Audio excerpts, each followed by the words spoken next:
On behalf of Go Green team, I welcome you all in the second International Conference of Climate Change. This is very important issue. Today, we are removing all plants. Industries are being set up, and because of these ecosystem imbalance, today we are facing diseases and pandemics. So this conference is very important. I myself, I have planted more than 1,000 trees in my area where I am living. We should all plant trees. We should use electrical vehicles. We should discharge treated waste in the environment like rivers, streams, on and terrestrial areas. And we should have concern for Excuse me. our environment. Hello, can you hear Sorry, me? sorry to interrupt. We haven't started yet. Okay, okay. Requesting all the participants to kindly mute yourself.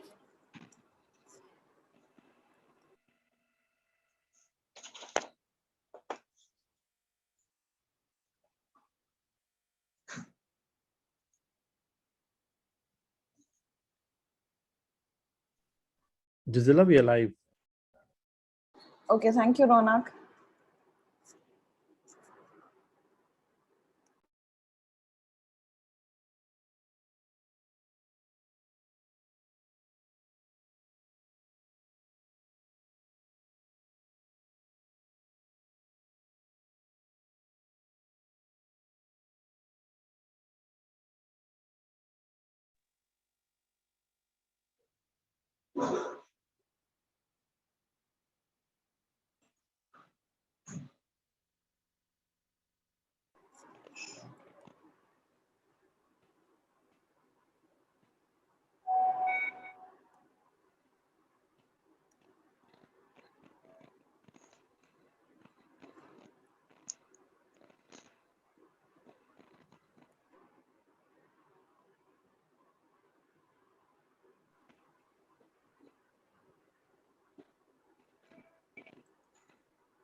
Good morning to all. I welcome you all to the second International Conference on Climate Change, organized by Bioleagues Worldwide in association with International Society for Environmental Relationship and Sustainability, ISCRS. It is an immense pleasure to welcome all our dignitaries as well as our participants who has come up here today, despite of the pandemic, to share your expertise. So before we begin, let me just give you an introduction about ISCRS. International Society of Environmental Relationship and Sustainability is one of the world's largest non-profitable professional associations operating under Technorate Research and Development Association, which is meant for research and development in the field of environmental sustainability and climate change. ISCRS is a paramount body which has brought technical revolution and sustainable development on environmental planning, research, and management. ISCRS aims to enhance the quality of the environment, promote a greener economy, and improve people's livelihoods. In particular, it will focus on the social concerns of underprivileged groups and on the creation of a green economy to help realize its vision of sustainable development. Now, let me just tell you something about Bioleagues Worldwide, who is our organizer. Bioleagues Worldwide is a not-for-profit professional association which prominently promotes research and development. We at Bioleagues have brought a revolution in the field of world science conferences. Bioleagues worldwide conferences bring together the professional wizards and leaders who have explored all avenues to reinforce the field of life science and medicine technology.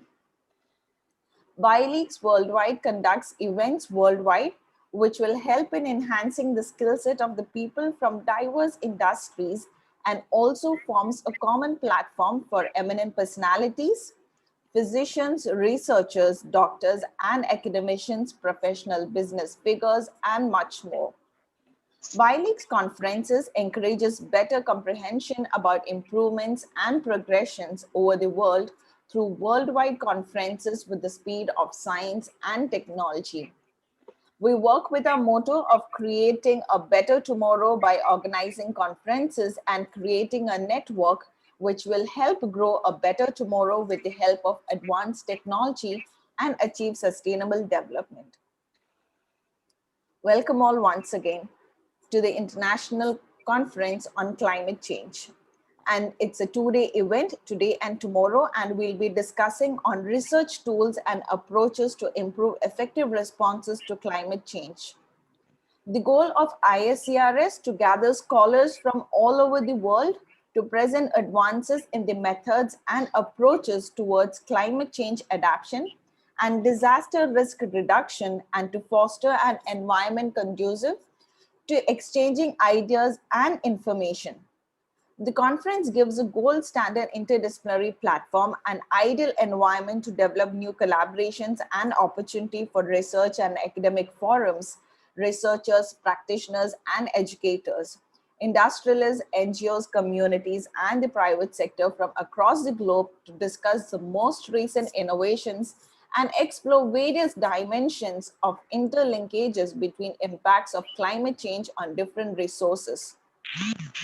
This two-day conference consists of a scientific program, comprehensive talks, special sessions, oral and poster presentations of peer-reviewed contributed papers, and exciting and innovative research products which can be exhibited virtually for further development in the field of climate change, global warming, and sustainable management areas. With this, I would like to welcome all our honorable dignitaries. First of all, I would like to welcome our organizing secretary, Dr. Rashmi Sharma, Associate Professor from Department of Zoology from Ajmer, Rajasthan, India. Welcome, ma'am. Thank you. Next, I would like to welcome Mr. Siddharth Kumar Chajar, the Managing Director of Technorate Group, and our eminent keynote speakers. Firstly, I would like to welcome Professor Dr. Suhaimi Abdurrahman, the Professor and Director from Faculty of Engineering and Built Environment from University Kebangsaan, Malaysia. Next, I would like to welcome Dr. Payman Kenmar, the Chairman and Associate Professor from Department of Civil Engineering, American University in Dubai from United Arab Emirates. Next, I would like to welcome Dr. G.V. Shastri, the Chairman of Coastal India Development Council from India. And our next keynote speaker, Professor Abdul Samad, Professor, Department of Ocean Engineering from Indian Institute of Technology, Madras, India. Next, I would like to welcome Dr. Ram Ranath, Director, Business and Management Research Institute, Business School of the University, Bedfordshire from United Kingdom. And next, I would like to welcome Dr. Narayan Prasad Shrestha, the Climate Change Project Manager from Aberdeen Multicultural Center, United Kingdom. And next, I would like to warmly invite our session chairs for the day, Mr. R.S. Arjun from Hazard Analyst from Kerala State Disaster Management Authority from India. I welcome you all for joining us even during this pandemic situation and imparting their expertise with us. I would also take this opportunity to welcome all our presenters from across the globe who have spared their valuable time in enlightening us with their latest research studies. I would also like to welcome all the attendees in joining us today. Welcome all once again. Thank you. Next, I would like to welcome Dr. Rashmi Sharma, our organizing secretary of the International Conference on Climate Change, who is Associate Professor from Department of Zoology from Ajmer, Rajasthan, India. to speak a few words to our gathering.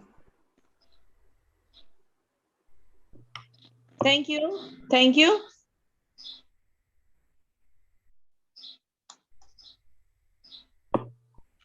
Can you hear me? Yes, ma'am. I am thankful to all my team, Go Green, and I welcome all keynote speakers and all team who are who are presenting here today their valuable informations. Thank you all.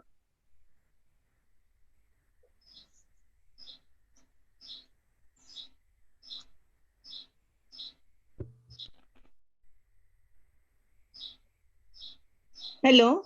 Thank you, ma'am. Thank you, ma'am. Next, I would like to welcome Mr. Siddharth Kumar Chaja, who is the Managing Director from Technorate Group, to address the gathering.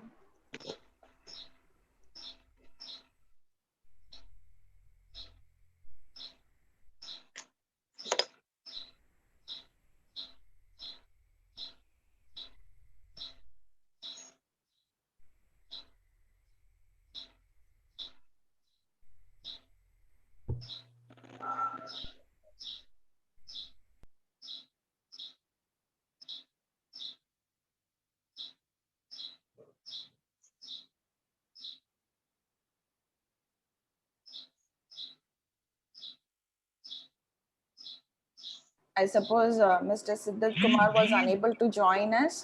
Meanwhile, we'll move on to our next dignitary.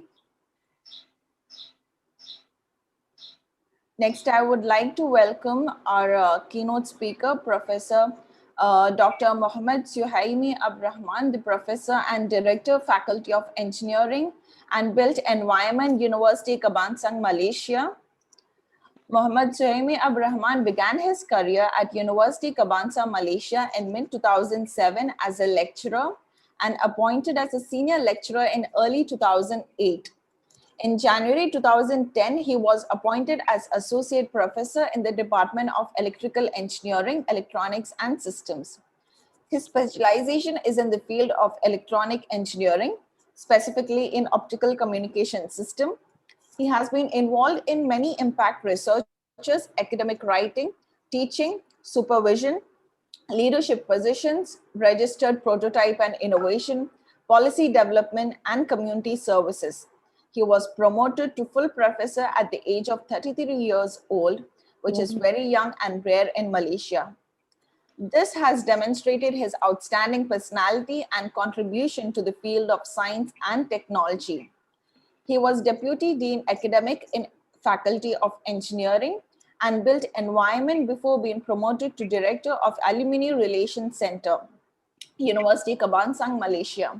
He is also professional engineer registered under Board of Engineering, Malaysia.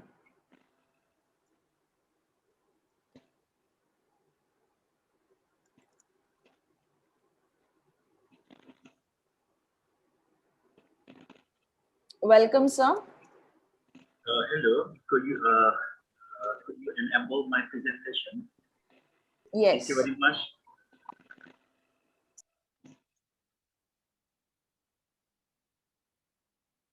I cannot share my presentation.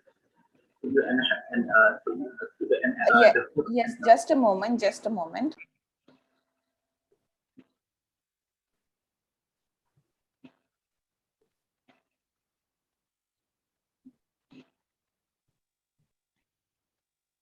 Achieved a lot of things in a young age. Congratulations, doctor. Thank you, Dr. Rashmi. Yeah. Now I am 44 years old. Wow.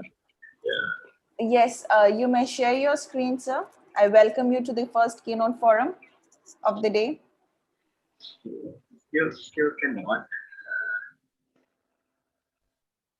Post yes about the screen sharing. Use enable the sharing screen, Chairman. I'm still cannot share my presentation slide. Why? host disable participant screen sharing. Could you? Yeah, we can hear you. Yes. Yeah. Yeah, I need a little help from secretariat to disable the host what you call that sharing panel. Okay, now it's okay. Can you share your screen now? Yes. Okay. Yes. Okay.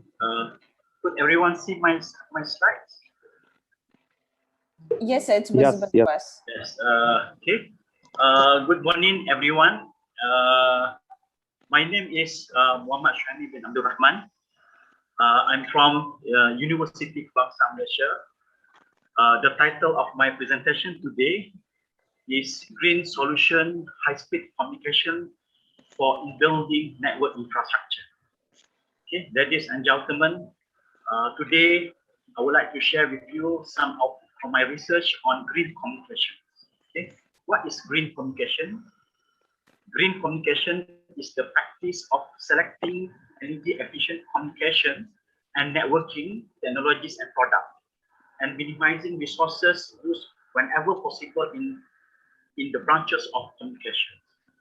In this presentation, we highlight an innovative work to develop a full solution of green communication, wavelength division multiplexing, system application through plastic optical fiber. The full solution in this context means the suggestions of the network building, starting from the material selection, device fabrication methods, sources, configurations, and applications are considering the environmentally friendly approach. The discussion will be focusing on the technologies that have been developed in our laboratory concerning user-friendly approach, ease of maintenance, and high-performance solutions. Okay, so we cascaded all the features and put in our innovative product. These are the outline of my presentation today. Let's start with the technical review on optical devices, concept of the fabrication, and some info on why the POF is the best solution for small world communication. Okay, then we proceed with the device fabrication and characterization for several main parameters to determine the performance. Okay, we are also highlighting the potential applications of WDM POF, and finally, some info regarding the research promotion through collaboration and recognition. This is the preliminary review of device that fabricated in our labs. The optical devices play an important role in optical communication system. For instance, in Malaysia, the customer access network has been deployed to provide huge bandwidth for many applications at customer premises, from 30 MHz and 800 MHz downloading speed according to the package that customers subscribe to optical devices by means of optical multiplexer and demultiplexer are used to combine and separate waveband and further distribute the signal according to the number of the output port. In order to reduce the bottleneck, the optical network must be extended out to the customer devices, and this can be happen by using POF communications. Therefore, to perform WDM network may require several devices to manage the wavelength. For the time being, the number of the POF devices in the market are very limited, and this is the challenge of the current research. Most of an optical device are fabricated by using reputed technique. The technique uses the concept of the couple theory, which requires several parameters to determine the specifications of the devices. Couple mode theory is defined as the migrations of the propagated signal to the neighbor's fiber alternately when two fibers are positioned closely to each other, which determined by the wave number. This symbol by L in the diagram as shown in my slide. The coupling parameters such as coupling gaps, coupling length, waveguide size, and the refractive index are tailored to control the wave number and further determine the types of the fabricating device. Many optical devices using the same concept in designing the architecture. For example, splitter, multiplexer, demultiplexer, interleaver, webcam selective coupler, and etc. The architecture of these devices are almost the same, but what makes them different are the coupling technique. However, to fabricate that devices may require a series of the complex processes, chemical substances consumptions, high-end equipment, and also costly infrastructure. But in this research, we need to find one alternative technique that has less parameter in control, and the most important thing is, the user themselves are authorized to fabricate the device according to their requirement. And this can be happened through our new introduced technique named as low cost stepper. The technique is also CO2 zero emissions and provide clean energy. Okay, before we go further, let's review the applications of POF communications. Today, fiber in the home has become promising when plastic optical fiber has been invented to provide similar performance with silica fiber. Plastic optical fiber has become a dominant technology and potential to be utilized in smaller communication because it has many advantages over the existing systems. It has also vast application in many industries, for example, in automotive system, surveillance system, and also survivable optical network. For example, in automotive systems, it connects the sensors, infotainment, video, control signal, and etc. This enables the users, driver, or passengers to monitor the car condition before it starts to drive. Okay. Meanwhile, in surveillance system, for example, in CCTV, the signal are monitored for surveillance and security purposes using single webcam over time division multiplexing SS. And this is the lower cost solution reported after this time. Okay. How about in home network applications? The huge bandwidth offered the triple play signal, for example, data, audio, and video signal sent to multiple destinations over single strand of POF fiber, which provided many applications to users such as video conferencing, online gaming, video on demand, and etc. Okay.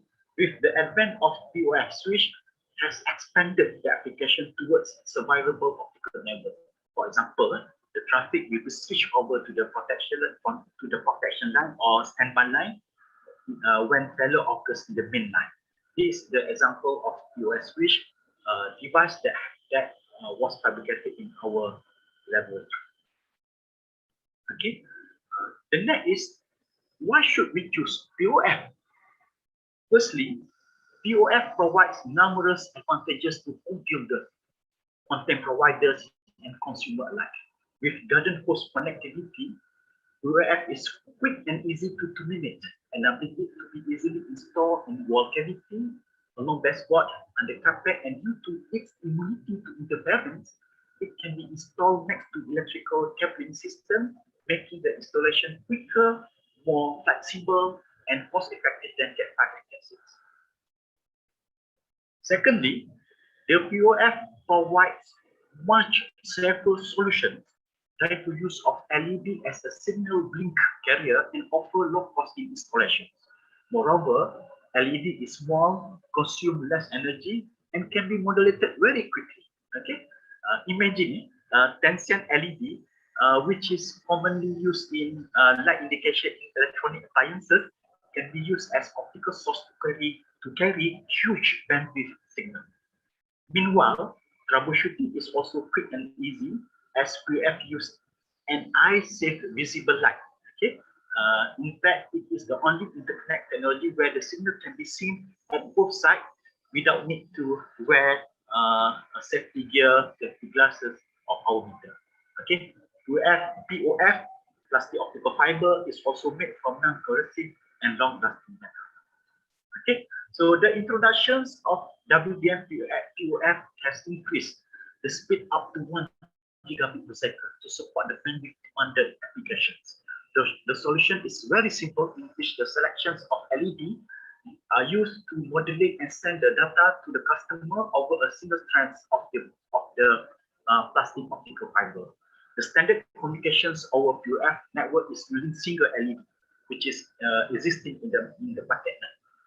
However, to increase the bandwidth, it will require more LEDs to be used, and this can be realized through our device, which is POF demultiplexer.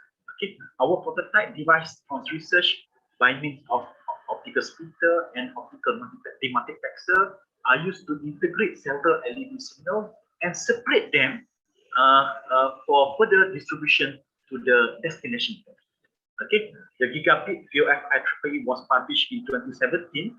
IEEE 802.3 BV defined as 1 gigabit per second full duplex transmission over step index plus the optical fiber using red LED. It is also called 1000 base RH, and these configurations amends the standard. Okay, so one of advantages of using WDM POF, WDM POF is wavelength division multiplexing over plastic optical fiber. So because of its reliability, for example, if one of the line fail, the signal will be sent continuously to the destinations. Okay, it also has the complex configuration and also less methods. Okay, method of the fabrications. Okay.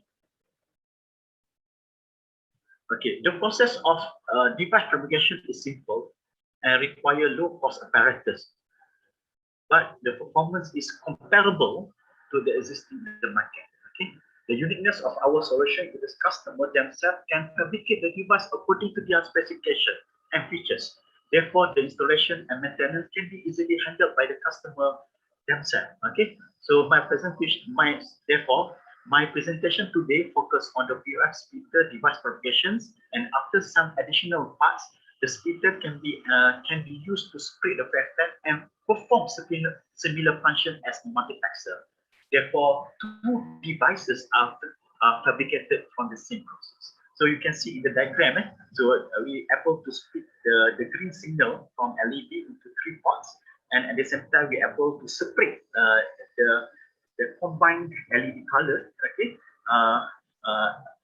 red and also green. So when we mix out this together, the output will be white color. So the white color, when we input into our devices, it can separate the colors of the light accordingly. Okay. Okay. We use multi-mode step index plastic optical fiber type made of polymetal acrylides, having a core diameter of 1 millimeter. Okay. The refractive index of core is 1.492, and the cladding is 1.4112 for step index plastic optical fiber. And POF provide acceptable attenuations about 85 dB per kilometer at approximately 570 nanometer, which is a bit higher as compared to the silica glass fiber. Okay. Right. Okay. This is the overall setup for device fabrication, which use the concept of DIY. Okay, we need to find one alternative fabrication technique to replace the existing method, which are complex, require sophisticated infrastructure and costly equipment. The technique should be well versed by the customer and can be easily fabricated by low-cost apparatus. Okay, the DIY concept-based solution is the first time reported up to this time. POF bundle that consists of n number of POF inserted into the metal tube and placed in symmetric position is exposed to the heat of flame directly, pulled and twisted throughout the process until the fuse stepper is formed. Okay, so then the POF cutter is used to slice at the center of the fuse stepper POF that reach the diameter of the POF cable approximately 1 millimeter. Okay, the process must be handled carefully to avoid micro-scale fractions, which can cause scattering and attenuation and further diminish the sum of the power propagated in the devices. Okay, there is some diagram that explain the process of the fabrication. Okay, right. Okay, the age of when the device is completed. Okay, so the age of the fiber are then bullish to reduce the effect of the operational reflection. Okay. Okay. This is the first housing, the casing, which made from the soft metal. Okay, this is the real diagram. Okay, but some improvement on the packaging after commented by our industry companies, okay, to come up with one effective housing uh, to for ease of the handling the device. Okay.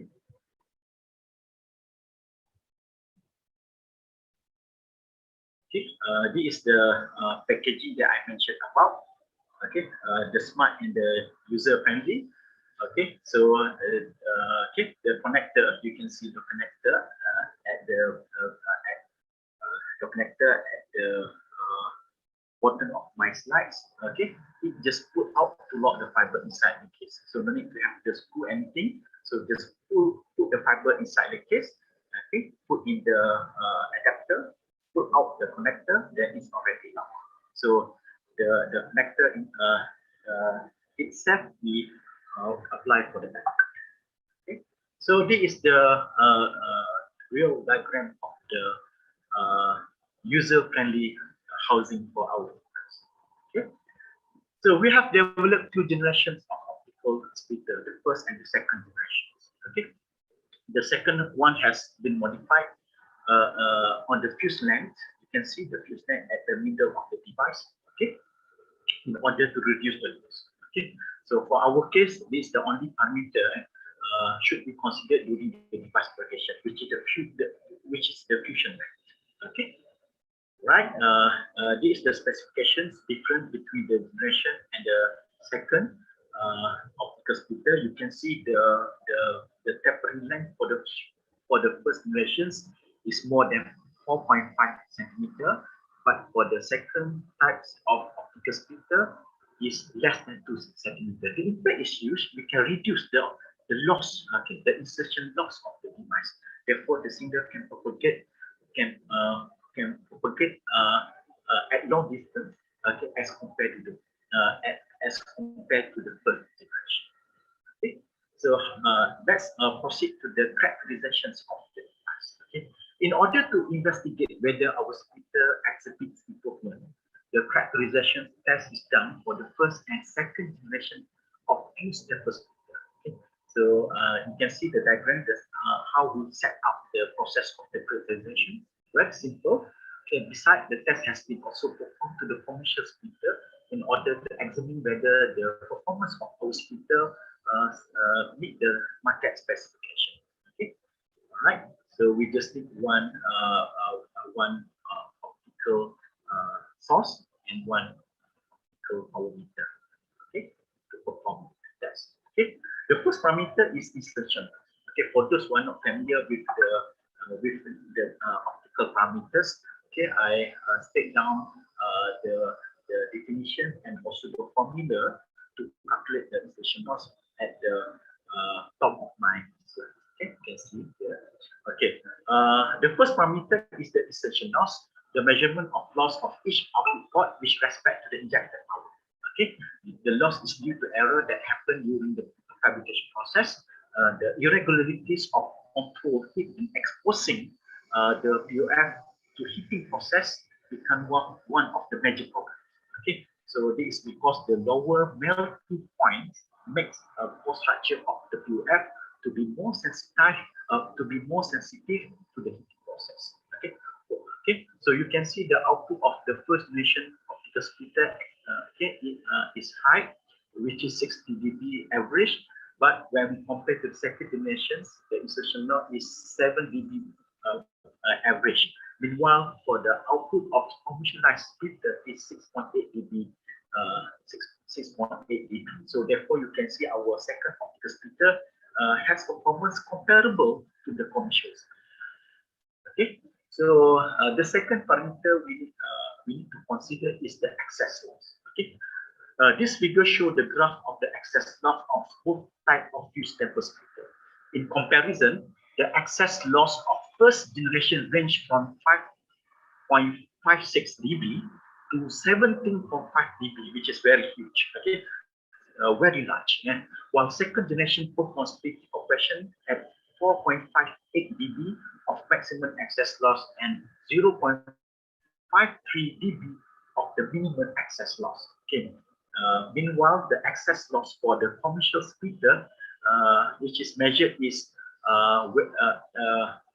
has a value which is 0.39 dB.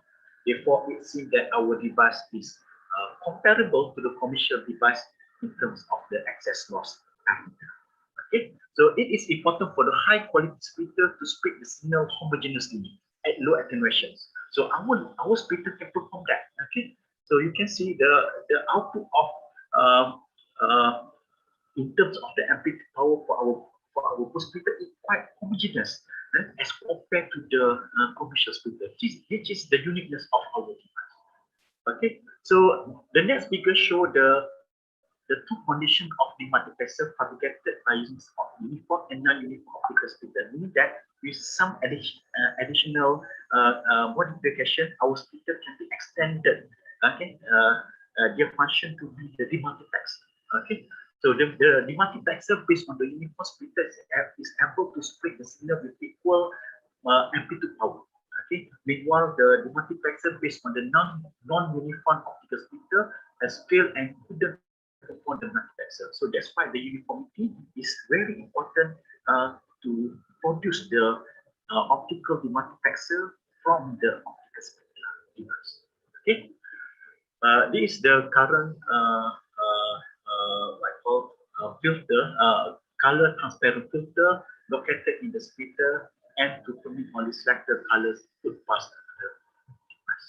Okay, so this is the final final diagram to mention is to show the functionality of.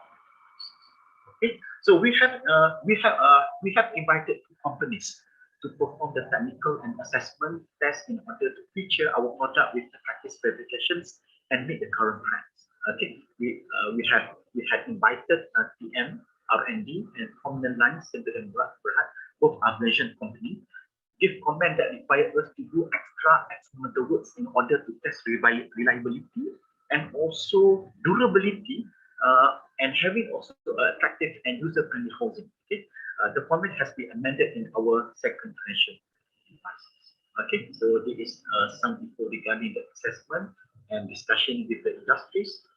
Okay, and this is some results of after being commented by our industrial partnerships. Okay, so the result show the stability of these two parameters, the thermal and also the durability. Okay, so POF has been developed and successfully adapted in many small world communication. For example, in home network, automotive network, one-to network, campus network, and many more applications. So this figure show how we come up with WDM setup by using our devices, so we can transmit the audio, video signals, okay, to the destination by using 3 LEDs. Okay, so the speed is up, and the speed is up to 1 gigabit. Okay, so this is the performance of the network. So when we increase the number of LED, of course we simultaneously double up the transmission rate. However, it decrease the effective distance of the transmission, okay, from 300 meters till 50 meters. However, the 50 meters is suitable for many small world applications. Okay. The optical fiber facilities have reached the customer door, therefore it must be connected. Okay. So for the outdoor application, we have fiber to the home. So when it reaches the customer door, it must be connected with the WDM plastic optical fiber system in order to maintain the speed of the transmission. So we reduce the effect of the motor. Okay. So this is our setup for the home for the home application. Okay, so CCTV over plastic optic fiber using single LED. It's provide many advantages such as color video transmission system, compatible with any analog CCTV camera, immune to RF noises, EMI and crosstalk, and also have signal to noise ratio. So the image is much clearer. Alright. So this is the application in automotive system. We able to integrate several network existing in the automotive, for example, Flylink, CAN, okay, Ethernet, and several. Okay, by using WDM plastic optical platforms. Okay, all right. So in terms of the price that you offer to the market, so the product is much cheaper as compared to the product existing. All right, research promotion. So after finish the research, we produce a lot of apples. Okay, so some of them attract several researchers around the world, and they ask for the collaboration to purchase, and some of them require us to give them for free for testing in their platforms. Okay, so this email is from the Milan Kafka from Chicago. Okay, the second one is from Belgrade, Serbia. Okay, so this researcher, this is nuclear physicist physics researcher who deals with the fission fragment. So he used the LED as a sensor. Therefore, they need a platform to monitor the fission process. Therefore, they require some device to support him to set up the network. Okay, so this one is from China. Okay, so they require us to collaboration with them. Okay, so this thing attract them. The platform how to disseminate this information is via publication. That's why the publication in journals and impactful journals, and of course it is very beneficial to the research in terms of promoting their ideas also. Okay, so we have won awards in many prestigious competitions at national and international level, such as Innova Eureka, World Inventor Award Festival, International Technology Expo, and many more. So here are some lists. Here, several of exhibitions that they attended, and we won awards from that event. Okay, so this is my one of the memorable moment. Okay, in my life, I gave my inaugural speech on 26 June 2018. Okay, during the event, we had displayed our prototype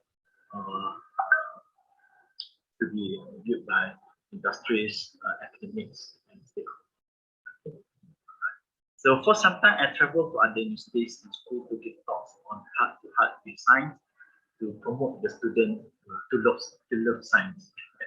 Because the statistic of the student of the science student in Malaysia is declining. Therefore, we as a lecturer need to promote the science to the secondary students. All right. I'm also performing some community service. Okay. Especially to the student in the remote area. Okay. Right. So we expose to the many cycles, okay, innovative technique to produce their toys from the recycled materials, okay. So everything is related to the cleaning. Okay, we also ask them to develop the what we call the electromagnetic energy,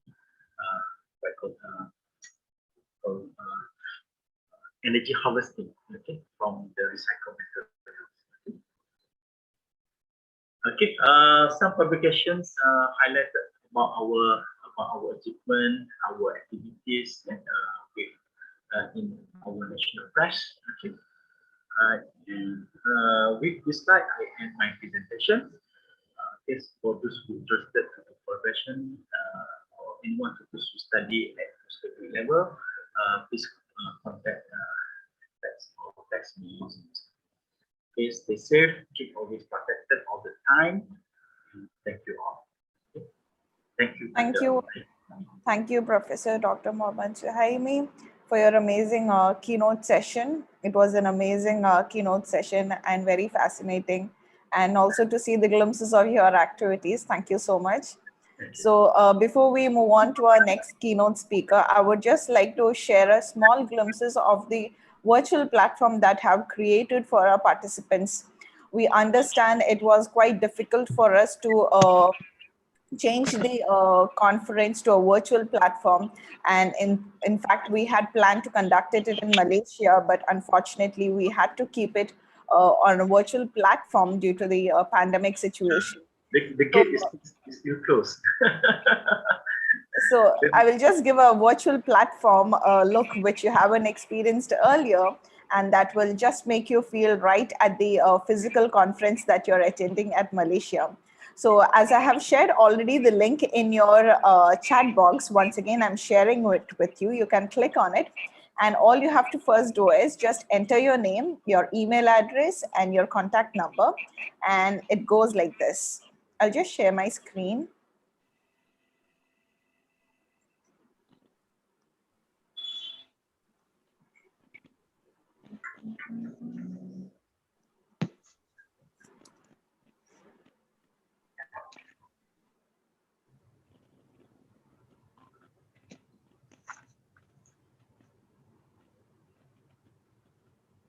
The Second International Conference on Climate Change 2021.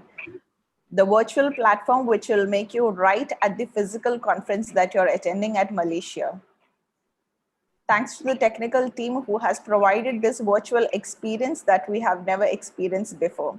So here we have an option to enter the hall. And as we enter, we have right exactly like what we experience at a physical conference, where we have the auditorium, and we also have a selfie zone to click our picture and capture this moment, even though we are at home staying safe.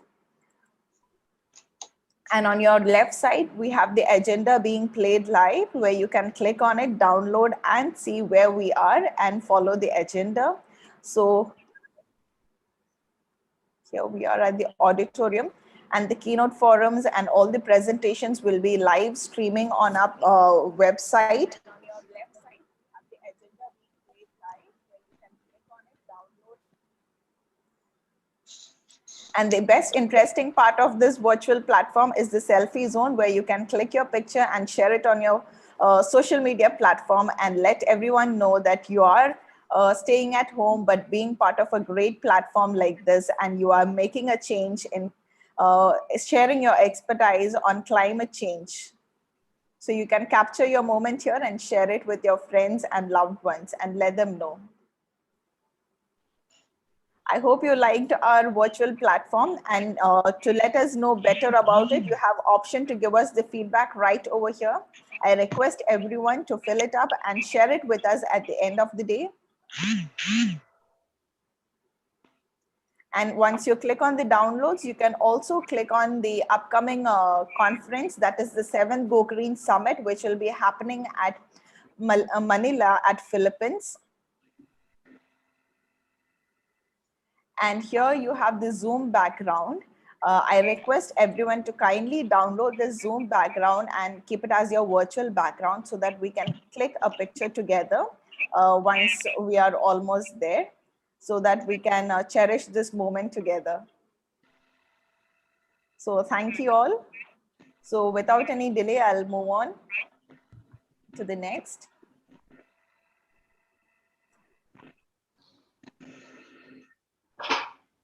So before we move on to our next keynote speaker, I would like to welcome Mr. Siddharth Charger, the Managing Director of Technored Group, to speak a few words and welcome the gathering. Unfortunately, he was unable to join us during the inaugural ceremony. Good morning, sir. I hope you're doing well. Yeah, good morning, Jazila. How are you? I'm good. Yes. Okay, we are going to start the sessions. Very good morning to distinguished guests, eminent scholars, students, ladies and gentlemen. on behalf of Bioleagues and ISCRS.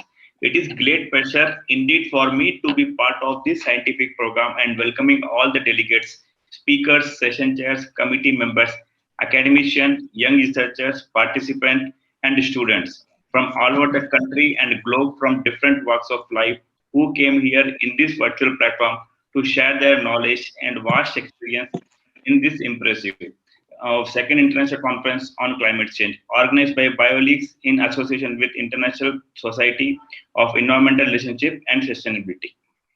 I hope you will have the most productive days of interesting and stimulating discussion. I sincerely wish that this conference will be a great success, not only as a chance to share knowledge and experience in climate change and higher education, but also as the beginning of a long and fruitful cooperation and friendship among fellow educators devoted to the most meaningful and worthwhile task of technology, teaching and training our youth who will shape our future. Bioleagues Worldwide is a non-profit global reputation professional association enriched with more than 30,000 members, world-class research activities and publication in reputed Scopus indexing, Web of Science, SCI, and ABDC journals.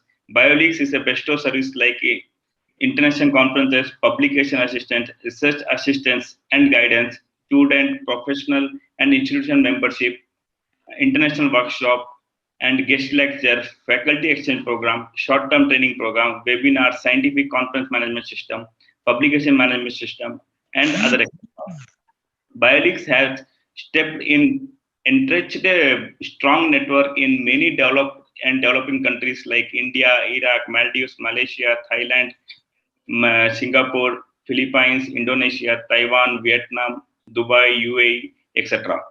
Bioleagues has already marked the milestone with more than 40,000 members, 200 plus conferences, 50 plus virtual conferences and webinars, and more than 25,000 publications, and more than 150 collaborations, and 15,000 delegates, attendees, and more. On this special occasion, I am very grateful to our keynote speaker, Dr. Ram Ramanathan, Director of Business and Management Research Institute, School of University, Bedfordshire, UK. Dr. Narayan Prasad Shrestha, Climate Change Project Manager, Aberdeen Multicultural Center, UK. And Professor and Dr. Mohammad Suhaimi A.B. Rahman, Professor and Director of Faculty of Engineering and Built Environment Universities, Copenhagen, Malaysia. Professor Abdul Samadan, Department of Ocean Engineering, IIT, Madras, India. Dr. Payman Kiamir, Chair and Associate Professor, Department of Civil Engineering, American University in Dubai, UAE. Mr. Dr. JVR Shastri, Chairman, Coastal Indian Development Council, India.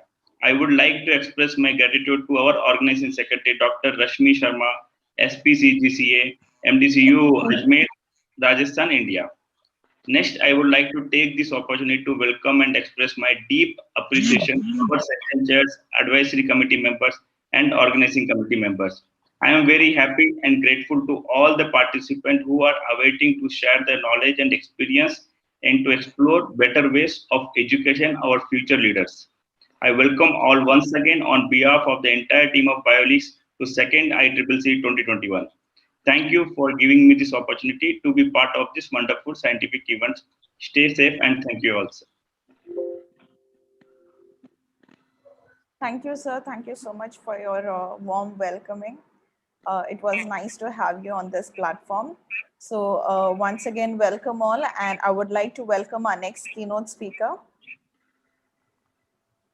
Next, I would like to welcome Dr. Payman Kiamir, who has earned his PhD from University of Waterloo, Canada, and he's the chair of Civil Engineering Department at American University in Dubai.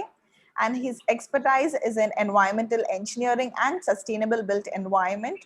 Prior to joining AUD, he worked with Environment Canada as a research and development engineer. And he also worked as the director of several dam construction and water transmission projects.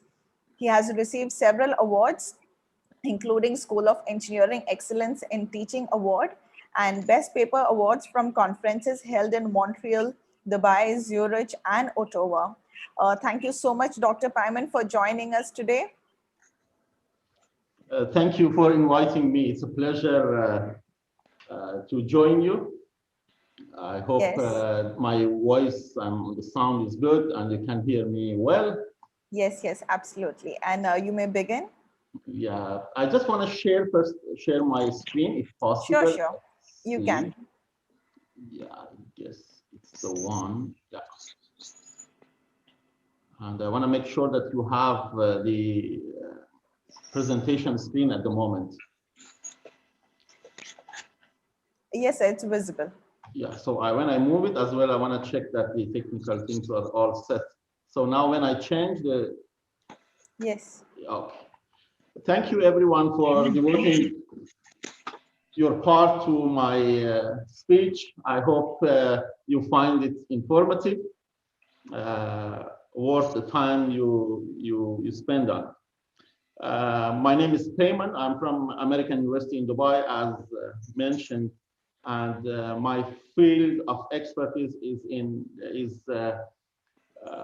environmental engineering and green building. And today I want to talk about the research in the last 4 or 5 years. I dedicated my time, as well as actually my colleagues' contribution cannot be ignored here. Dr. Ryan Duxey and Engineer Dabash, that now is doing his PhD in University of Delaware, USA. He was my master's student. So the work I present today, it's mainly a technical work based on a kind of research conducted in the last 4 or 5 years, and hopefully it's informative for everyone, especially those who are in the field of construction, civil engineering, building development, and green buildings. I don't want to talk for a long period of time about global warming, gas emission, climate change, because I'm sure everyone in this conference is aware of the human impact on global warming and the role of industries in kind of accelerating this let's say let's call it disaster. I just focus on my own field, which is green building and construction. And I would like to just mention that 30 to 40% of energy used worldwide is consumed inside the building. And 23 to 40% of greenhouse gas emission is somehow initiated inside buildings. So if we want to address global warming and later on climate change, the part that is related to global warming, of course, civil engineers and building construction should take a role and should contribute. I believe this is enough introduction that we as civil engineers must act on this, and we cannot sit aside and just expect scientists somehow figure out a solution for the world. We are not doing well in UAE, similar to America, Canada, Saudi Arabia, Australia, and many other countries. In UAE, 22.6 tons of CO2s are emitted every year in average by every person. Of course, the country has its own, let's say, explanation that there are plenty of merchants arriving UAE and later on heading to other countries, and the emission associated with those merchants and products are considered as the UAE is accountable for that emission. But still, even if a fraction of this emission is not really attributed to UAE residents, still the value is high, because the world CO2 emission average emission is 5 tons per person per year. So, and I would like to mention that there are many countries with this high level of emission, and this shows that in UAE we have to pay extra attention to address reduction of emission from different sectors. And the government is really keen and really active in this field, and there are plenty of implementations, regulations to address this problem.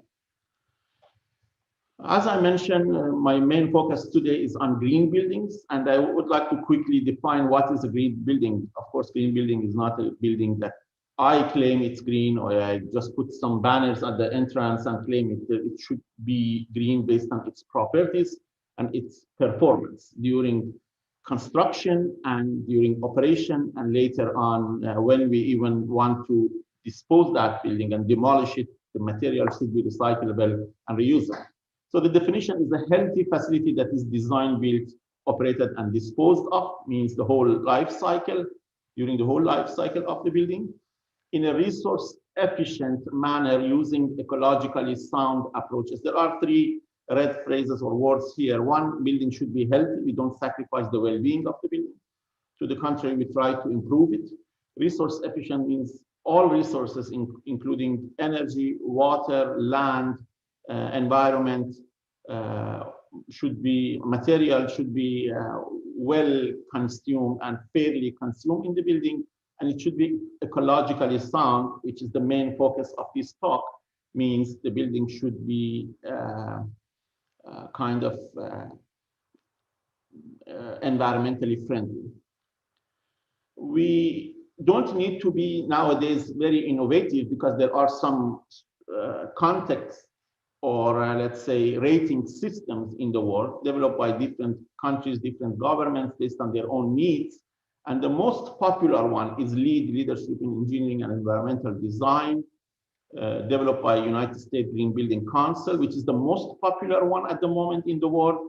And I brought some records here to show you it's really, really popular. It's the #1 in the world, as 2.4 million square feet of buildings every day is certified under USGBC, and they get awards or certificates of green buildings at different tiers, different levels.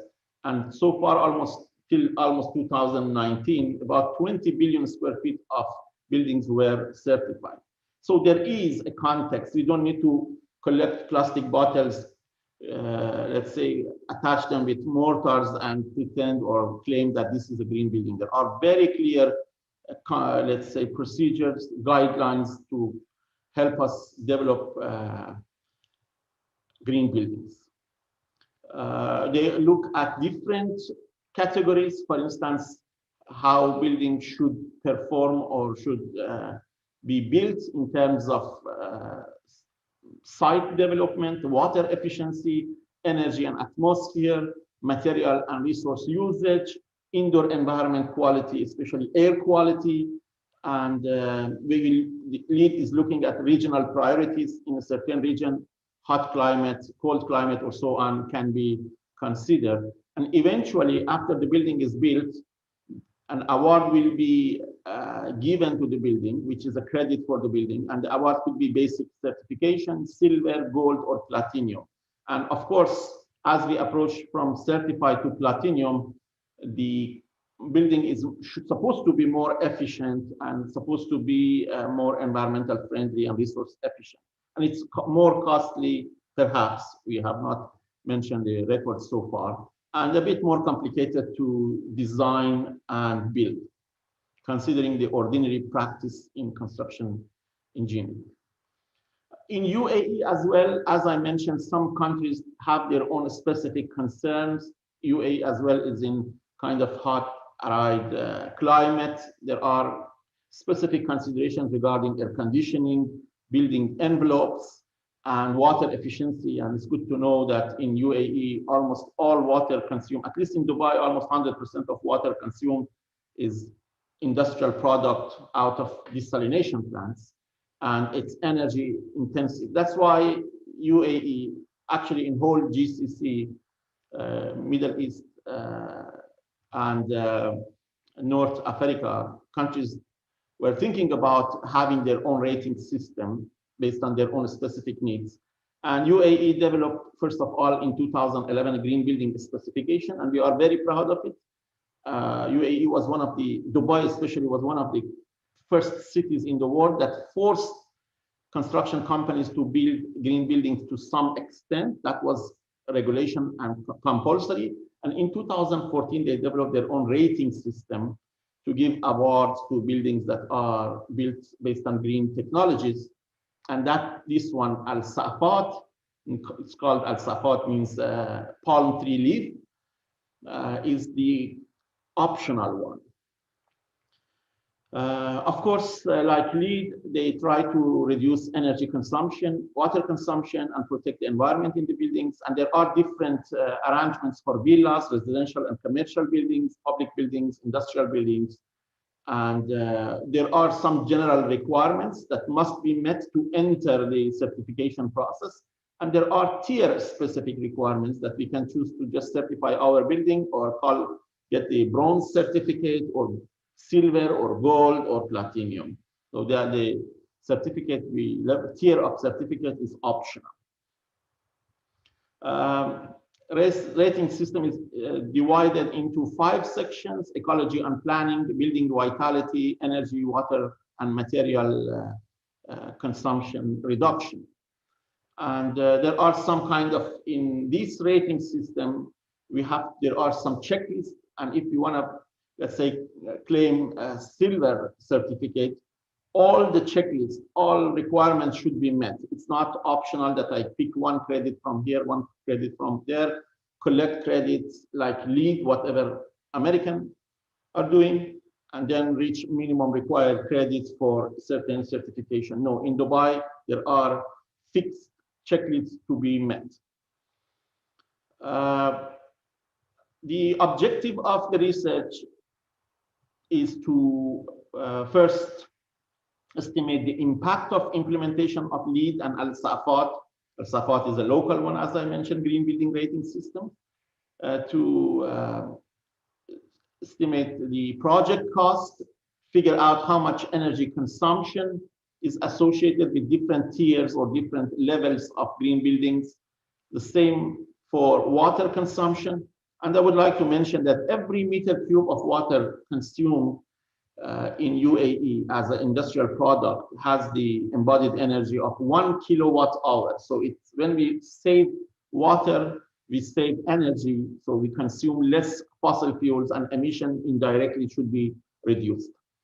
As well, we want to see how public transportation systems and connectivity in the city is assisting us to have better building performance. This is the objective: cost, energy reduction, water reduction, and the impact of urban development.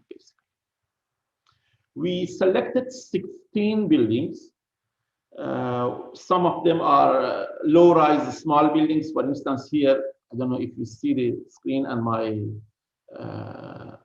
arrow here, that this 22 million dirham low-rise building, which to just let you sense what is the cost of the building. Maybe you don't know the value of AED. Every 3.66 AED is $1. So $22 million means 6 to 7 million. 22 million dirham means 6 to 7 almost $million. And there were large projects, mega projects with 844 million dirham, which is about $250 million projects. We just focus on standard commercial quality projects, ordinary projects. We didn't want to involve fancy, I don't know, very iconic projects, because in that case, the expenses could not be really that informative for, or these records could not be that informative for those practice ordinary buildings, and we didn't want to have an outlier. In terms of size of the buildings were as small as 2,000 square meter, and the large ones were 34,000 square meters. So we had variety of buildings in our own assessment. Data analysis was done based on the fact that some green building regulations are implemented already here. It's not optional. So some credits or points for green building under LEED rating system or SAFAT is automatically achieved because to meet basic requirements in the city, some of the green technologies should be implemented already. And post-modification means the modification that we apply specifically to achieve higher tiers or different tiers of rating systems such as LEED or SAFAT. To estimate cost of the building and different components of the building, we refer to market quotations, expert judgment, cost, consultant inputs, and available research. This was, of course, an academic research, and we try to keep the standard as acceptable and make sure that the records are publishable to be available for everyone. We developed a model which was the core of our own work that could identify the most cost-effective modification or the cheapest path to attain enough number of credits to get, for instance, silver, gold, platinum certificates. And of course, the model need to first interact with engineers to identify the property of the building. What kind of projects we are dealing? Large, small, tall, short, located near the sea, away, near public transportation, away. What kind of material we are going to use? So there is a questionnaire, 100 questions to be answered by the engineer to define the property, initial property of the land, city, and this building, initial design for the software. But the model, I cannot call it software because we need to still work on some kind of features of the model to make sure it's easy to use, but it's usable for sure, and we have used it in different projects. Actually, we used it for 9 other schools in Dubai, and it was a successful experience. So it can, then the model can estimate the cost of each modification recommended by LEED or Al-Safat by different rating systems, and find the cost of each modification and sort the cheapest, or let's say the most affordable modifications that can help us to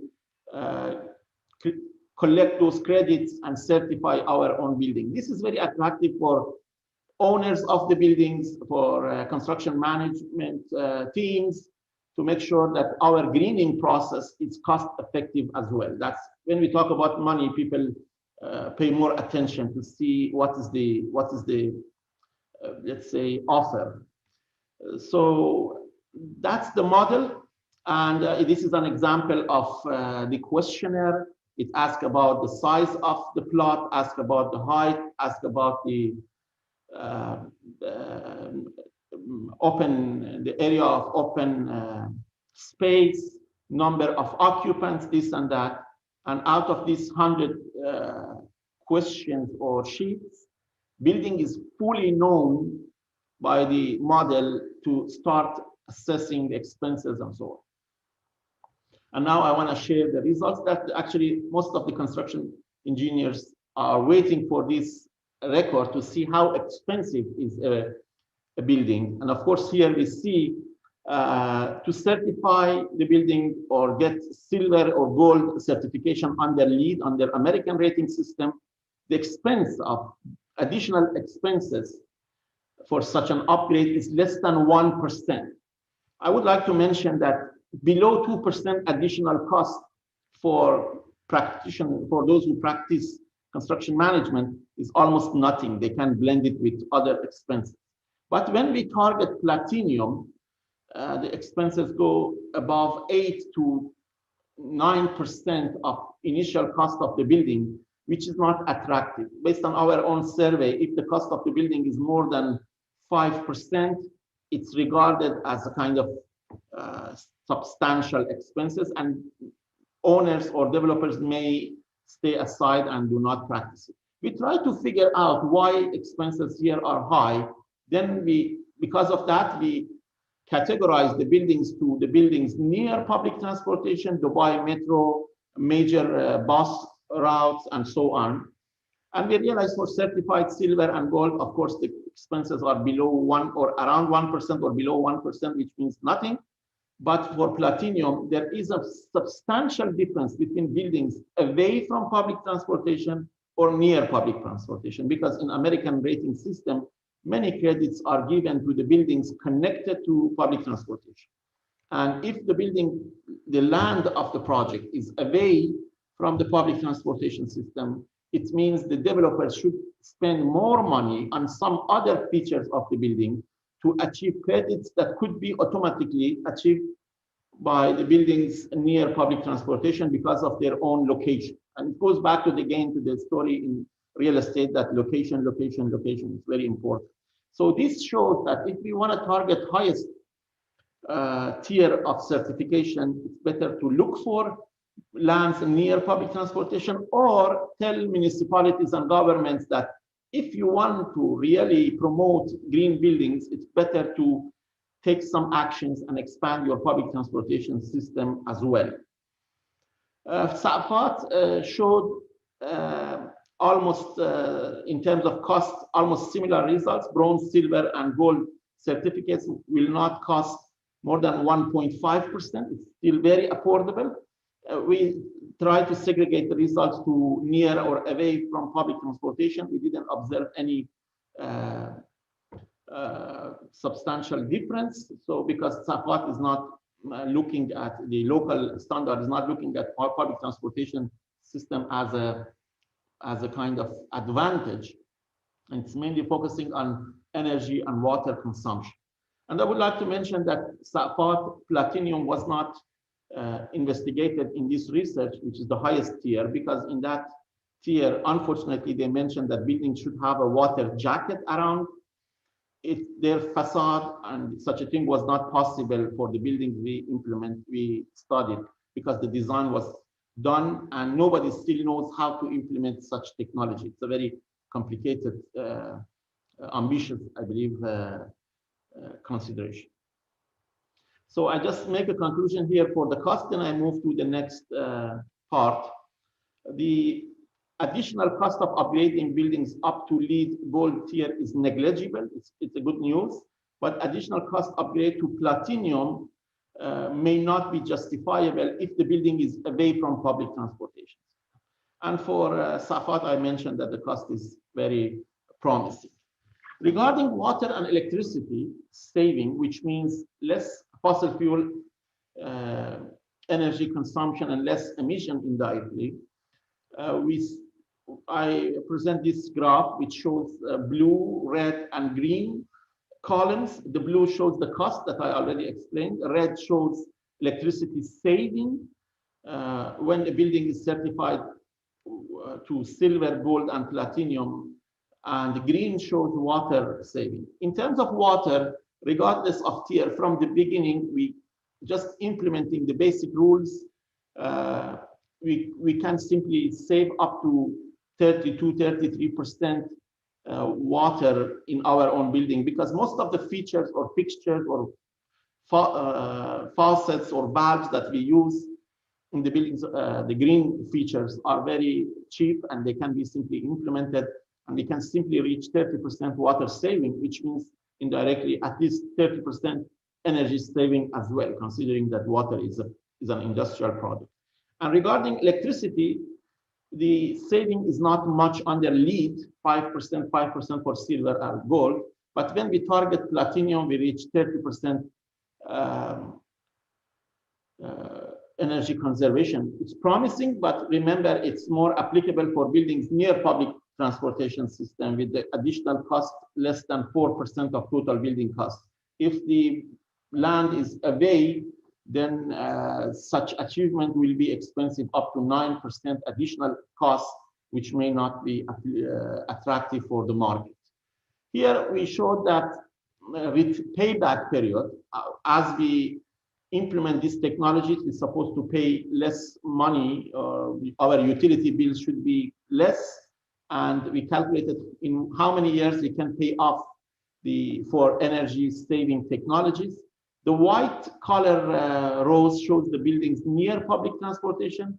Almost all of them can pay off the expenses in less than 11 years. It's not perfect, but it still is attractive.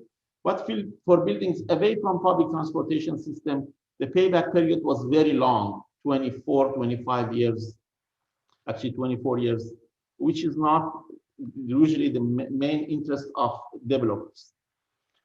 Regarding water saving, the payback period, the amount of time required or number of months or years required to pay off based on saving money we save on bills was about maximum 2 years. Means if I spend $100,000 on a high-rise building to save 30% water, in about maximum in 2 years, we paid off by the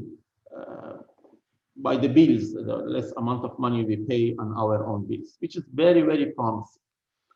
And Safat did the same, actually, with some little differences. When you look at electricity saving in Safat, 10%, 15%, and 15%. In lower tiers, electricity saving was much better than LEED because the local standard is focusing on electricity and water. And for water, water conservation in bronze was 15%. In silver was 30%, and if we go for gold, which is still not the highest tier, because the highest tier is platinum, for gold, water saving will be about 45%, and this means we can almost reduce the water consumption, which as well contributes in energy consumption, almost cut it to half. And remember, the cost of the whole additional cost of the whole greening project is less than 1 or 2%. That shows that Safat was successful in promoting electricity and water reduction. Payback period to pay electricity, the pay for equipments and technologies we use in building based on our assessment was 7 to 8 years, means whatever we spend, which is not much. Remember, total additional cost of the building will be 1 to 2%, will be paid off by utility bills, lower utility bills in about 7 to 8 years, which is very attractive. And for water saving, the investment will be paid off in maximum 3 years. And again, this is very attractive. I just want to make a conclusion about electricity saving and water saving, and I will be done by the seminar. So for electricity in cost-effective approach, only about 5% electricity saving was achieved up to LEED Gold certificate, showing that up to LEED Gold, the saving is not substantial, at least in Dubai. Maybe in other countries or in USA, it's much better. But remember, LEED is primarily has been developed for USA. And when achieving LEED Platinum, about 30% electricity saving could be achieved, which is good. So it means if you want to go for LEED, we have to go for Platinum to make sure we save plenty of electricity and energy. But this building should be near public transportation system. Otherwise, the building will be very expensive. And in cost-effective certification under Al-Safat, 10, 15, and 15% electricity saving was achieved with very little investment. Below 2% investment could save us, of course, investment in right way on right technologies could save us 15% energy. In terms of water, the saving, we could reach up to 30% under LEED, and under Safat, 15, 30, and 42%, depending on the tier of certification, bronze, silver, and gold. So this research in general showed that the cost of greening a building or upgrading a building to be green is not much. it mainly, if we exclude lands far from public transportation systems and targeting platinum, mainly the costs are below 4%, 4% or lower, depends on rating system, which is attractive for the market, and the energy saving, electricity saving, well-being of the building, and the resource efficiency of building will be promised. And of course, this will contribute in the profile of buildings, energy demand profile of the buildings, and it can positively contribute in greenhouse gas emission. Thank you for your time. If you have any question, of course, I'm available to address your question. Thank you. Thank you, Professor, for your amazing keynote session. And I would request the same to the participants. If you have any questions, you can share it in the chat box and let us know, and we'll make sure that we answer to it.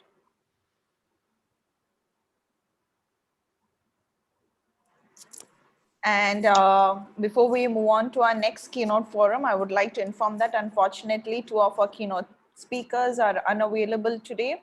And hence we'll be moving on to our technical sessions. So before we move on to our technical session, I would like to invite the session chair, Mr. R.S. Ajin, the hazard analyst from Kerala State Disaster Management Authority, India, to welcome the participants to the technical sessions.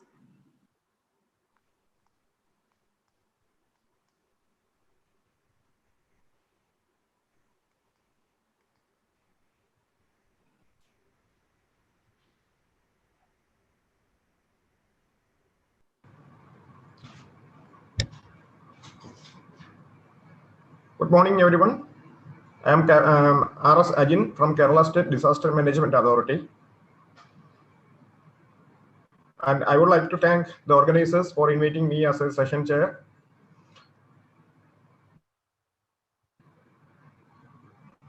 And the theme, the climate change, is most relevant during this time because we are facing a lot of problems. And as I am from Disaster Management Authority, I focus on disasters, especially due to the changing climate. As you all know, especially India is a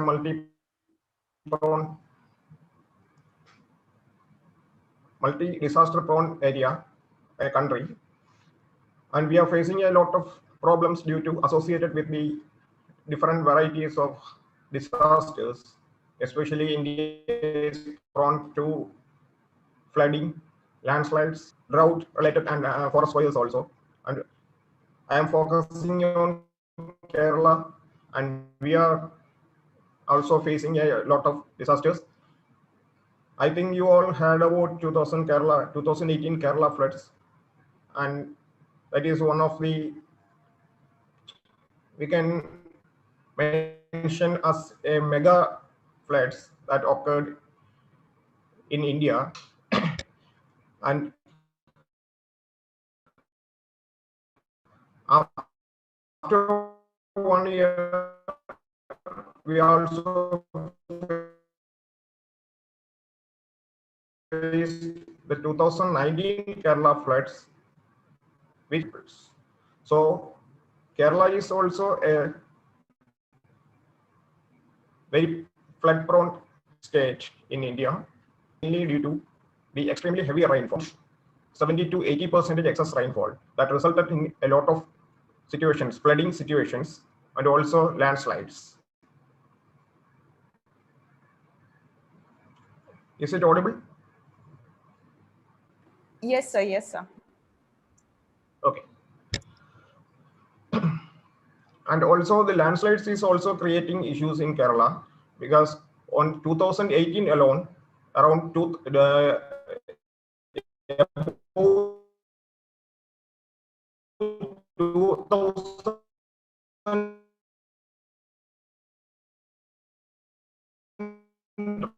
landslides were recorded by the National Geological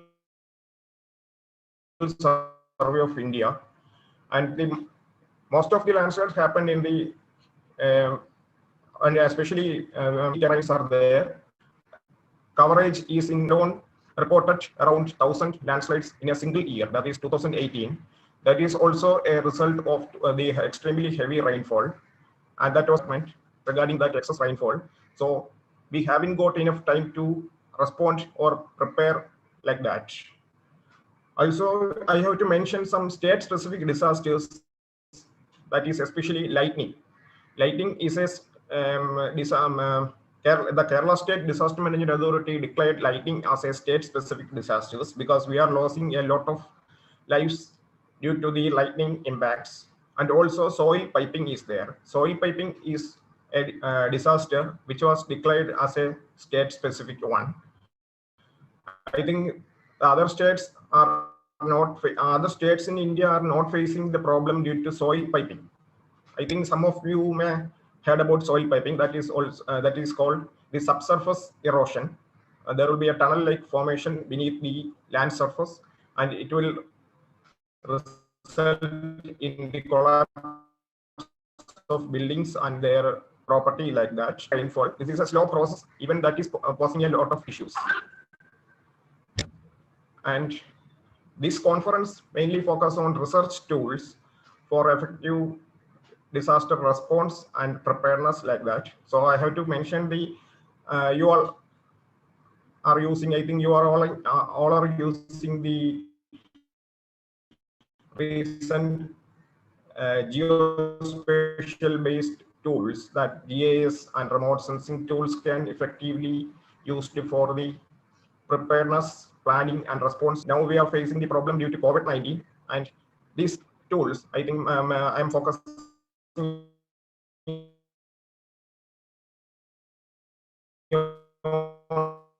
the research tools. And the national government, also the different state governments also implemented that COVID portals, which will give details about the number of deaths, and these tools will be about zones or high risk zones like that. And even when I mentioned about the GIS tools, the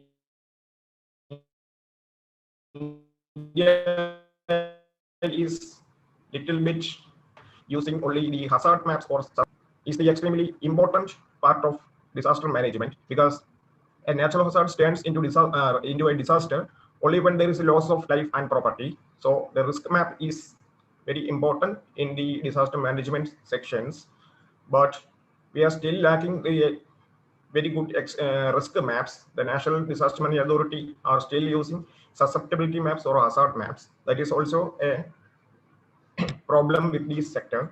And I would like to mention an initiative taken by the Kerala State Disaster Management Authority, that is a project on vulnerability linked relocations. That is 2018 we faced a lot of problems, and on the after 2018 Kerala floods, the state government implemented a project called vulnerability relocations.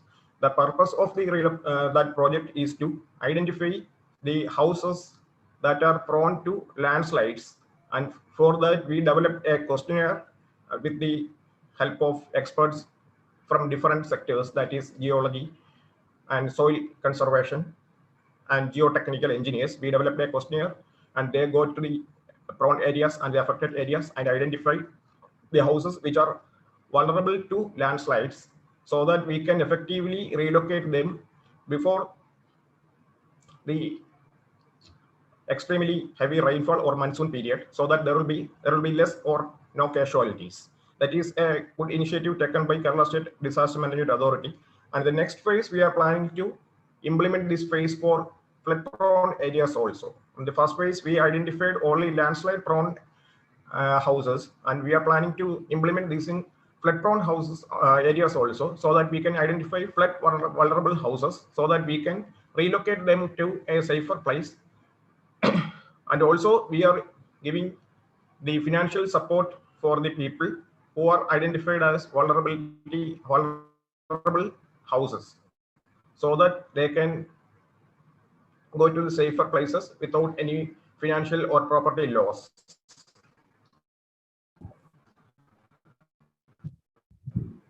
And the next one is we are focusing also on nature-based landslide risk reduction, especially along the road corridors, because the 2018 and 19 floods found Excuse that me, sir. the studies Sorry to found that interrupt. the So your most of the voice cuttings is along the breaking. high-range roads, that is also facing a problem. Excuse me, sir. Hello? Yes, sir, your voice is not clear. It's breaking. Hello? Your Yeah. voice is breaking, sir. Is it clear now? Yeah, better. And would you like to share your screen, sir? No, actually, I am not prepared with a presentation Okay, slide okay, because we fine, are fine. dealing with the COVID situation in Kerala. So I was, Okay, and maybe next fine. time I can share the presentation also. Sure, I'm sure. sorry for that. No problem. Okay. Yes, sir, you may And, continue. okay. Sorry to interrupt. Yeah, no issues. And I would like to also I would like to mention the our latest project, that is nature-based landscape risk reduction along the road corridors. The 2018 and 19 landslides and flooding, the disasters and the related disasters, found that the landslide disasters are high along the road corridors, especially along the hilly terrains. And so that we are planning to implement a project on nature-based. For that, we identified different sectoral experts, and with the help of different departments, plan to implement that. And for that, we are planning to use the locally available species for the effective prevention of landslide disasters.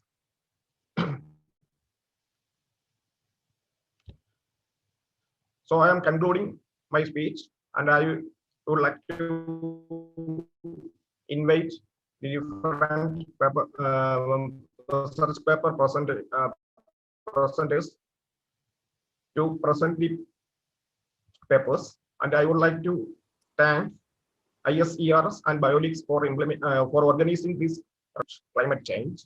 And thank you, everyone. Welcome to the presentation. Thank you, Dr. Arjun. It was nice to hear your expertise and how you handle the Kerala flood situation. So thank you for being the session chair for the day. So before we move on to the technical sessions, I would like to thank all the keynote speakers for joining us and giving us an amazing keynote session. So let me just introduce the the technical sessions of the day. We'll be having 7 subtracks, which is the first one is we'll be discussing on climate change, second on global warming, next on environmental toxicology, then we'll be discussing on waste management, we'll be discussing on the advanced biofuels, and then air pollution and green economy. So once again, I welcome all participants for the technical session.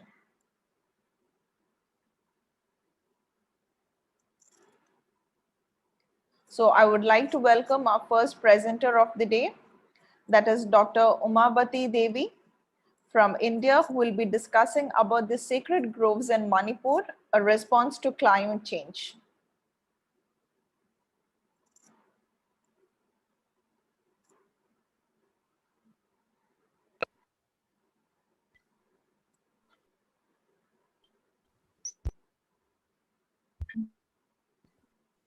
Yes, Dr. Umabati, can you hear me?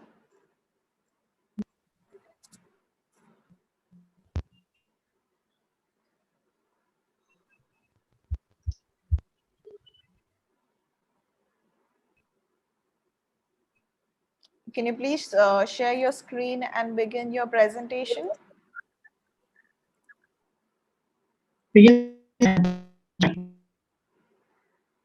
Hello.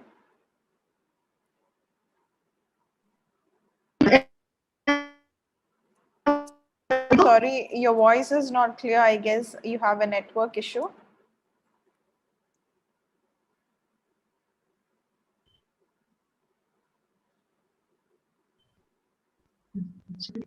Yes, your screen is visible. You may begin.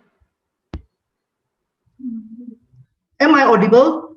Yes, yes, you're Okay. audible. Yes.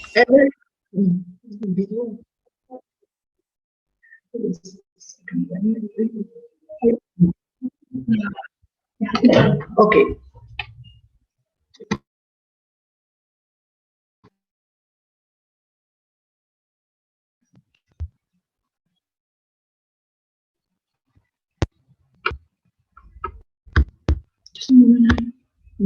Just a moment, please.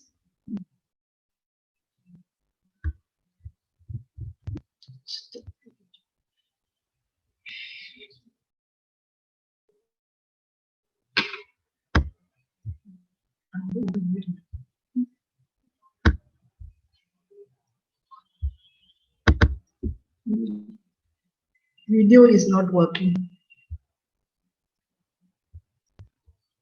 Yes, ma'am, we can see you.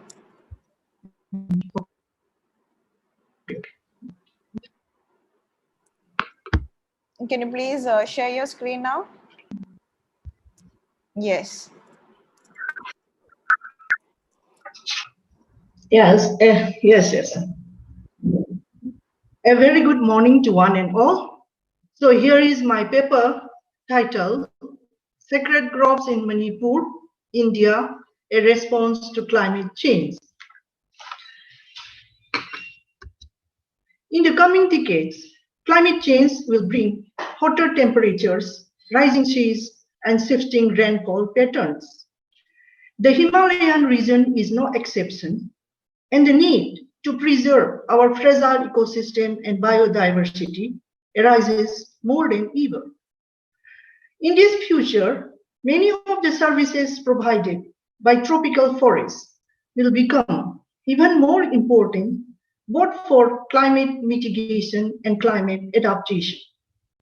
In the face of widespread degradation of natural resources, including deforestation and socio-economic disparities, underserved populations from rural and indigenous spaces face challenges to conserve environmental resources. Sacred groves reflect an example of what is known as social fencing, a collective action and sense of responsibility that protects the forest. India is having abundance of sacred groves, which ranges from a few square meters to several hectares. These are tracts of virgin forests with rich diversity, which have been protected by the local people for centuries for their cultural and religious beliefs and taboos that the deities reside in them and protect the villagers from different calamities. Named differently in various parts of India, these sacred groves protect a wide variety of habitats and hold considerable potential for biodiversity conservation. Sacred groves in Manipur and their ecosystem services. The state of Manipur, situated in the northeastern corner of India, is included in one of the 36 biodiversity hotspot regions of the world. From ancient times, the people of Manipur, also known as Meiteis, were enemies, investing the natural objects like the hills, rivers, lakes, open meadows, dark forests, old trees, lightning, fire, etc. But what they mainly worshipped were clan or local deities and those believed to guarding the cardinal points, generally known as Umanglai, sacred deities or Sylvan deities, or Umanglai Kubams, sacred groves. A ritual festival, both religious and social, is still continuing in its full spirit annually in the name of Lai Harawa, performed by Amaibas and Amaibis, that is, the priests and priestesses, in every nook and corner of the valley at the approach of summer and lasts a number of days. The ecosystems provided by the sacred groves in Manipur is innumerable. And some of the important ones are sustenance for ecological health, repertory for biodiversity, refuge for rare and endangered plants, reduction in soil erosion and nutrient wash-off, and lastly, sacred groves as a social unit. In Manipur, according to a survey made by the Office of the Central Forest Division, Government of Manipur, in the year 2015-16, there are 373 sacred groves existing in Imphal West and Imphal East districts. These sacred groves provide an array of important ecosystem services for the local communities. Number one, sustenance for ecological health. The sacred groves maintain a desirable healthy ecosystem through carbon sequestration, reduce habitat destruction, conserve the viable population of pollinators and predators, serve as a potential source of propagules, conserve the indigenous flora and fauna, and preserve the cultural and ethical practices that have been in existence since time immemorial. The second one, repertory for biodiversity. The sacred groves constitute primal vegetation comprising of a rich variety of trees and associated group of organisms like epiphytes, reptiles, amphibia, birds, butterflies, etc. Some identifiable keystone species are Quaker serrata, locally known as Uyung, Phoebe hynensiana, Unintau, Xylosma longifolia, Nongreisang, Sidrilla tuna, Tyrell, Ceticinua menum, Haikring, Terminalia arjuna, Myopha, Spondia spinata, Haining, Terminalia cerbula, Manahi, Mimosops ilenji, Bokul, Grevillea robusta, Kobila, Amura rohituka, Hairangkhoi, Ficus carica, Haibong, etc. Third one, refuge for rare and endangered plants. The sacred groves harbor many rare, endemic, and endangered plants which are of great value socially, religious, medicinally, and economically. Some of the significant plants are Erythrina species, locally known as Kura, Adhatoda vasica nomanka, Melotria purpusilla lumtabi, Bixa orellana ureiron, Ficus palmata haibala, Ficus hispida asihaibon, Ficus religiosa sanacona, Mena lexiflora haibi, Garcinia pedunculata haibung, Eupatorium burmiticum langtrei, Spondia spinata haining, Datura species ohida, Citrus maxima nova, Arthrocarpus heterophyllus, Thaibong, etc. The fourth one, reduction in soil erosion and nutrient wash-off. Some of the well-preserved groups are sources of important rivers.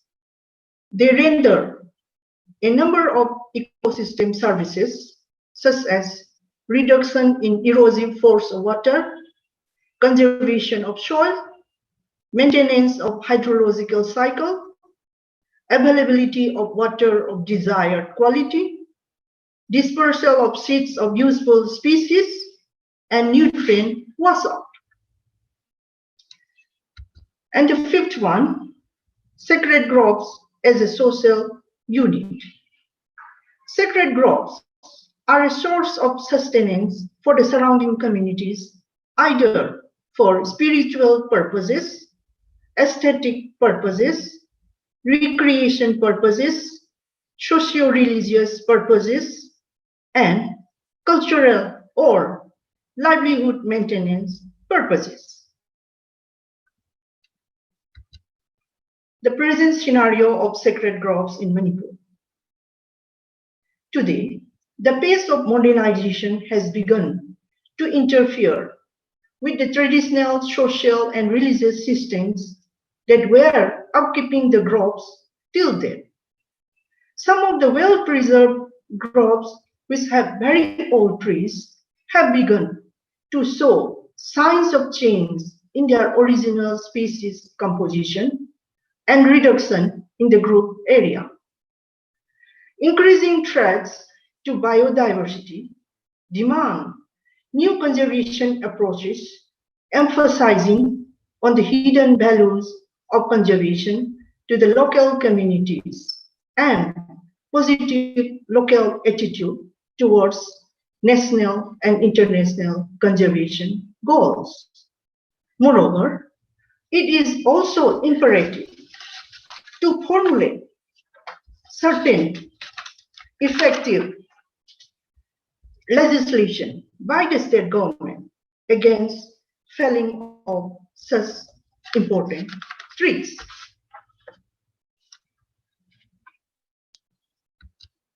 And lastly, to conclude, the sacred groves in Manipur clearly reflect the close linkages between the cultural attributes of the Manipuri community and its conservation.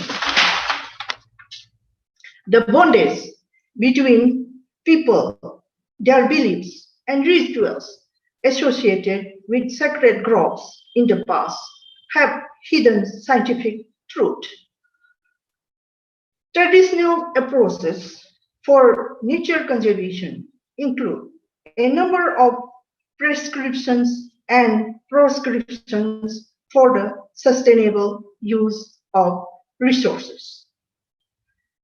Nurturing sacred groves is one of the best strategies of indigenous practice for the protection and conservation of biodiversity.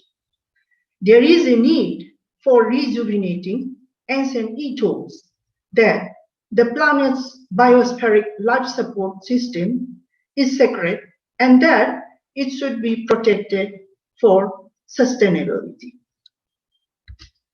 Thank you.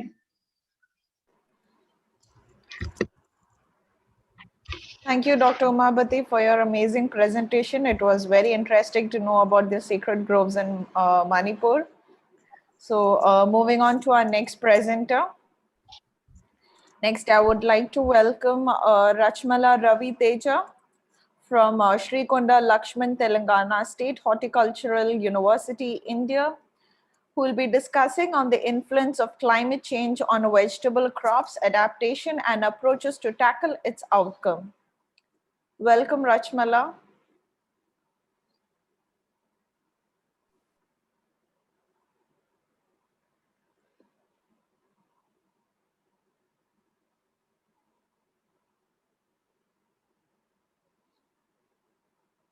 Good morning, everyone. Good morning. And welcome to influence of climatic change on vegetable adaptations and approaches to tackle its outcome. Today, I am going to briefly discuss about the influence of climate on vegetables and its adaptations to tackle its approaches. Coming to introduction, vegetables are known as protective food and they supply essential minerals, nutrients, and for human body. As day by day increase, the population of the world is increasing and the production of the food to be increased. And due to sudden environment conditions, changes, the temperature and limited soil moistures makes them very low yield, which greatly affect the several physiological and biochemical process and reduce the photosynthetic activity and alter the metabolism and enzymatic activity. And we know that India is the second largest producer of vegetables in the world. As in India, the day by day, the population also in India is second among the world, and we need to produce surplus amount of vegetables to require the nutrient conditions. Coming to this impact of climate changes on vegetables, impact on vegetables, heat stress, high temperatures and low temperatures which impact on the flowering and fruiting, and higher CO2 concentration, which impacts in the greenhouse gas effect, flooding, high rainfall areas in northern regions, and drought conditions mostly seen in the India last 3 to 5 years with uncertain rainfall and salinity. The effect of salinity affects on the crop growth and development. It leads to lowers the yield and pollutants. The pollutants released by during the different factors which may affect on the growth and development of the plants. All these climatic factors impact on the growth and development, and they change in the physiological activity, biochemical process, which impact on flowers development, growth, fruit development, and these impact on the yield and productivity of the vegetables. As we know that every human is required for a balanced diet. For balanced diet, each human should require a certain amount of vegetables in their diet. Coming to these adaptations, climate smart agriculture is the only way to subordinate the negative impact of climate variation on crop adaptation before it might affect global productive extremely. Climate smart agriculture is the impact on variations of the crop before it. And plant breeding. Plant breeding shows the active technique in crop growth and improvement. It potentially guarantees for food security and safety under severe weather conditions, and helps to escape from the various stress through a critical phase of the plant growth by evolving stress conditions. By taking the techniques of the plant breeding such as genome editing, genome sequencing, genetic divergence, and genetic advancements, we can improve the yield and we can produce a new cultivars for respect to salt tolerant, for heat tolerant by using plant breeding programs. Coming to climate smart agriculture, it is sustainable increase in productivity of income and strengthen the resilience in the climate change and variability, and reduce agriculture's contribution to climate change. Coming to the genetic diversity, in plant breeding, genetic divergency plays an important it treated an important way for development of novel cultivars based on the genetic distances and similarities. Screening of fellow germplasm with multi-trait assembly and identification of the phenotypes with diverse environment conditions. With the use of genetic divergence, we can assess the genotypes of germplasm, polymorphism and between the genotypes, and the inbreeding and similarity between the genotypes, and assortment of the genotypes, and recombination among the genotypes. With the help of the genetic divergence, we can create the novel varieties which are useful for identification of phenotype for diverse environmental variations. Genomics also allows the examination of molecular mechanisms for abiotic resistance. For climatic change and biotic and abiotic stresses, phenotype screening and germplasm collections of biotic and abiotic tolerance related is coming with genomics, high throughput genotyping and sequencing, transcriptomics, proteomics, metabolomics, and functional genomics, and QTL mapping and isolation of biotic and abiotic genotype responsive genes, and inserting in target organism and developing the new molecular mechanisms. With the use of marker assisted selections and genetic wide association studies, we can develop the cultivars for biotic and abiotic stress cultivars. By physiology, cultivars for biotic stress tolerance, high throughput phenotyping screening for biotic and abiotic trait selection and mapping population. Again, after this mapping population, with the use of this MAS and GWAS, we can develop new cultivars. Genetic wide association studies for stress tolerance have been carried out to exploit the genetic process accountable for genetic resistance under environmental conditions. GWAS aims for identifying genetic variants that associated with specific traits and predict the genotype and phenotype association by statistical analysis. These are sure for biotic and abiotic stresses. For biotic stresses, drought tolerance, heat tolerance, and cold tolerance, and for abiotic stresses like pest and disease. As the climatic factors directly impact on the pest and disease, as based on the relative humidity, rainfall, and drought conditions, the different pest and disease impact has been seen increasing day by day. According to the pest and disease resurgence and development, we can develop the cultivars which are with resistance to the cultivars. Coming to a conclusion, the genetic changes through biotechnology is influencer strategy, which provides a wonderful opportunity for developing a novel cultivars and collection of the genotypes from wild varieties and incorporating them in the cultivator varieties and growing them and regenerating them, encouraging the data collected from genetics which can be exploited significantly to various biotic and abiotic stresses such as salinity, drought, and heat tolerance. Identification of stress responsive TFs are important for finding to develop stress resistant crop cultivars. And genome editing. Nowadays, the genome editing are playing an important factor in developing a new cultivars. The gene of response which can be identified can be edited by different strategies for crop improvement, has output standing to tackle the food insecurity and develop a climate smart agriculture system in worldwide. Here we can see that a gene of response can be identified and it is transferred into a vector, and it is vector is new gene added to plant genome. The new traits are developed. Here new genomic advantages are being used. We have to use effectively for the food security system. Thank you. Thank you, Mr. Ravi Teja, for your presentation. Looking forward to our climate smart agriculture worldwide, as your presentation said. So thank you so much once again. And next, I would like to welcome our next presenter, Jerry P. Alfonso from Tarlac Agricultural University from Philippines, who will be discussing on the climate change trends, impacts, and adaptation of upland farmers in La Trinidad, Benguet, Philippines.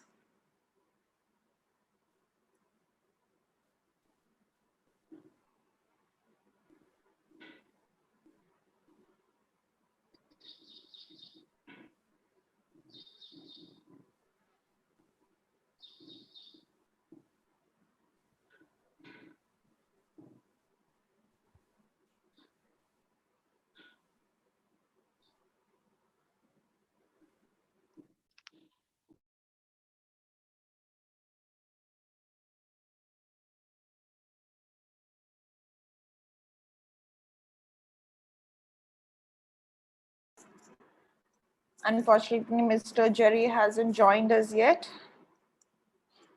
So moving on to our next presenter. Next, I invite Dr. Rashi Sharma from Banaras Hindu University from India, who will be discussing on climate change alarm for all. Dr. Rashi Sharma, can you hear us? Yeah, I'm here. Yes. Yes, you may begin.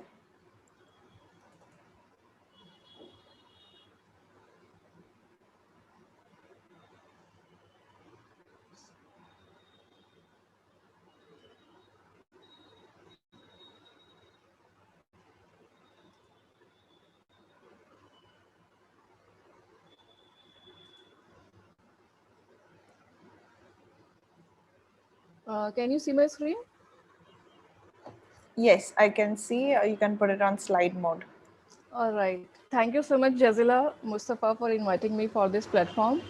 And I would like to thank the entire team, organizing secretary, Dr. Rashmi Sharma, for giving me this golden opportunity to share my views on climate change on the occasion of Second International Conference, Malaysia.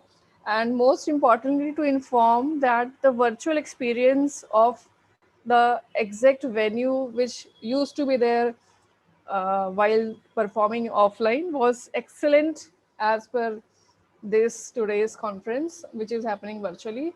So I would like to be there offline once it happens, once the corona situation subsides and this conference happens again. So I'd like to be there once again. So I'm expressing my views on climate change. Yes, it's an alarm for all. Myself, Dr. Rashi Sharma. I'm Associate Professor in Faculty of Ayurveda, IMS BHU, Varanasi, Uttar Pradesh, India. So let's see what are the climate changes we people are observing day by day, what the things have changed, and in what manner we should be alarmed, we should gain opportunities to find out the exact differences between the weather, the climate, the global warming, the etc. etc. All right. So let's see. First of all, specifications of weather as well as climate. So Weather refers to the atmospheric conditions that occur for short periods of time, that is from minutes to hours or days in some localized areas. For example, predictions of rain, snow, clouds, winds, floods, or thunderstorms can be referred to the conditions for weather. However, climate refers to the long-term regional or global average of temperature or humidity, some rainfall patterns over seasons, years, or decades. So, once we see about the climate change, we will refer to the long-term change, which will be seen in the average weather patterns. So, these changes have a broad range of observed effects, such as changes observed in Earth's climates since early 20th century are found to be driven by almost all human activities, particularly the fossil fuel burning, which increase the heat trapping greenhouse gas levels in Earth's atmosphere, which ultimately raise the average surface temperature of our Earth. However, these human produced temperature increase are generally referred as to the global warming.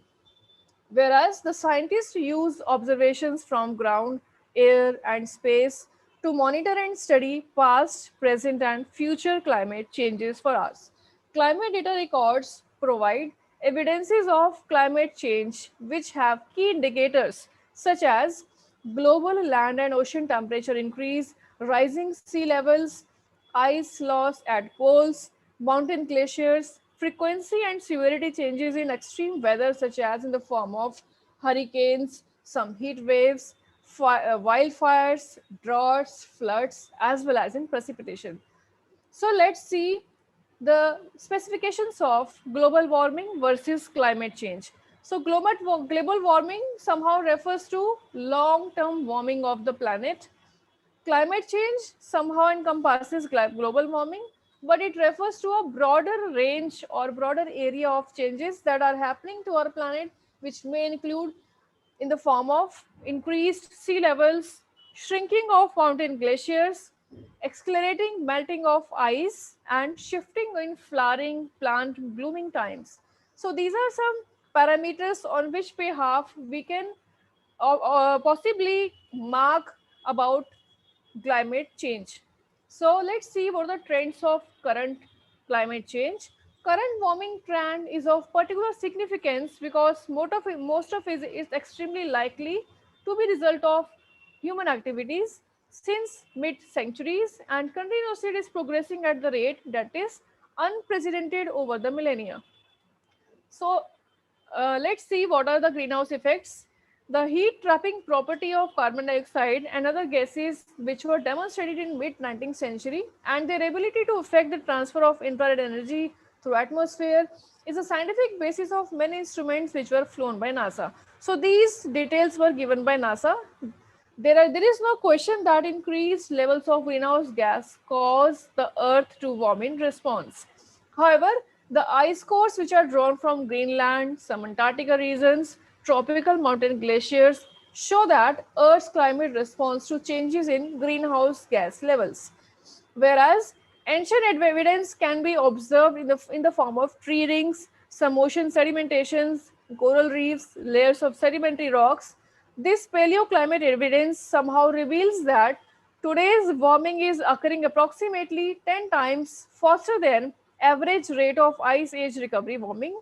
Carbon dioxide from human activities is increasing or progressing more than 250 times faster than it did from natural resources after that ice age. Now, there are some evidences for rapid climate change. For example, we have global temperature rise. So average surface temperature of the planet has risen to 2.12 degrees Fahrenheit, approximately 1.8 degrees in centigrades. Since late 19th century, a change driven largely by increased carbon dioxide emissions into the atmosphere and other human activities.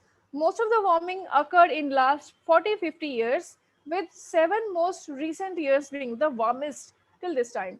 So the years 16 and 20 were supposed to be the warmest years as per the record.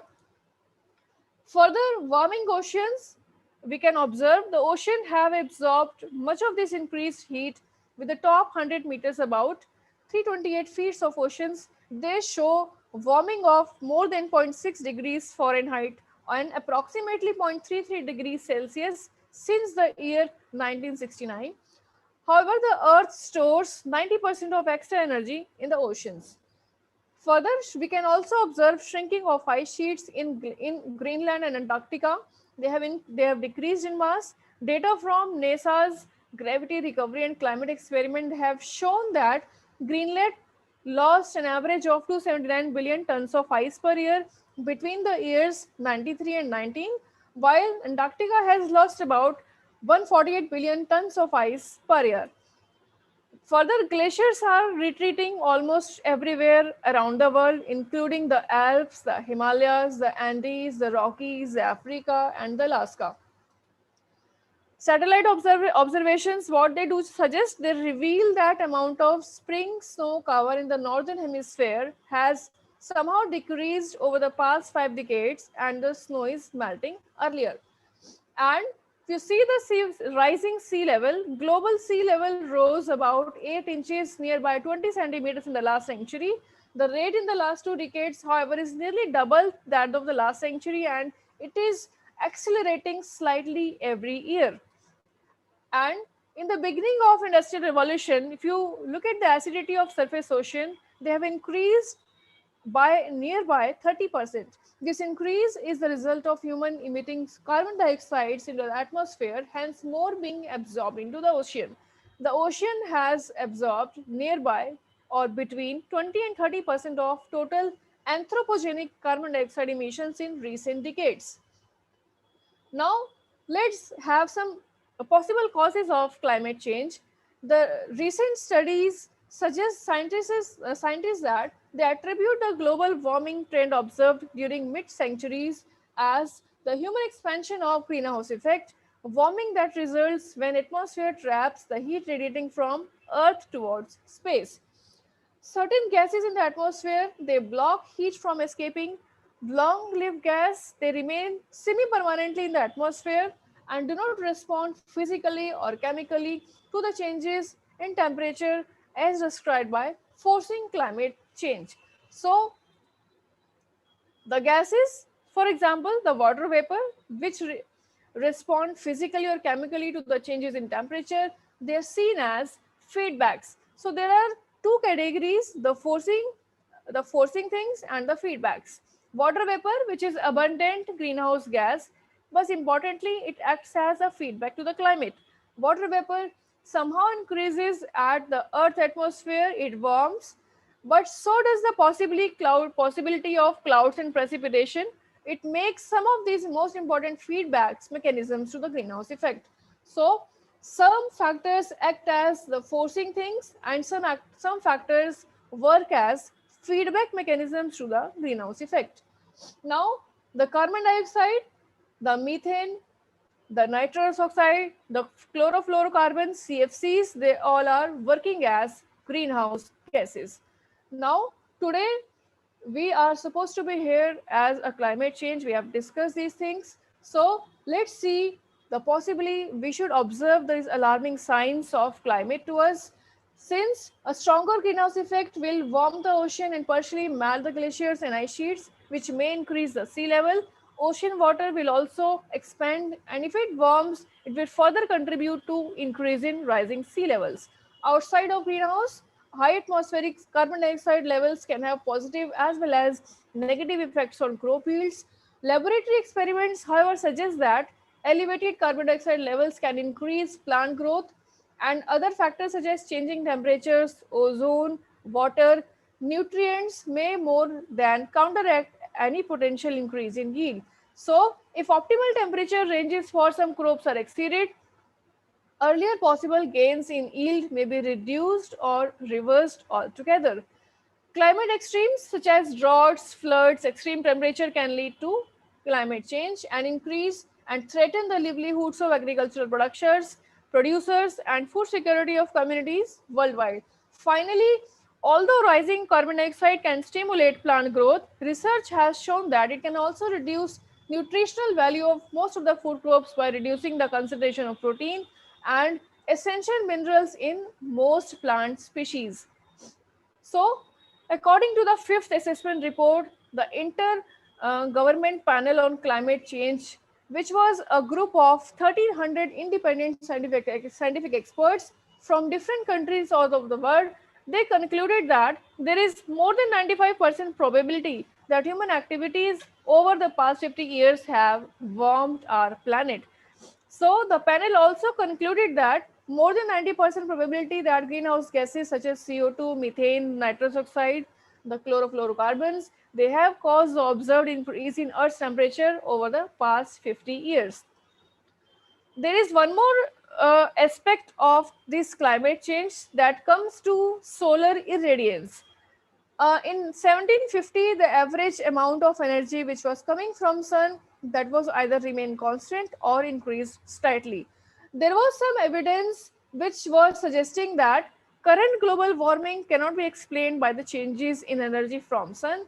However, if you look at the warming that it was caused by a more active sun, scientists would expect to see more warmer temperatures in all layer of atmosphere. However, they have observed a cooling temperature or less temperature in upper atmosphere and a warming at the surface in the lower parts of atmosphere. That's because greenhouse gases are trapping heat in lower atmosphere. So the climate models that include solar irradiance change, they can't reproduce the observed temperature trends over past century or more without including a rise in greenhouse gases. However, scientific consensus, they correlate that Earth's climate is continuously or progressively it is warming because multiple studies which are published in peer-reviewed scientific journals, they show that 97% or more of actively publishing climate scientists agree for climate warming trends over the past time are extremely likely due to human activities. Leading scientific organizations worldwide have issued several public statements in endorsing this position. So here are some references which I have referred in my paper. Focusing on all the aspects which I have tried to confer in this short period of time, let's hope for a better tomorrow. Thank you. Thank you, Dr. Rashi Sharma, for an amazing presentation. And with this, we'll move on to our next presenter. Next, I would like to welcome Maraboina Sandhya Rani from Dr. YSR Horticultural University from India.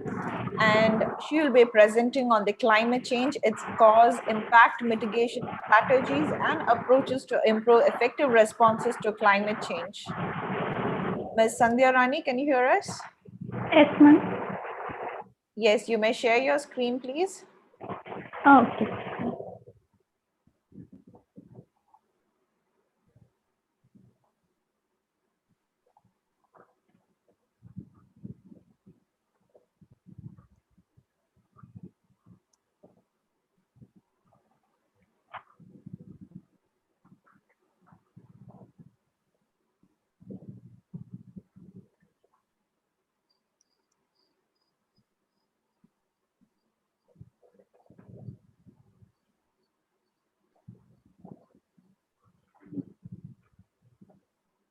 Good morning, everyone. Hello? Yes, yes. Ma'am, can you see the screen? Now I cannot see the screen. It was visible earlier.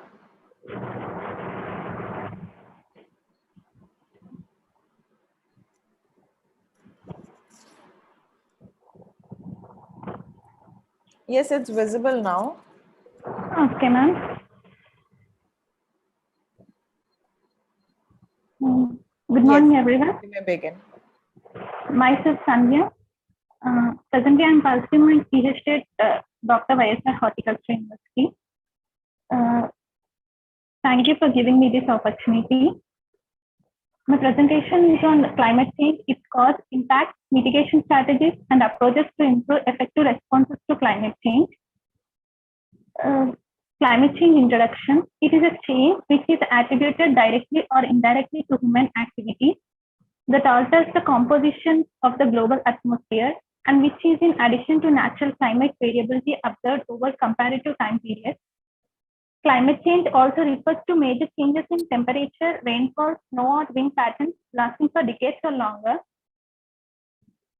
The causes of climate change are natural causes.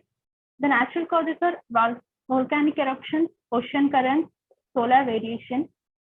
The human causes of climate change are greenhouse gases, deforestation, coal mining, burning of fossil fuels, industrial process, and agriculture. The impacts of climate change are extreme drought, ecosystems are changing, rising temperature, declining crop productivity, hurricanes, rising sea level, and heavy rainfall. The mitigation strategies of climate change are afforestation, watershed management, organic agriculture, integrated farming systems, improved management of livestock population, use of renewable energy. We can mitigate the climate change. Conclusion, indeed, it is an urgent need to apply appropriate and improve technology, effective policy, sustainable farming practices, including agroforestry and organic farming, etc., which have tremendous capacity to serve as a tool in combining climate change, protecting people and livelihoods, and creating a foundation for more sustainable economic and social development. Thank you. Thank you, Ms. Sandhya Rani, for a quick presentation. Thank you, ma'am. Now I would like to invite Mary Jasmine E. from Infant Jesus College of Engineering from India, who will be discussing on an intelligent machine learning technique to forecast weather.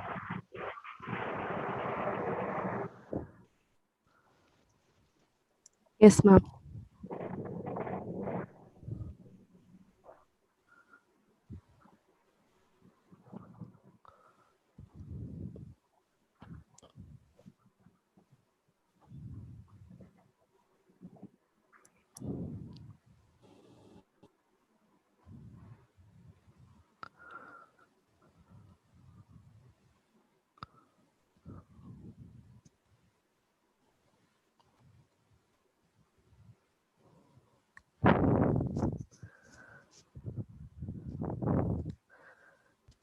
Good morning, everyone.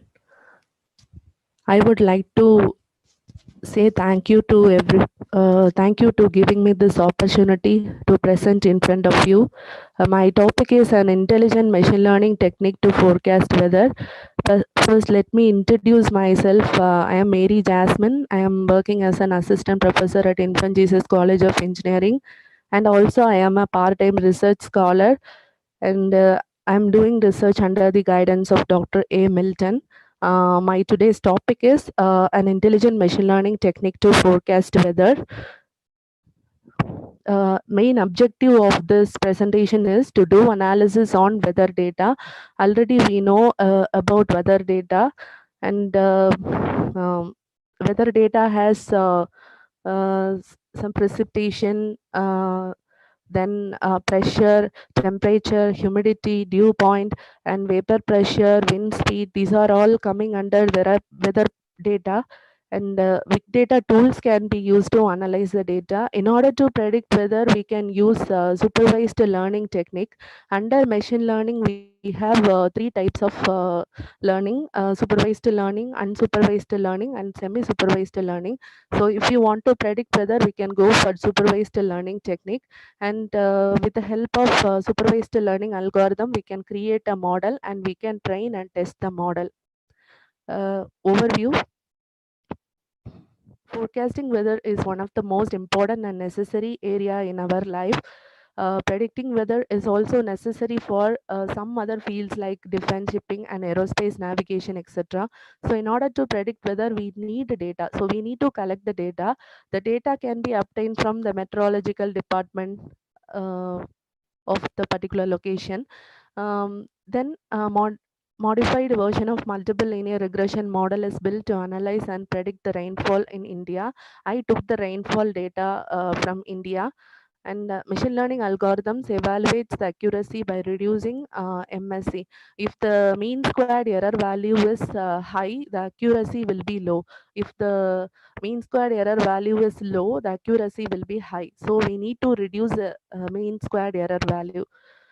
Introduction, data analytics.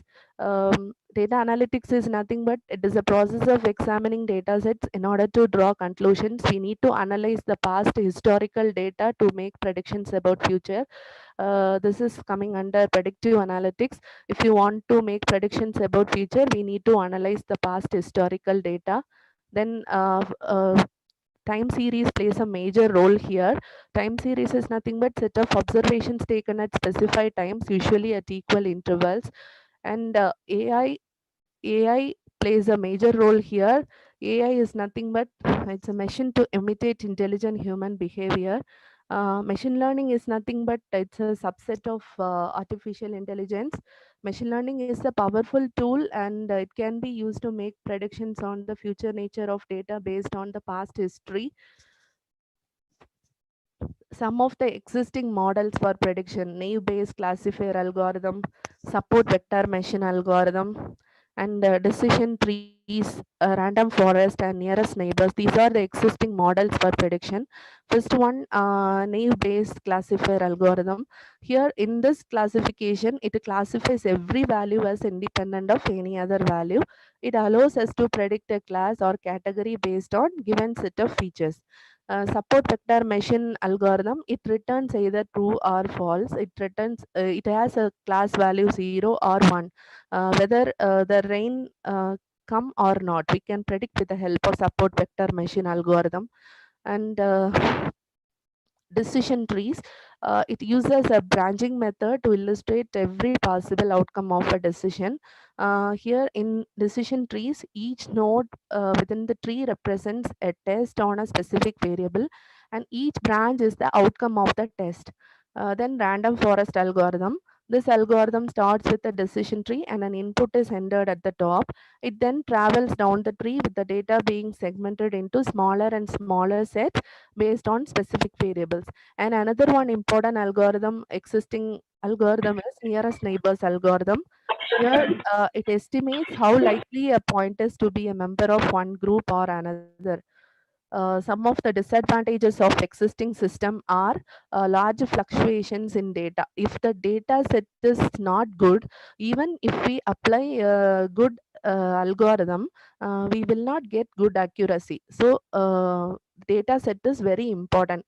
These are the disadvantages of the existing system. There are large fluctuations in data, then error will be relatively large, that is MSE. As I told earlier, MSE, mean squared error, will be relatively large.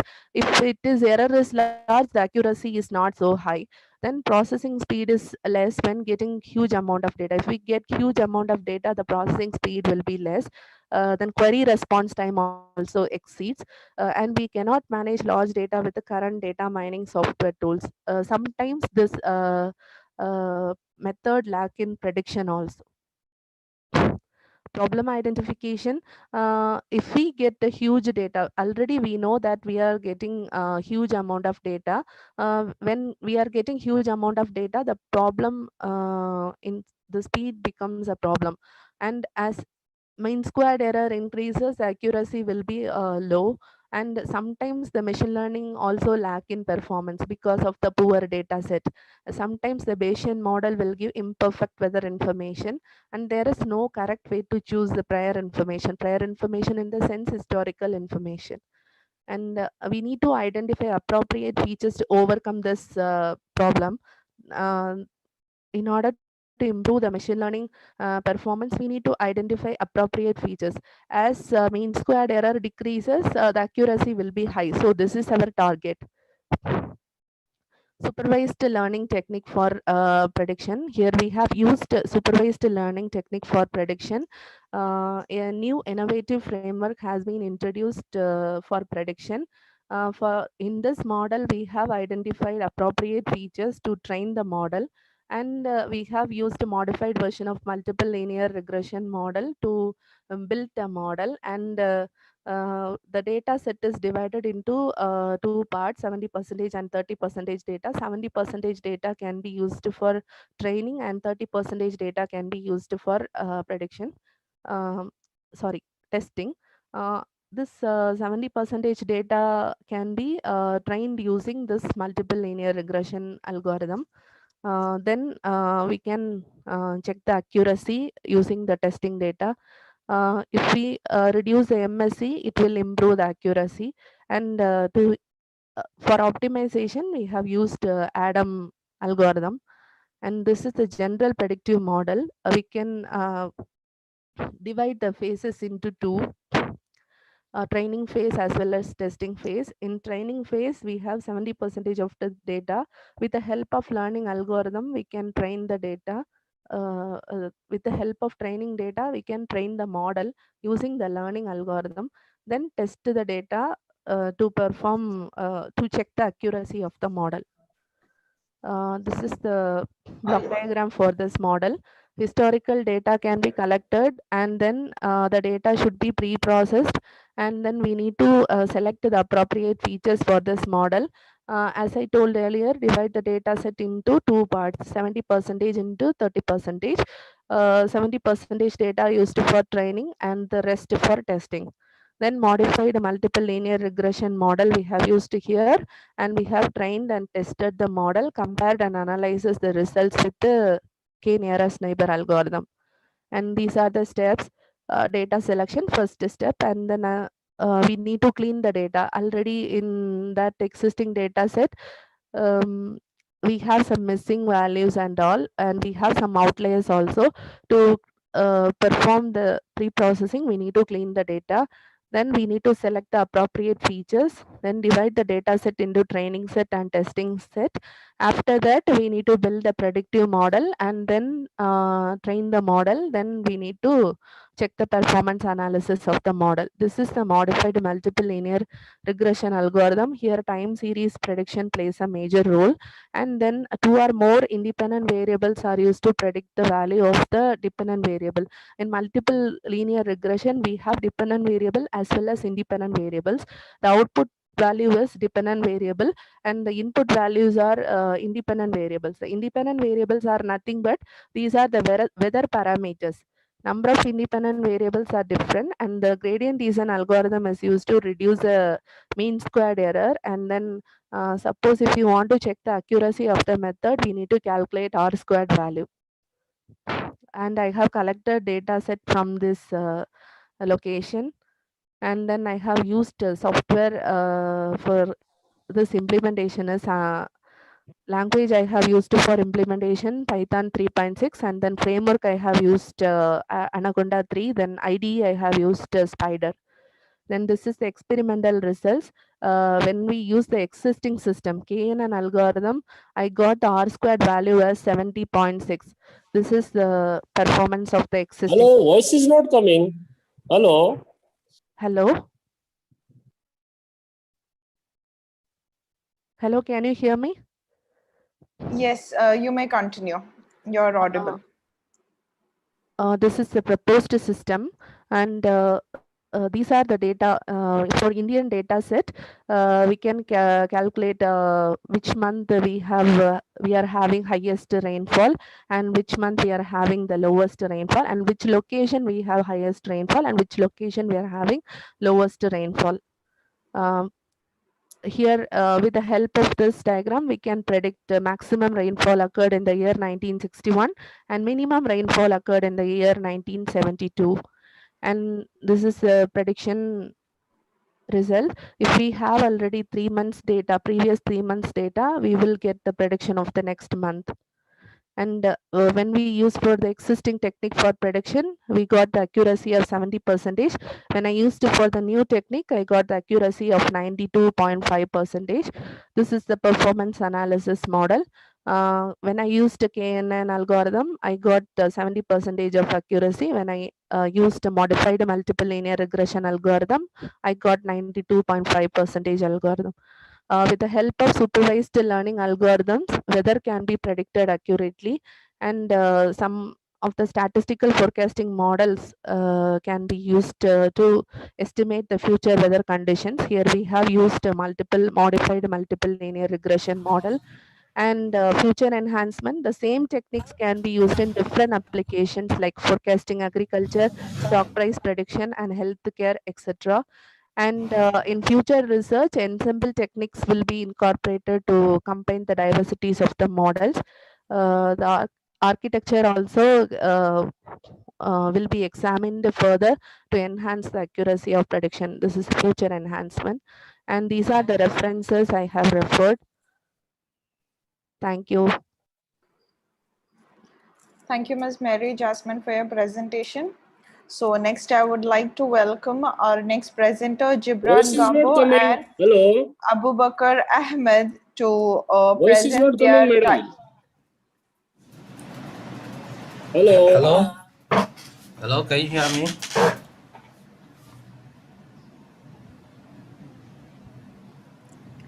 Hello.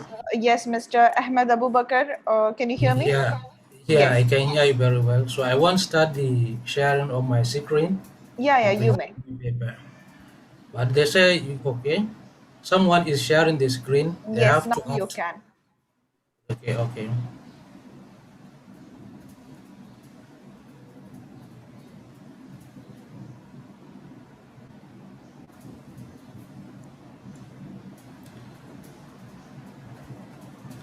So good afternoon, ladies and gentlemen.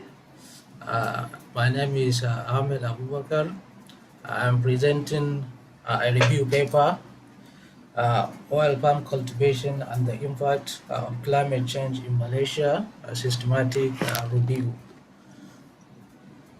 Basically, we know that climate is generally changing over decades. In the case of Malaysia, using several models, they have predicted that the temperature is going to increase by 1.5 to 1.7 degrees by 2050. Although the prediction... Excuse me, Ahmed, can you please put it on slide mode?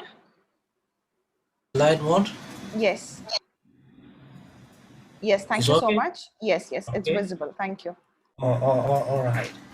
So basically, using several models in Malaysia, that they predicted that temperature is going to increase by either 1.5 degrees to 1.7 degrees by 2050 within the Malaysia or Peninsula Malaysia. And the prediction also varies in the Sabah and Sarawak. For example, in Sabah, the prediction is about 1.3 to 1.7 degrees centigrade by 2050. And also generally the rainfall is going to increase by another 30% or minus 30% depending on the model used for the prediction.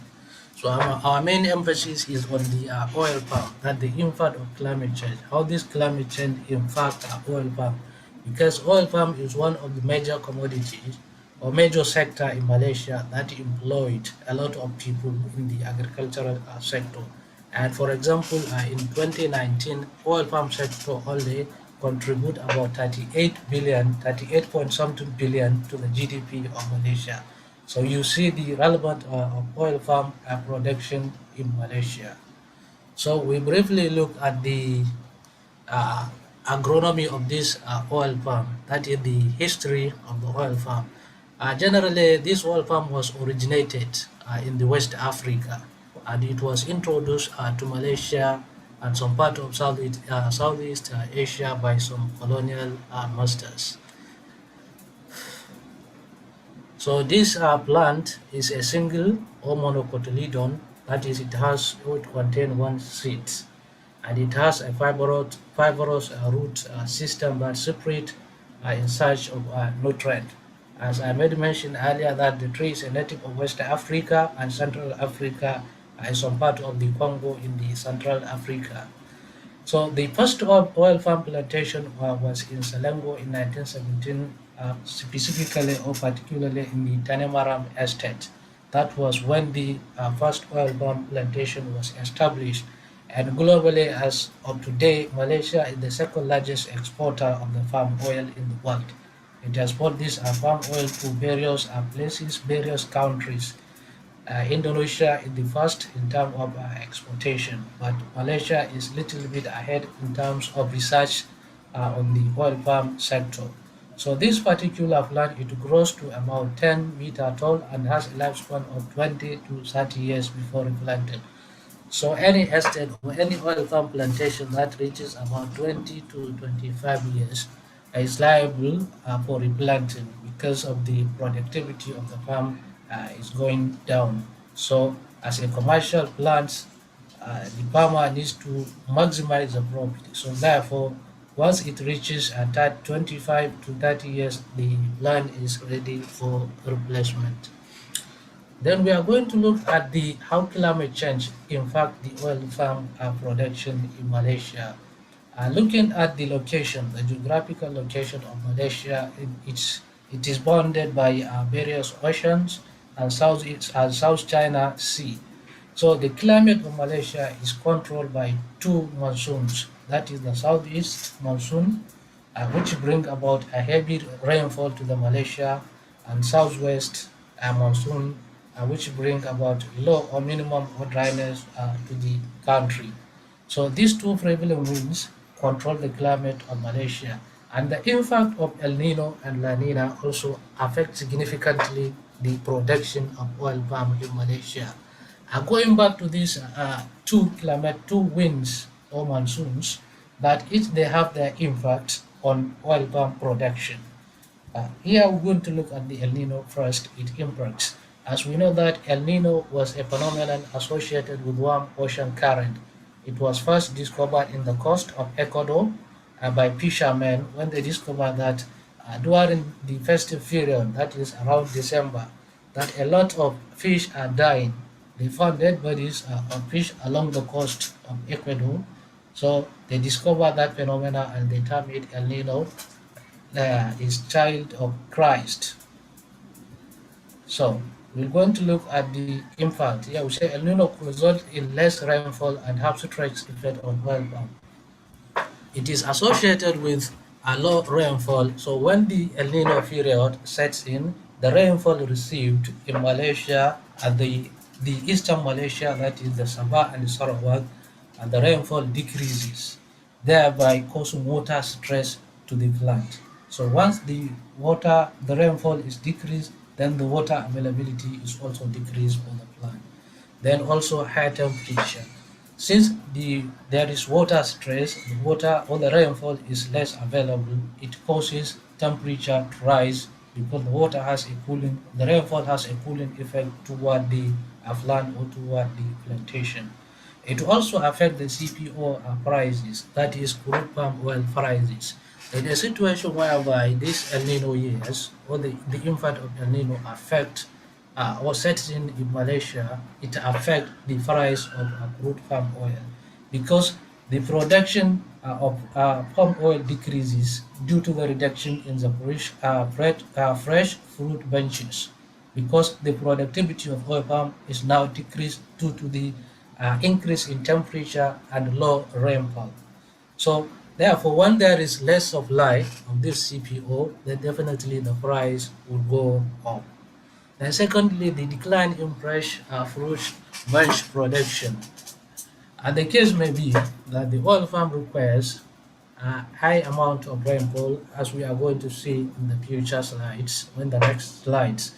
It requires high amount of water. So the impact of El Nino decreases or reduces the amount of rainfall received. So therefore, the productivity of oil palm is now reduced. So it will not produce or it will not provide the required or the maximum number of fresh fruit benches for the extraction of oil palm. Then also it affects the metabolic processes of the plants. So in a situation whereby there is less water or the water is less available for the plants, then it causes or it affected the metabolic rate of the plant. For example, in terms of transpiration, it has to conserve moisture for its survival. Then the rate of transpiration will be reduced. Then also the rate of metabolic activities, that is transportation of nutrients from the roots to the main stem to the branches, also is now decreased due to the impact of this El Nino. So here I present the historical El Nino events in Malaysia, the documented one right from 1951 to 1952 and up to 2015 to 2016. But the most notable one that they have significant impacts. They were termed as the strongest El Nino, were the one in the 1982 to 1983, then 1997 to 1999, then 2015 to 2016. These are the three El Ninos demarcated by Malaysia. They have strong effect on oil palm production in the country. Then when we come to the La Nina simply refers to the opposite of the El Nino because it is associated with high amount of rainfall. So during the La Nina, it has some positive and negative effects. It brings high amount of rainfall into Malaysia and the eastern Borneo or the eastern Malaysia. So this helps in increasing the productivity of the oil farm and increases the fresh fruit benches sometimes. But when the rainfall is overwhelmed, it also reduces the production of the fresh fruit bunches. In a situation whereby there is excess rainfall, it causes the fresh fruit bunch to rotting and it delay harvesting. That is because due to the high rainfall, the soil is waterlogged. It prevents or does not allow access to these various plantation, so thereby causing the fresh fruit bunches to rotting, and also it affects the tree itself because of the lack of air movement also affect the ability of the tree, and also the impact of pest and disease also within the plantation. Then also in terms of CPO, it brings a positive relationship with the CPO price. In a situation whereby there is a bumper harvest also, this will help in stabilizing the prices. But in a situation whereby the rainfall is overwhelmed, it also affects the price of the CPO because the crude palm oil production will now be decreased due to the delay in harvesting and the rotting of the bunches, that is the fresh fruit bunches in the oil farm. Then also it affects the working hours in the farm. In a situation whereby there is abundant or overwhelming rainfall, it affects the working hours in the farm. The farmer may not be able to go to the farm, and also even if he hired workers, they might not be able to go to the farm for other activities such as harvesting and other agronomic activities within the plantation. Then we look at the historical or documented La Nina events in Malaysia right from 1950 to 1951 up to 2000 to 2001. So one of the most important thing here is in a situation whereby we have El Nino years, for example, the El Nino of 1997 to the El Nino of 1998. Then after that, the next the next years, that is 2000, 2001, was if I put 2000, the yes 2000 to 2001 was La Nina year. So in that year there was a bumper harvest of oil palm in Malaysia. So ideally, most of the times after El Nino, then the next years will be a La Nina year whereby farmers is going to have a bumper harvest of fresh fruit bunches. Then the infant oil farm rainfall and temperature requirement. This specific plant in Malaysia is planted basically for commercial purposes. So a lot has been done in terms of research to improve this plant productivity to maximize profit. So it has specific temperature requirement, which when the temperature exceed, then definitely it affects the production. And also when the temperature is below the minimum requirement, it will also affect the productivity of the plant. The ideal temperature or the optimum temperature is within the ranges. The maximum is 29 to 33 degrees centigrade. Anything above this will affect the productivity of the oil palm, and as such will affect the fresh fruit bunches production. And also temperature below 22, for example, below 20, for example, 18 degrees centigrade temperature, it generally affect the productivity of the oil palm in Malaysia. So therefore, the temperature must be within the range limit for optimal production of fresh fruit bunches. Then evenly distributed annual rainfall of 1,500 to 200 millimeter or more without a defined dry season. So the plan requires at least 1,500 to 2,000 millimeter annual rainfall for the optimum production of fresh fruit benches, and usually with defined dry season, and usually less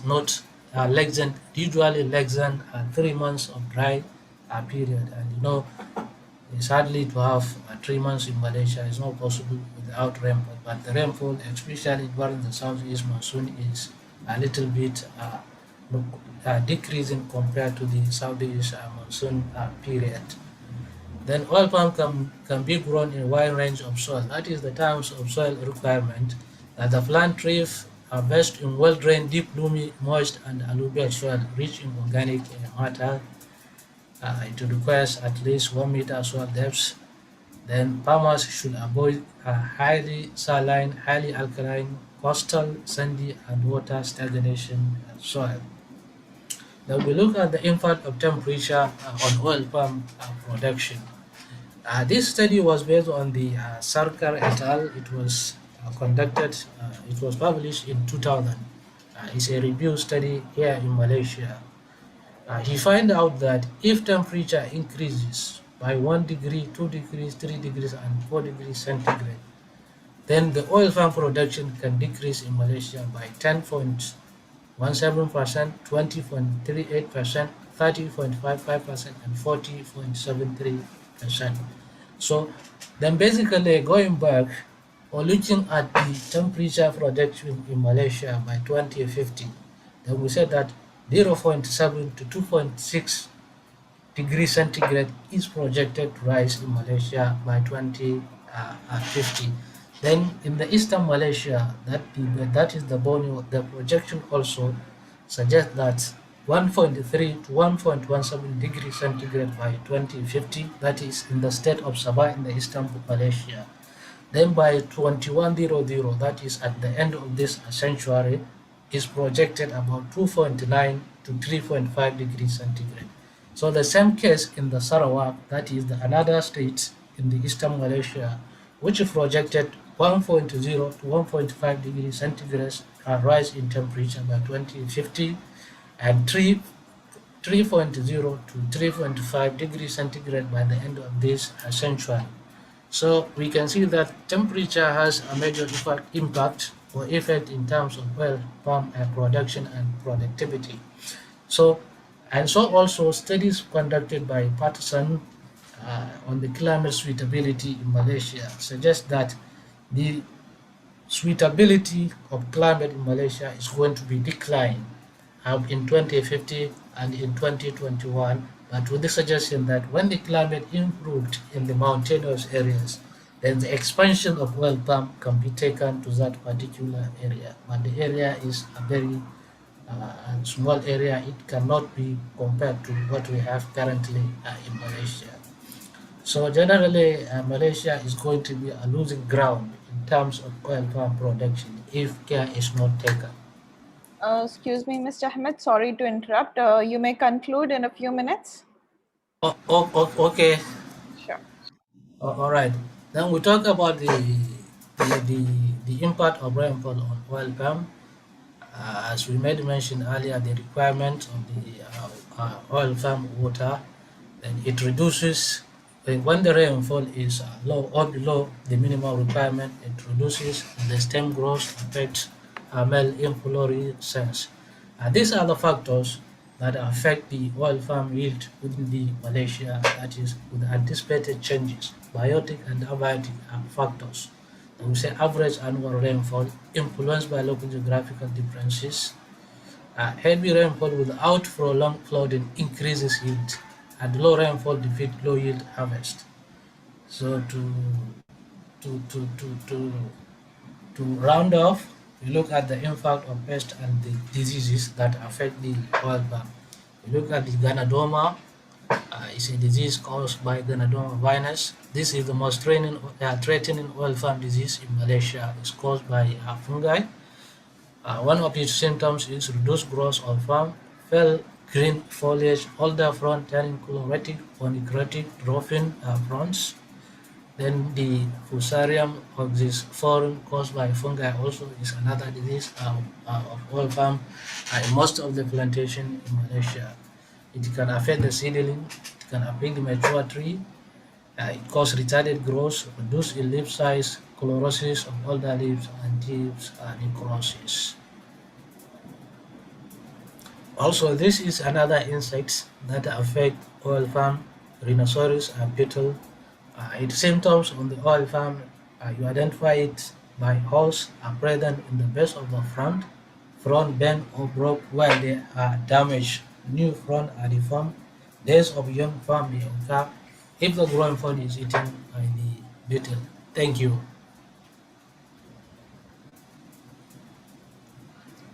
Thank you, Mr. Ahmed Abubakar, for your presentation.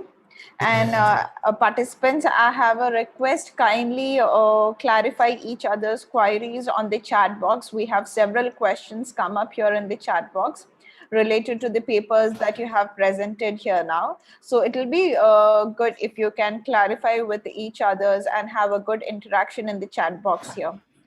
Thank you. Moving on to our next presenter. Okay. Next, I would like to welcome Tojo Jose from Bharatiya University, Coimbatore from India, who will be discussing on the climate change and medicinal plants. Okay. Can I share my slide? Yes, please.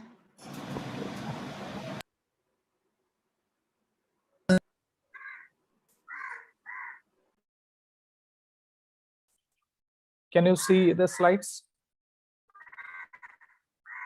Can you all see the slides? Yes, the slides are visible. You may put it on slide mode. Okay. Slide mode. Okay. Just wait.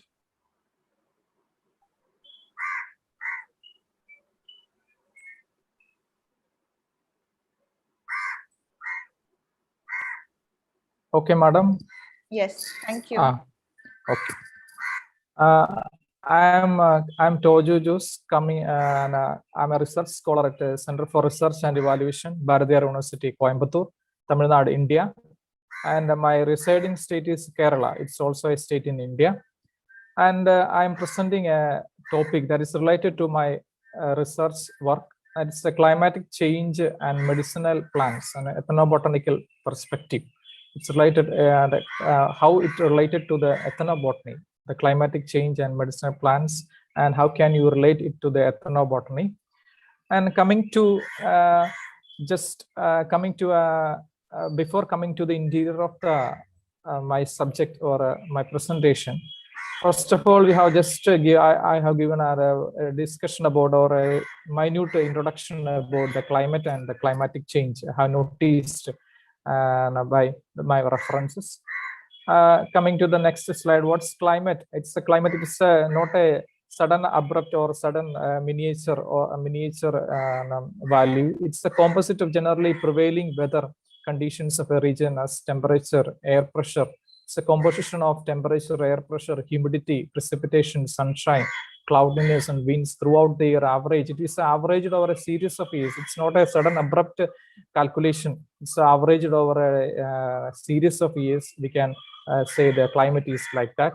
And next is how can you demarcate from climate from weather? Climate is the average weather in the place of over many years, but weather can change in just a few minutes. Just a few hours or few minutes, weather can change. And climate takes its hundreds, thousands, and even millions of years to change. And next, Just a note about the climate or on the weather. This next is we're discussing about what is the change in climate and how it the change affected in the 20th and century. What are the records? What are the research records? And the climatic change. The climatic change is a long-term change. It's a long-term change in the statistical distribution of the weather patterns. It is not a sudden abrupt change. It's a long-term change over periods of time that range from decades to millions of years. And it ranges from decades to millions of years.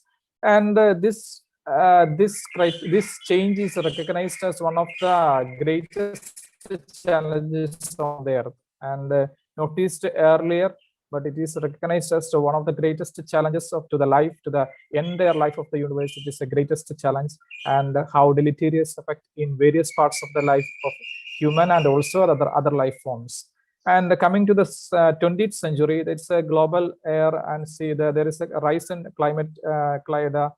Temperature got risen to 0.8 degrees Celsius, and since 1971. 90% of the warming has occurred in the oceans.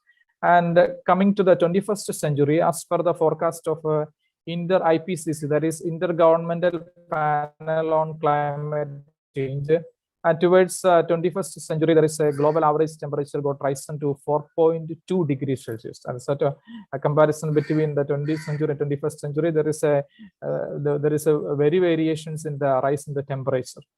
And next, we are going to see about a graph that is related to the climatic change. And you can see it is from the 19th century to the 21st century. The graph illustrates from the 19th to the 21st century. And you can see in the 19th century up to 1850 to 1950, 100 years, there is a steep increase. There is a plateau. You can see there is a plateau in the increase. And then from 1950 to up to projected to 2025, there is a steep increase.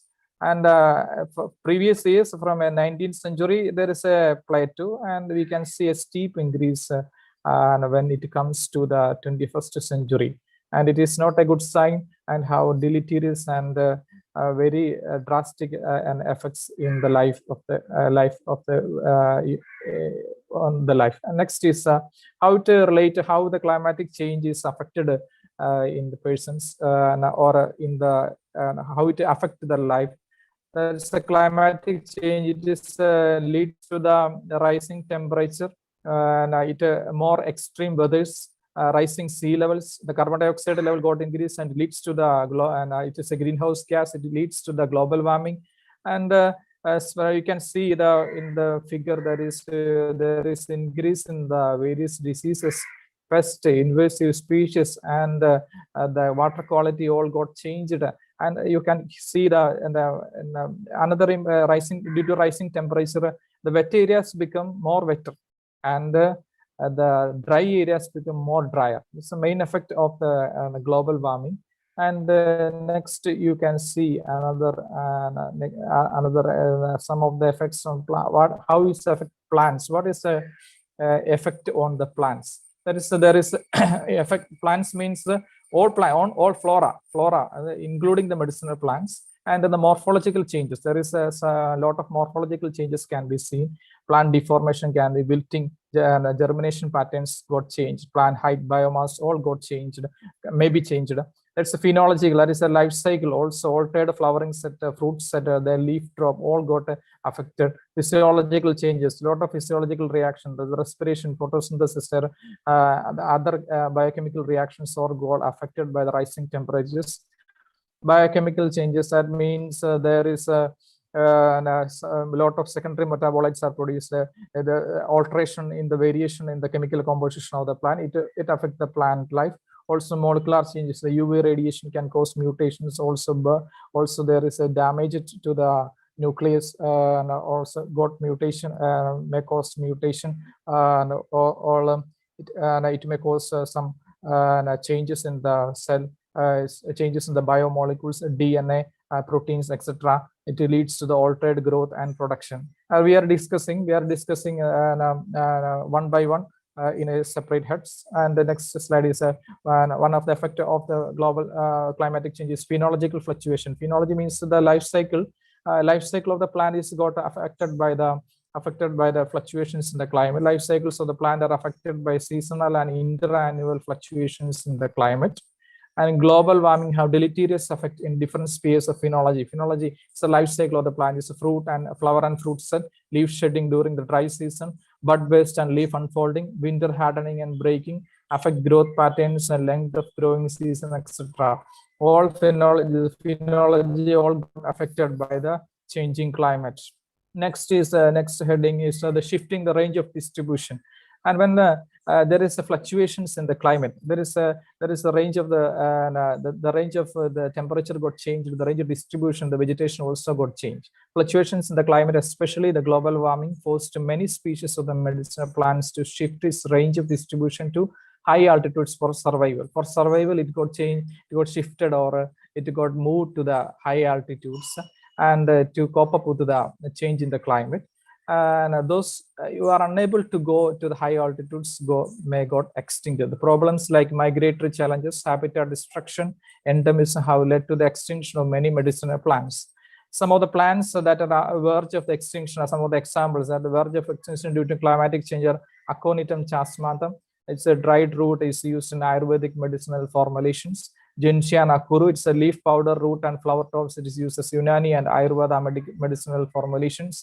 Aconitum heterophyllum, used against scorpion and snake bites.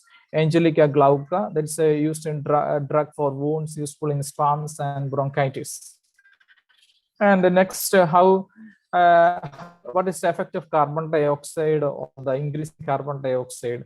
And there is two types of plants, C4 and the C3 pathway can be observed in the plants. And in C4 plants, C4 pathway, plants having C4 pathway are called C4 plants, and plants having C3 pathway are called C3 plants. And C4 plants have advantage in warm, humid climate. C3 plants is favored in a cool, shady climate. And the effect of carbon dioxide, the experimental studies, how some of the references, some of the review shown that the experimental studies have proven that there is a total biomass and root numbers of many medicinal plants correlated. There is an increase in as carbon dioxide increased the biomass, and there is a positive increase in the biomass and increase in the total biomass and root numbers. And next, the studies also, the effect of carbon dioxide studies have proven that increasing carbon dioxide by Barbelé in 1970, there is an increase in the vitamin A and C content of the tomatoes. And the studies by Stunfart et al. 1987, studies in the Digitalis Lanata that produces cardiac glycoside digoxin showed an increase in digoxin production correlated with the elevation of carbon dioxide. And studies of soyabean and Saxana 2004 in Hypercium perforatum, commonly called the St. John's wort, shows an elevation in net photosynthetic rate and dry weight on increased carbon dioxide concentration. Okay, there is a positive effects. And next is what is the effect of the rise of ozone level got raised. The physiological stress, the ozone, there is a normal concentration of ozone. When the concentration got increased, the condition is stress, can be explained as a stress condition. The physiological stress triggered by elevated ozone levels leads to the switching of many metabolic pathways, especially jasmonic acid and salicylic acid pathways. They are all produced as secondary chemicals in plants. So studies approved by Lewin et al. And what is the cause? What is the product? How can ultraviolet radiation, or is the increase in ultraviolet radiation affect the medicinal plant life? Excessive UV radiations cause cellular damage, including DNA, proteins, and other biomolecules. It can further affect the growth and development of plants and results in variations of biomass, flowers, fruits, secondary metabolite production, etc. And coming to the secondary, how the elevated temperature, how the global warming, how the climatic change affect the secondary metabolite production. The climatic change, global warming, or increased temperature is a stress condition.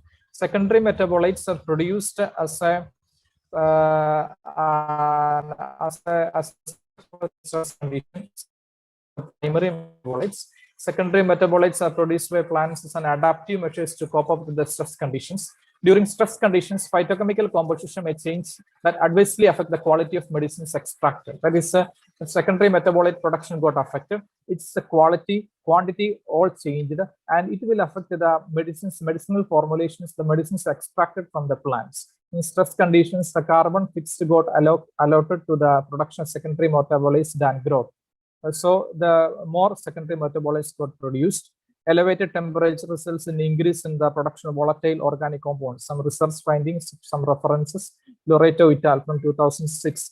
And next is what is the effect on medicine? How the elevated climatic change affects the medicinal plants? Tojo, I request you to fasten your presentation.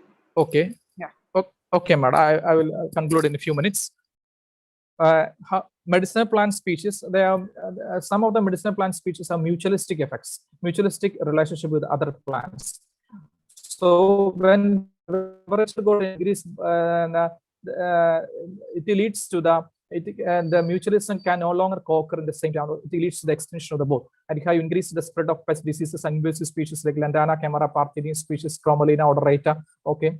The medicinal plant species having precise habitat necessities and extended generation time. They are fragile communities. They are more prone to extinction as a result of the climatic change. Next is how this related to ethnobotany. Coming to the interior of the topic, how it related to ethnobotany. Ethnobotany is a branch of science that deals with the interdependence of human population with plants that incorporates indigenous knowledge.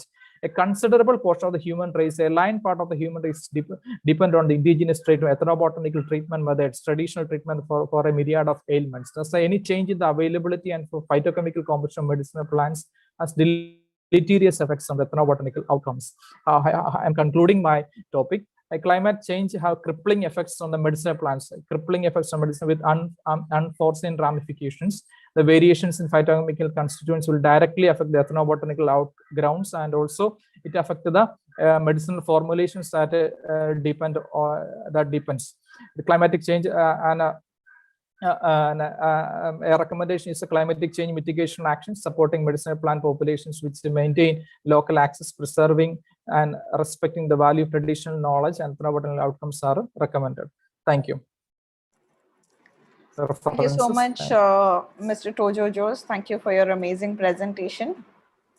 Okay. So if you have any queries, participants, you can ask to Mr. Tojo on the chat box, and I request the same to Tojo to answer to the queries, and we can have a good interaction in the chat box with the co-researchers here. So next we are moving on to the track 2, that is global warming. And our next participant is Nitin Bhagat from University of Hyderabad from India, who will be presenting on the rainfall trend analysis of B district of Maharashtra in India. Hello. Yes, Nitin. You can hear me, ma'am? Yes, I can hear you. You can begin your presentation. Okay, ma'am.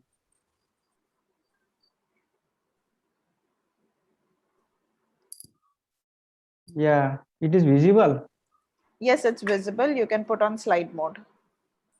1 minute, ma'am.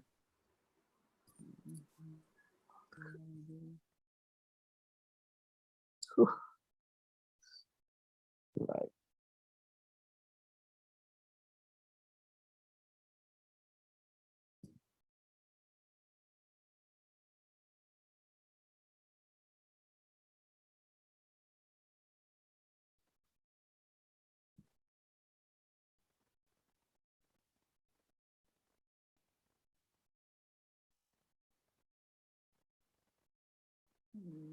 Nitin, you can click on the bottom slide option. Okay, ma'am. Yeah, I click, but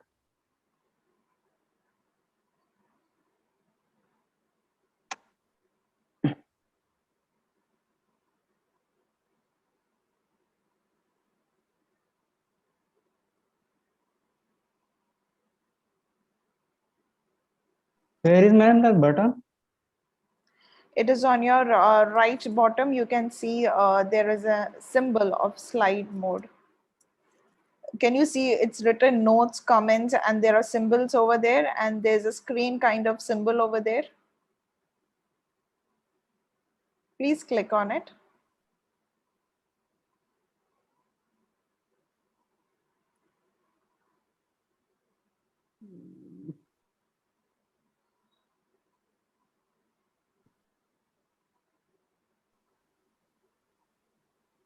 You can move to slide number 1 and begin your presentation.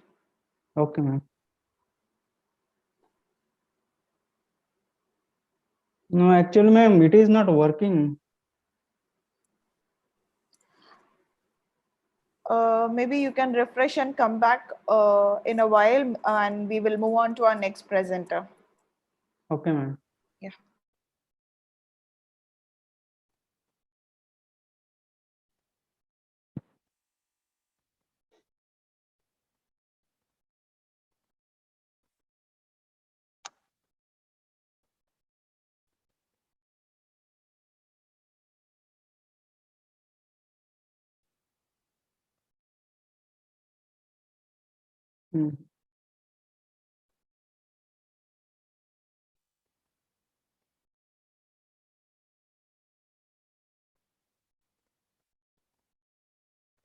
Ma'am, later I will present. Yes, you can present later. Okay.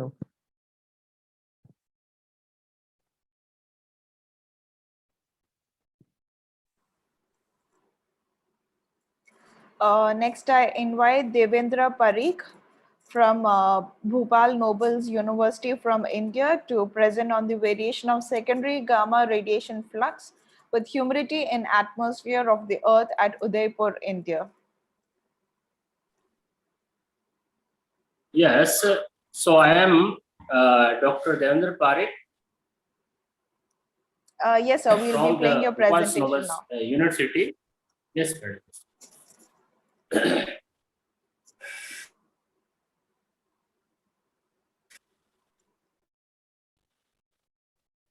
So I hope the screen is visible to you.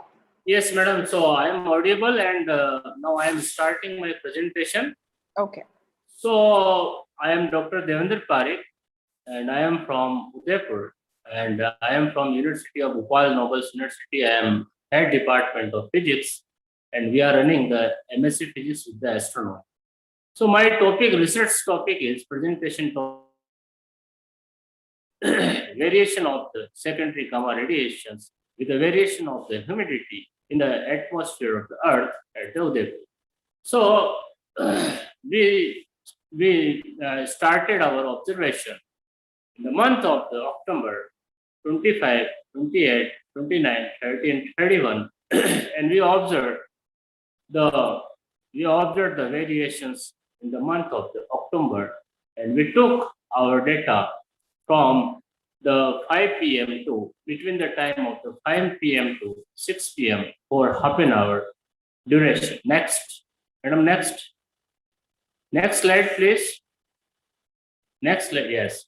So in the introduction, you are familiar with the cosmic radiation. You know that the cosmic radiations are the primary cosmic radiations in which the 89% are of the protons, that is the nuclei of the hydrogen.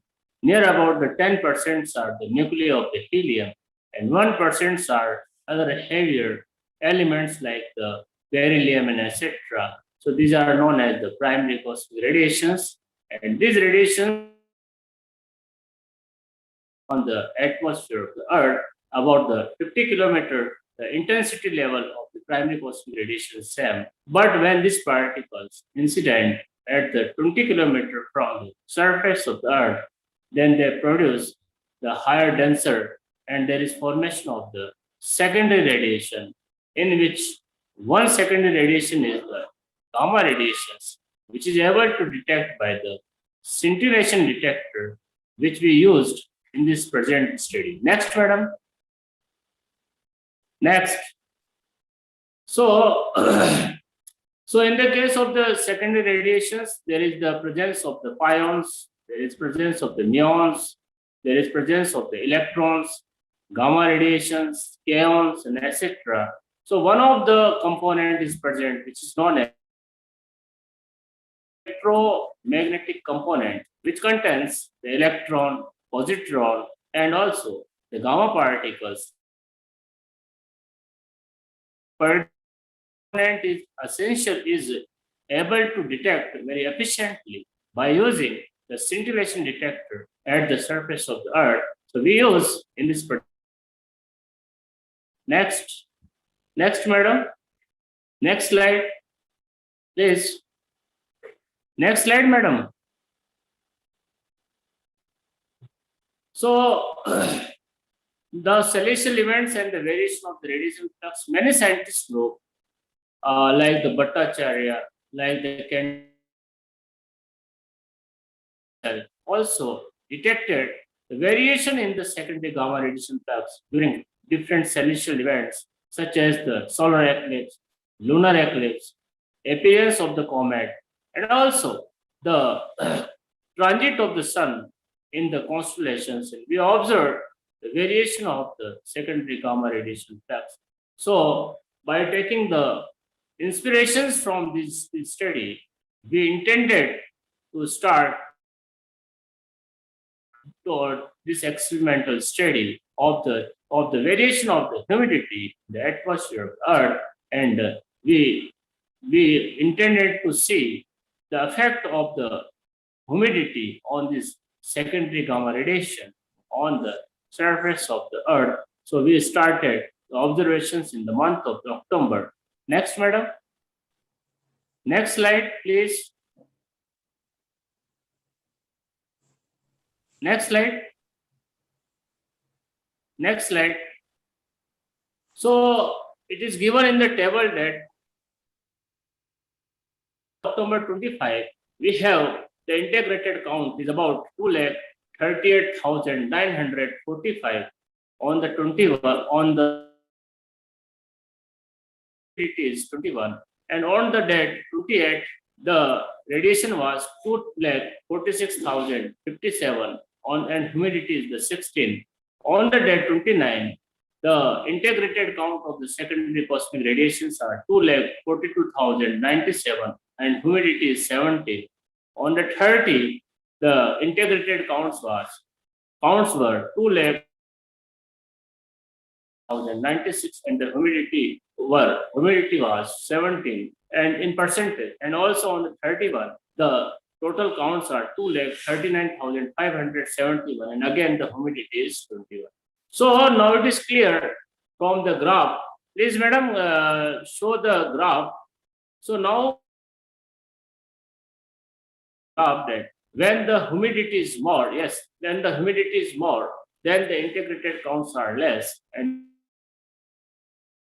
less, then the counts are more. This confirms, or this is the main conclusion of our studies, that whenever the humidity means percentage, means the presence of the water molecule in the atmosphere, radiations and less radiations will reach to the surface of the Earth. So this is the main conclusion, that whenever the humidity is more, then we got the less radiation of the secondary gamma radiation or less flux of the secondary gamma radiation. But when the humidity is less, then we have the more secondary gamma radiations on comparison to the date 25 and 31. So this is the main conclusion of our study. Thanks. Any question, any query, then you can ask me. Thanks, madam. Thank you, sir, for your presentation. Participants, if you have any questions, please write to us in the chat box, and requesting the presenters to clarify the questions. So moving on to our next presenter. Next, I invite Rajesh Kumar Kashyap from Climate Change and Environmental Livelihood Solutions from India, who will be presenting on the support research in favor of climate change to combat global warming. Mr. Rajesh, can you hear us? Yes, I can hear you. Yes, can you be a little more audible? Yeah. Can you hear me? Yes. You may share your screen and begin now. Exactly. Just one minute.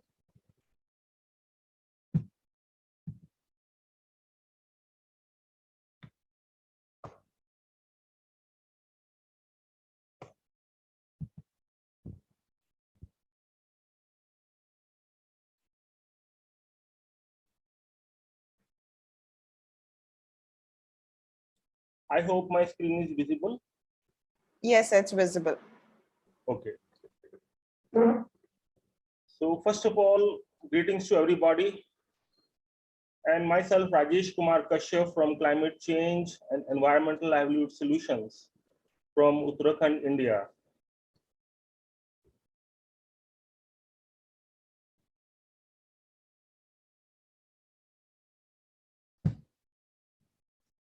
A little brief about my firm, Cells. It is basically a consultancy firm, and we do consultancy on environmental issues and climate change, as well as we provide livelihood solutions related to environment issues. Plus, I'm also a consultant in Mussoorie Forest Division and owner of waste plastic unit in Dehradun. This is a little brief about my organization. And some of the major achievement that we have done in past decade is one of the green one is like reclamation of submerged land in Port Blair, which took place after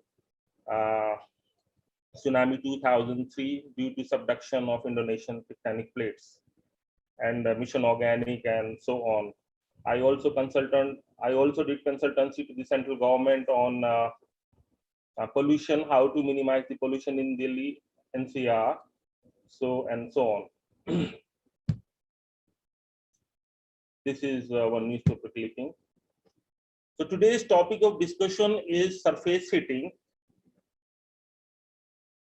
and I want to give more information on surface heating today.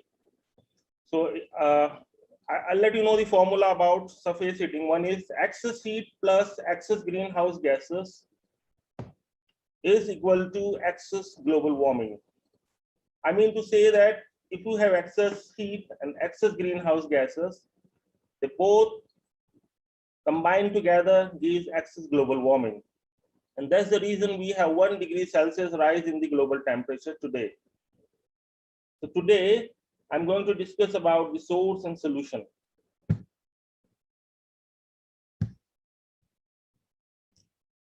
The earth was perfect once, as we all know.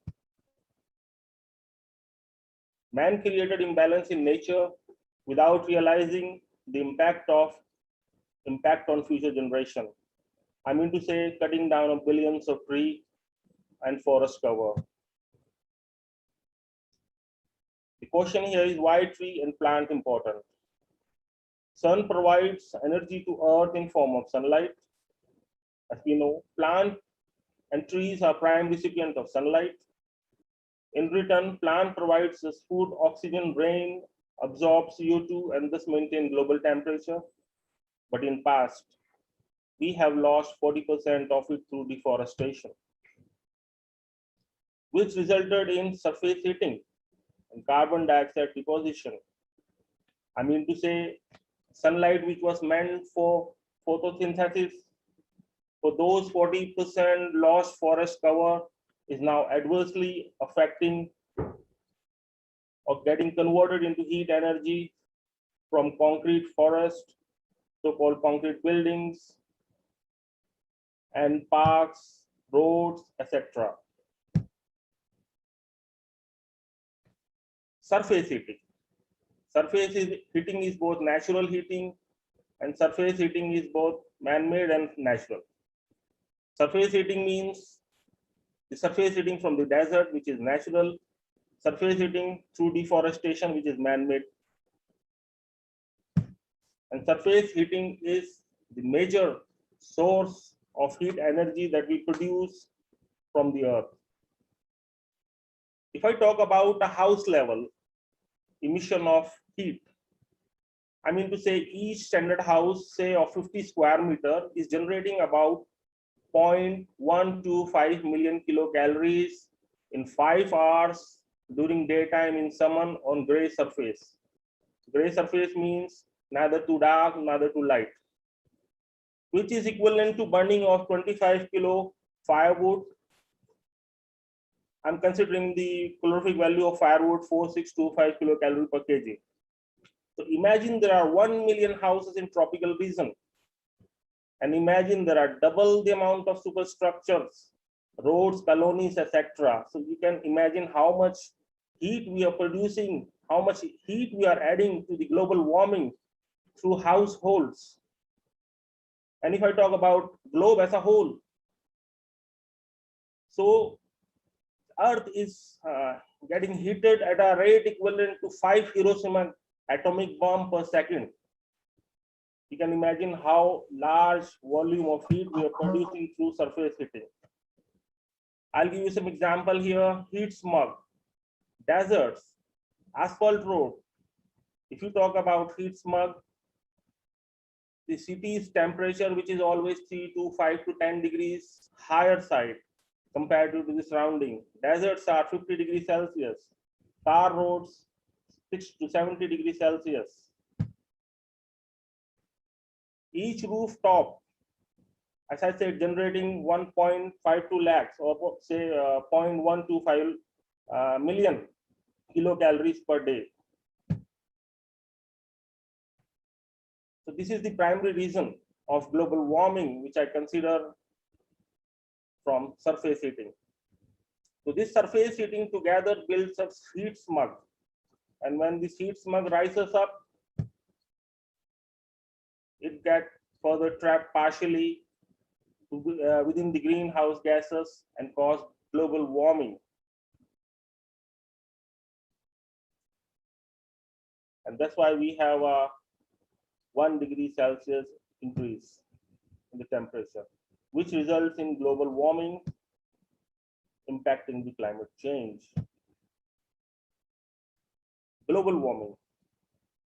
Surface heating, I consider it's a primary source because it's a real heat. And greenhouse effect, I consider it as a secondary source because it is just a catalyst. So my friend, we also need to side by side work on the surface heating, as well as we do have to work on greenhouse gases also. This is the formula that I generated. What if we delay?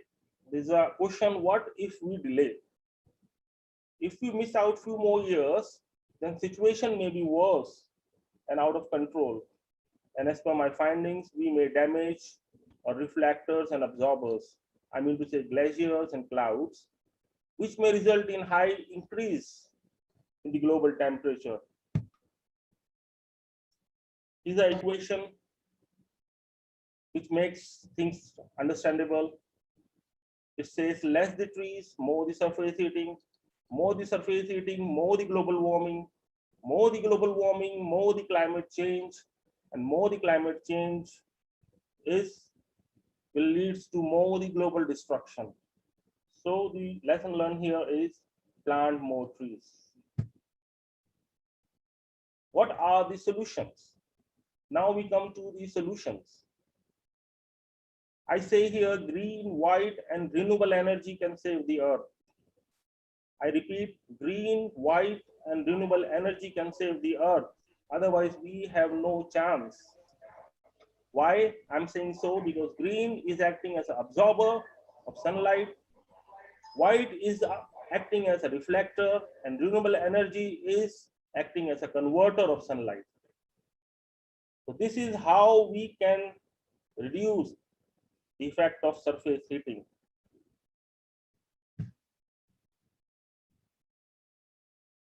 From the chart here, it says that Earth receives only 47% of the total sunlight. Otherwise, 53% of the sunlight is either reflected, scattered, or absorbed by other component above the Earth's surface. So what I mean to say is, if we can harness, reflect, or convert just 1% of the 47% total energy received on the Earth, we can bring down 1 degree Celsius and able to restore back our original temperature. We have some plans, as I was discussing, 3 plans. The Green Seal plan. We need to plant more trees. Wherever we find space, we need to plant trees. Fill up the space with trees. And all these three activities should be in correspondence to the gains and profit, environmental gains and profit to the ordinary person, entrepreneur, and all this. What I mean to say is that if you are saying a common person to plant a tree around his home, you should also guide him that this is going to change his microclimate. This is going to save his air conditioner bill. This is going to give him the fruits and flowers, and so on. Unless we tell all this to a common person or entrepreneur, he may not get motivated to serve or to do these activities. This is some of the pictures which shows the plantation pattern, how we should go about. The second plan is white shield. Remember, white shield means white coating tiling on roof of each home, factory, school, commercial buildings, especially in tropical countries, so that we can reflect back 99% of the sunlight back to space. What will a common person gain by doing so? A common person can lower down his building temperature up to 10 degrees Celsius.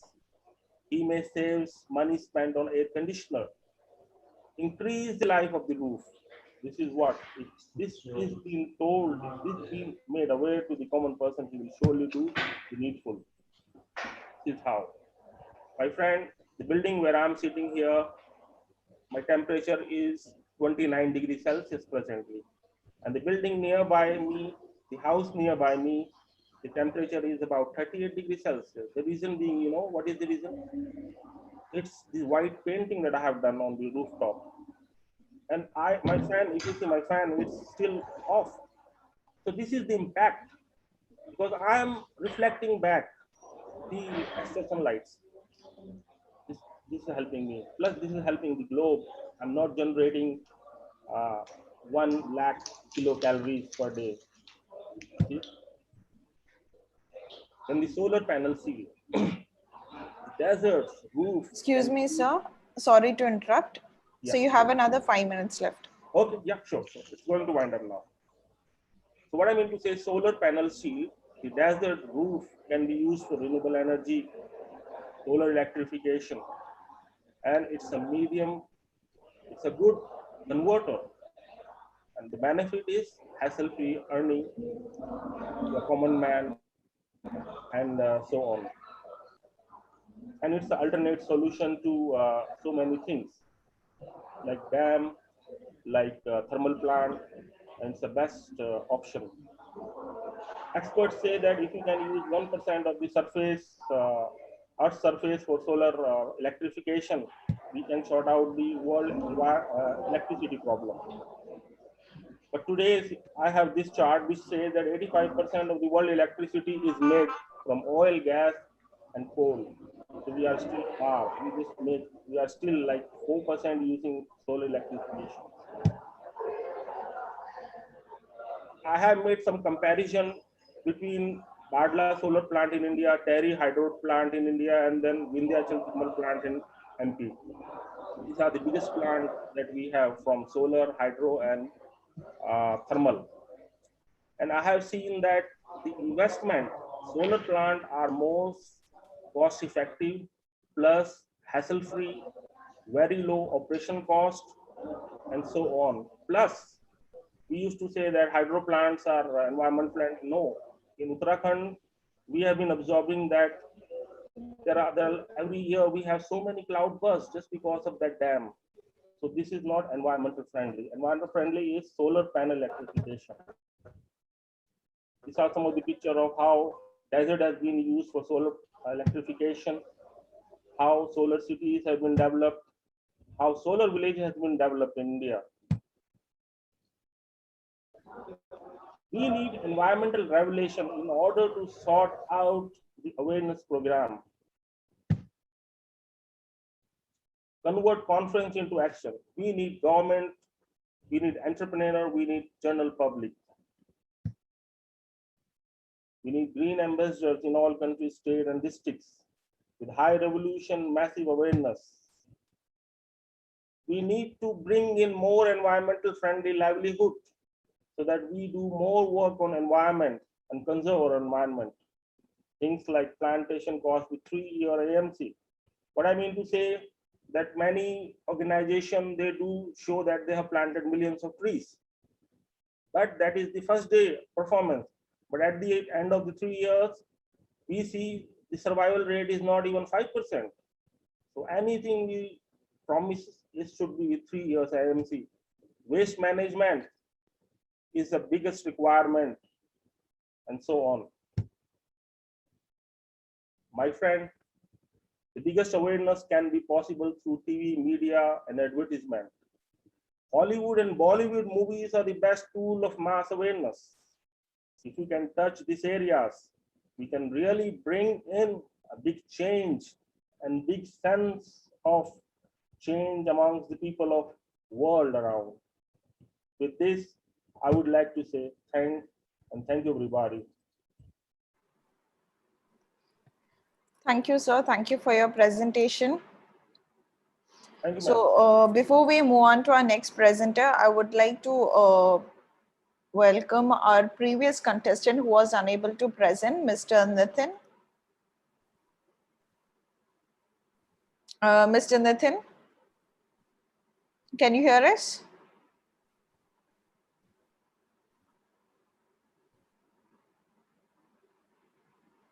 Hello? Yes, Nitin, our coordinator, Ms. Anita, will be helping you in sharing your screen, and you may give your presentation. Okay, ma'am. I request Anita to kindly share your screen, please. No, just 1 minute, ma'am. Can I try? I want to share my slides.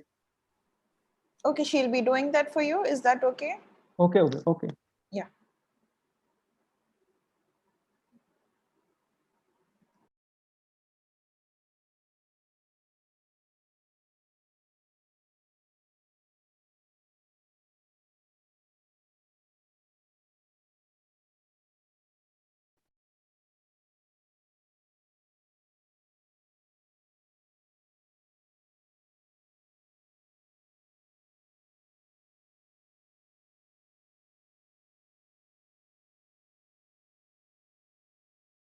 Yeah, can you hear me, ma'am? Yes, I can hear you. Yeah.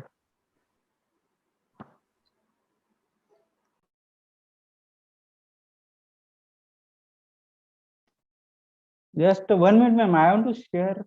Okay. You can try from your side sharing your screen. Okay, You may start sharing your screen then.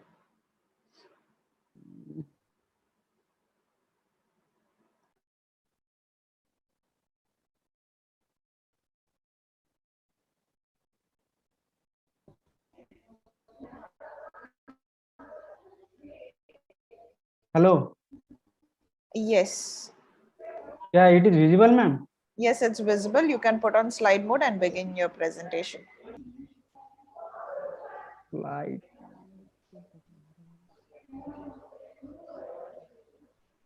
Hello. Yes, thank you. Begin your presentation. Okay. Okay. Good afternoon to all. I am Nitin.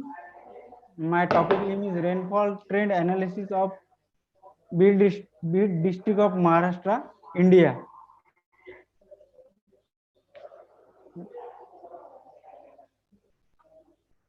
So this is the outline of my study. First one is introduction. Second is review of literature. Third one is objective of the study. Fourth one is methodology. Fifth one is result, and lastly I am presenting conclusion. So this is the introduction of the study. What is the main objective of my study that I want to show you?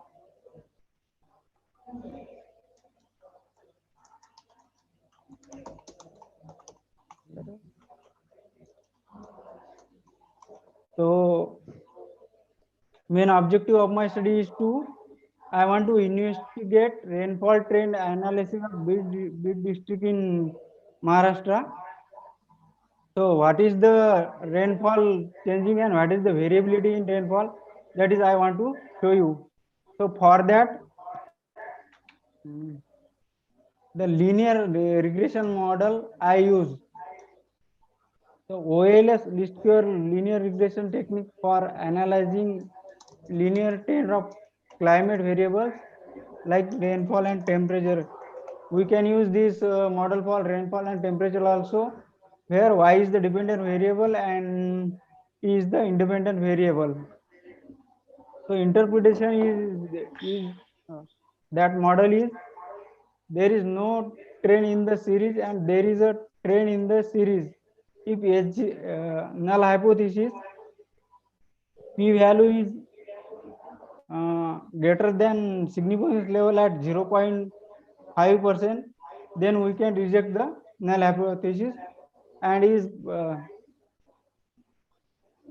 p value is less than significant level of 5%, we can accept the alternative hypothesis. So this is the model. Y is equal to a plus beta, t means time and u means error term.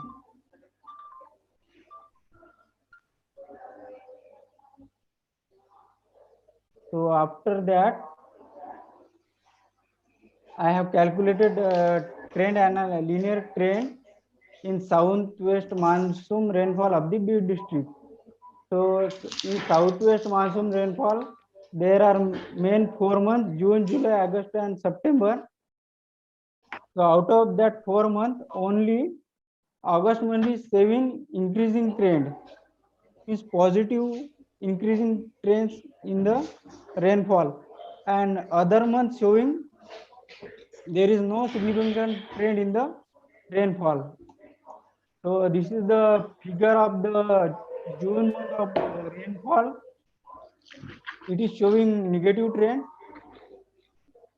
and second July month is also showing negative trend. You can see in the figure, and this is August month. This only showing positive increasing trend for Bid district in the August month. This is the only month of the southwest monsoon rainfall. It's showing positive significant trend in the rainfall. After that, September month is also showing negative rainfall trends, and whole southeast monsoon rainfall trend also showing no significant trend in the rainfall. This is the annual rainfall trend. It is also showing negative trend. After that, I have calculated rainfall anomaly index for intensity and rainy season of the Bid district. So it is showing, this is I have calculated. So it is showing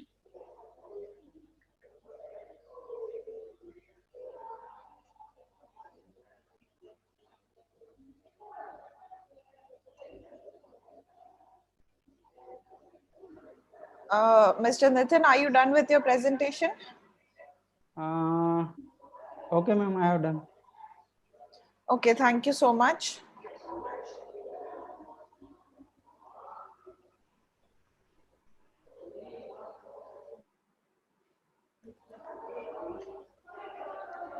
Next, I would like to invite our next presenter for the day, that is Ripandeep Kaur from Bhag Singh Khalsa College for Women from India. She'll be discussing on the impact of climate change on the agriculture of Punjab from India. Ripandeep?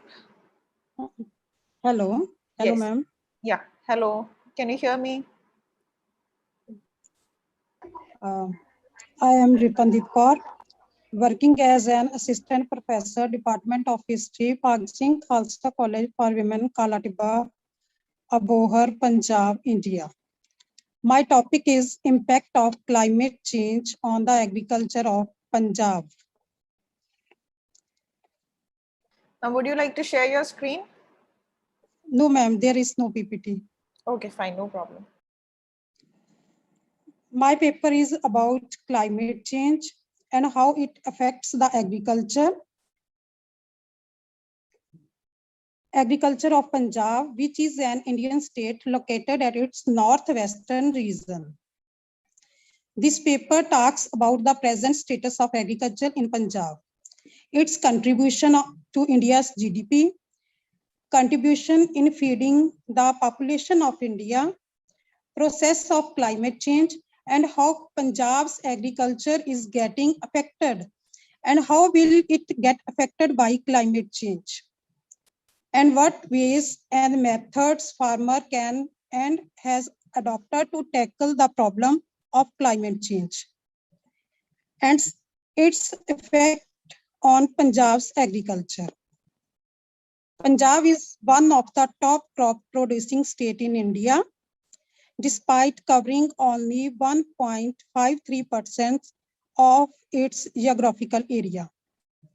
Punjab makes up for about 15 to 20% of India's wheat production, around 12% of its rice production, and around 10% of its milk production. Being known as Indian breadbasket, wheat, rice, and cotton are the main crops of Punjab. And unfortunately, these will be the crops that will get greatly affected by climate change. Climate change is one of the most defining concerns of today's world and has greatly reshaped or in process of altering Earth ecosystems. Although climate change has been a constant process on Earth, but in recent times, approximately last 100 years or so, the pace of this variation has increased manifolds.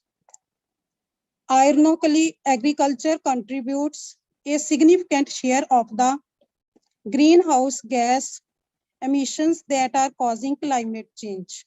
70% directly through agriculture activities, and additional 7 to 14% through changes in land use. It is therefore both part of the problem and potentially an important part of the solution. The main direct agriculture greenhouse gas emissions are nitrous oxide emissions from soils, fertilizer, manure, and urine from grazing animals, and methane production and ruminant animals and from paddy rice cultivation. Both of these gases have a significantly higher global warming potential than carbon dioxide. This rise in greenhouse gases has affected rainfall pattern and caused rise in temperature. A significant rise in mean temperature is observed in both the rice and wheat growing periods of Punjab. Rainfall during the rice growing period has decreased 7% annually over the past 30 years. Significant climate change will lower the rice yield by 8.10% by 2080 and wheat by 6.51%. Punjab is one of the main producers of rice. Rice is unique in that it can thrive in wet condition where other crops fail. Uneven rainfall pattern hinders growth of rice crop. Somewhere there is too much rainfall that causes flood and rice cannot survive if submerged underwater for long periods of time. Somewhere there is too low rainfall and rice needs ample of water to grow. So in rainless regions, rice productivity decreases significantly.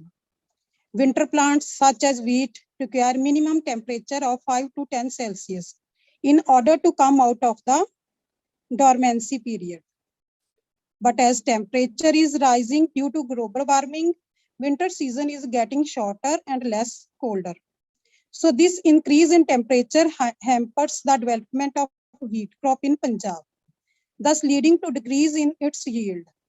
To mitigate the effects of climate change, it is necessary to adopt climate resilient crop choices and irrigation practice and technologies. Crop breeding that for development of new climate tolerant crop varieties is a key tool for adopting agriculture to a changing climate. Cropping system development is another tool that can help agriculture adopt.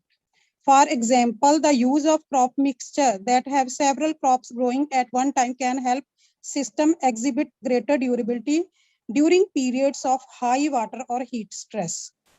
Agriculture sector is the most prone sector as it will have a direct bearing on the living of 1.2 billion people. India has set a target of halving greenhouse gas emissions by 2050. There is an urgent need for coordinated efforts to strengthen the research to assess the impact of climate change on agriculture, forests, animal husbandry, aquatic life, and other living beings. And only then we and our crops can survive the climate change. Thank you, ma'am. Thank you, Ms. Ripandeep Kaur.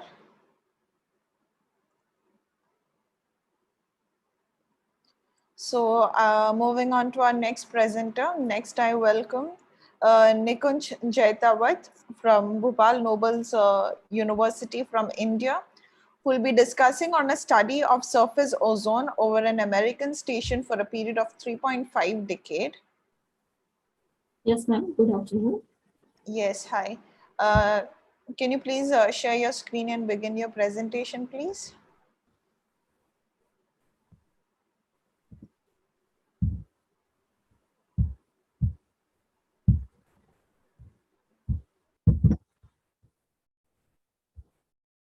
Yes, ma'am. Is it visible?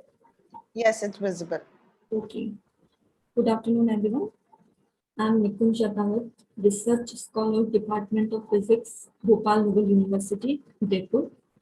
I'm presenting a paper poster on study of surface ozone over an American station for a period of 3.5 decades.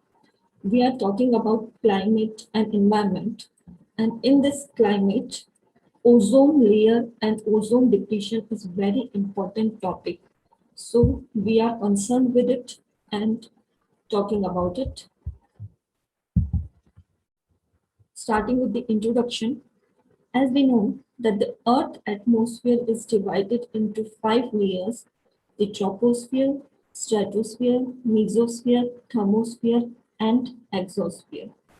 And the ozone layer, which absorbs and scatters the solar UV radiation, lies in this second layer, stratospheres of the Earth atmosphere.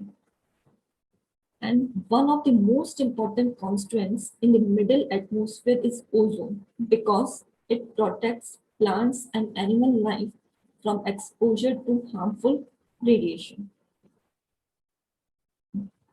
And talking about ozone depletion, ozone layer is in the atmosphere absorbs a portion of radiation from the sun, preventing it from reaching the planet's surface. It protects us from harmful ultraviolet radiation. These ultraviolet radiations are very harmful to environment and to human as well. But this ozone layer is depleting due to some various hazardous gases. And when chlorine and bromine atoms come into contact with ozone in the atmosphere, they destroy ozone molecules. That is, one chlorine atom can destroy over 1 lakh ozone molecule before it is removed from stratosphere. So ozone can be destroyed more quickly than it is naturally created. And this is very, very risky for our environment and for our climate. Now, what is ozone depletion? Ozone depletion is removing the ozone layer due to some harmful components in the air. And what are the harmful effects of ozone? Ozones are very harmful for health and to the environment. Elevated exposure to ozone can affect sensitive vegetation and ecosystem. Now, this we have talked about ozone. In my poster, I have presented the graph between ozone and 2 more important components of environment, that is sunspot number. Now, sunspot number also affect the environment and lead to pollution, same as carbon monoxide. So here we have compared three components, that is carbon monoxide, ozone, and sunspot number. Carbon monoxide is also one of the hazardous gases. It is colorless and odorless and poisonous. And it is one of the 6 major air pollutants regulated in the environment. When carbon-based fuels such as coal, wood, and oil burn incompletely or insufficiently, they produce carbon monoxide, which in lead to the various environmental problems like global warming and ozone depletion too. Talking about sunspot number, they are temporary phenomena on sun's photosphere that appear as spots darker than the surrounding areas. There are regions of reduced surface temperature caused by concentration of magnetic field flux that inhibit convection. Moving to the data analysis and result, here we have shown 3 graphs for 30 years throughout the year, throughout the complete 12-month plan, that is January, February till December. In analysis, we observed that the correlation between ozone and sunspot number is positive in month of January, February, April, May, and it is negative in rest of the month. The highest value of positive and negative correlation are found to be 0.27 and 0.042 in the months of November and March. Similarly, through observing the graph, we conclude that the negative correlation between ozone and carbon monoxide is found during the months of September to April, and rest of the months show positive correlation. Now, if we go through different graphs, then it is observed that the value of ozone increases in all the months during the period of from 1980 to 2050. And the maximum growth is in ozone is observed in month of December, and the minimum growth is observed in the month of January, which is 0.0048. It is also observed that a decaying trend is shown by the ozone in the month of November, which is only at the rate of 0.003. Similarly, we conclude for carbon monoxide that the value decreases in the monsoon period, that is during the month of July, August, and September. And in all the other months, its value increases. The maximum growth rate of carbon monoxide is found in the month of April, which is about 0.2. And the value of sunspot number shows the decaying trend during the whole observation period. Here we have taken the data from an American station, Chutila. On the basis of our observation, we finally conclude that ozone increases in all the months, and its maximum increment is observed in the December month, that is in winters. And carbon monoxide also follows the decaying trend in monsoon period. And for the other seasons, it continues increases. So these carbon monoxide is very harmful gas to environment, which lead to ozone depletion, and the sunspot activity is also very dangerous, which is very harmful to environment. Thank you, ma'am. Thank you, Nikunj, for your presentation. With this, we come to the end of track 2, that is global warming, and post lunch we'll be moving on to track 3, environmental toxicology. So before that, I request all to take a small lunch break where we'll be coming back within 30 minutes. And after we come back, I request everyone to set your virtual background as we have shared earlier. It's just to capture a photograph. So it will be nice if you can enable your camera and set the virtual background that has been already shared with you. So looking forward to all the presentations post lunch. See you back soon.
Give right go. Gambo.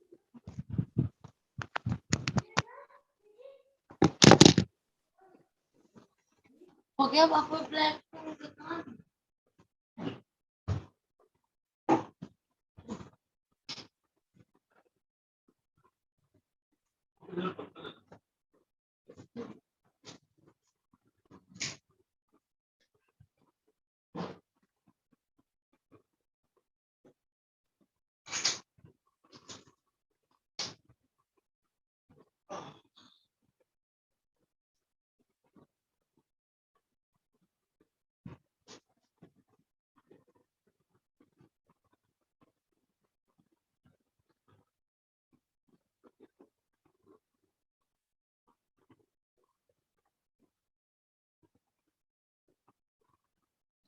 Doctor Durgesh के नाम से को होगा उसको message कर दे kindly give old laptop to mister Vikas Saxena kindly issue old laptop to Mr. Vikas Saxena. Your old laptop.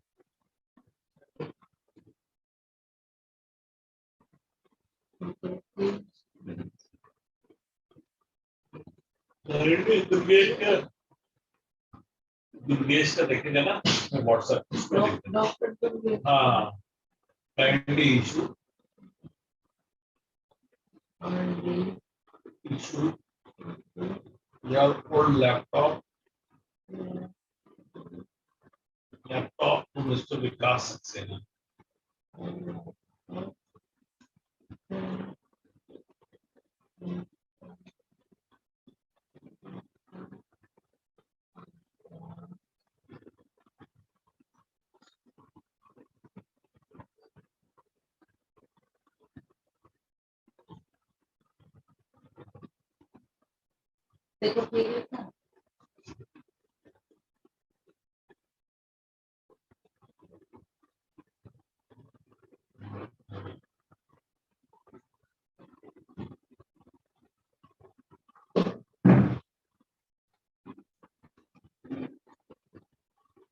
Vikas Saxena to send one email to me to get laptop.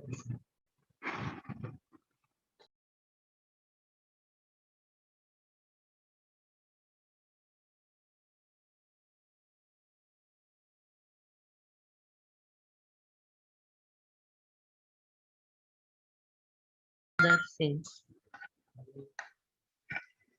Mummy जा रखी है बस नहीं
Hello everyone, welcome back to the second international conference on climate change. I hope you had a healthy meal.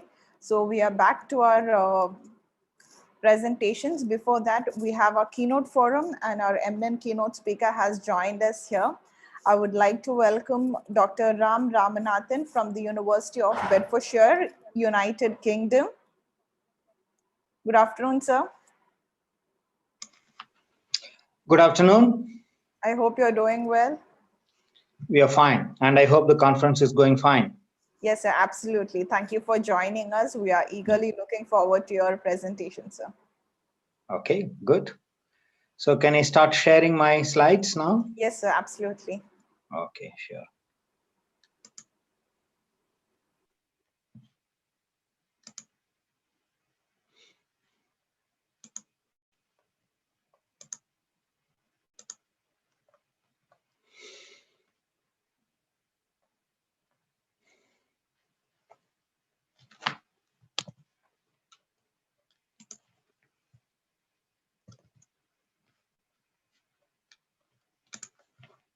Can you see the slides moving? Yes, sir, we can. Okay, so it's good. Thank you. Thank you very much for inviting me for presenting a keynote address. I'm indeed very happy to be part of this very interesting conference, and I think the title is very, very apt. Fighting against climate change should be one of the foremost priorities of today's world, in spite of the fact that the pandemic has slowed down the emission of significant amount of greenhouse gases. Actually, if you look at the climate change dossier, IPCC documents, we are at a very, very critical point. So this conference is very, very topical and timely. Congrats to the organizers for organizing this. My idea here is to talk about one of our research project, which is very closely linked to climate change. Our idea is using Internet of Things sensors and big data technologies, the so-called new digital technologies, to to support reducing food waste, thereby linking to climate change. So I will be talking briefly about the project and the climate change benefits from the project. This is the outline of my talk. I don't think I need to provide very detailed information about why we talk about the importance of climate change. This is a very good, very learned audience on the subject.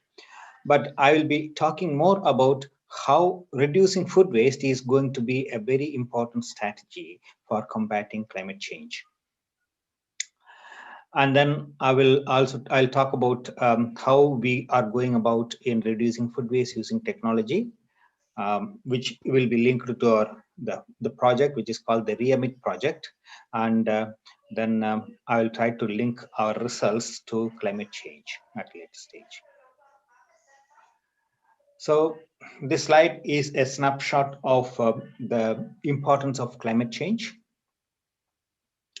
Global temperature rise, warming oceans, shrinking ice sheets, glacier threat, decreased snow cover, sea level rise are some of the most important elements of the impact of climate change that is shaping or affecting our world as we now live in. So the primary reason is the carbon dioxide emissions or other greenhouse gas emissions, their accumulation in the upper atmosphere, which causes greenhouse effect, lets a lot of hot temperature, hot stream to come into the earth, but not letting it go out. So that causes global temperature rise. I don't want to talk more about this one because of the nature of the audience here. But I'll move on to the linking of the issue of global food waste to climate change now. First of all, let's look at what is food waste and why is it a problem. As per Food and Agriculture Organization, 1.3 billion tons of food is wasted in the world every year. It's a humongous amount, very huge amount of food is wasted. 40% of the food in America is wasted and 20% of the food we buy never gets eaten. The way food is wasted has different ways of management in different parts of the world. In the developed world, most food is wasted towards the downstream end and the consumer end of the supply chain. Most of the times, many American and many European households have huge fridges, so they have the luxury of buying a lot of items and putting it inside the fridge. But unfortunately, not many food is actually eaten. They come back and see that the food is lying in the fridge for a very long time and then becomes bad and it directly thrown away without getting eaten. So that's the kind of behavior in the developed part of the world. But in developing countries, the kind of food waste that occurs is more towards the upstream end, between the time when product is produced, the food is produced in the field, in agricultural fields, and to probably going towards supermarket. It's because of the insufficient or inefficient storage conditions and transport conditions. As soon as somebody harvests, say, fruits or vegetables, they are supposed to keep it in a very good atmospheric condition, temperature and humidity conditions to make sure that they still remain fresh. But unfortunately, the kind of infrastructure that is needed for this is missing in many developing countries. So that is primarily the reason in the case of food waste in the case of developing countries. Food waste is a global problem and is particularly high in the developed world. For example, 88 million tons of food was wasted every year over the past 5 to 10 years in Europe, which is equivalent to about 143 billion euro, huge amount. But India is not far behind. India is equally bad in producing food waste. If I remember correct, in 2017, 67 million tons of food was wasted in India, which is equivalent to about 92,000 crores. Again, huge amount given the fact that there is huge portion of population in the world that is going hungry every day. And if you look at the way food waste occurs, not all food is wasted in a uniform way. Seafood, as much as 50% gets getting wasted. Fruits and vegetables, as much as 48% gets wasted. Grains, about 38%. Meat, 22%. Milk, 20%, and so on. This has huge implications for climate change. If food waste is characterized as a single country in the world, then the amount of carbon emissions that occurs from food waste is so huge, then it would be the third largest emitter of carbon dioxide in the world, GHG emissions in the world, after China and USA. So it is such a huge amount of food waste, and it contributes to such a level of climate change. And if you see the bottom graphic, you can see the kind of food waste and link to carbon emissions. The orange lines represent actual food waste, whereas the blue lines represent the equivalent carbon emissions, equivalent greenhouse gas emissions. You can see, if you take the very first one, for a given amount of cereal wastage, the amount of greenhouse gases is very high, emitted is very high. Whereas if you take fruits,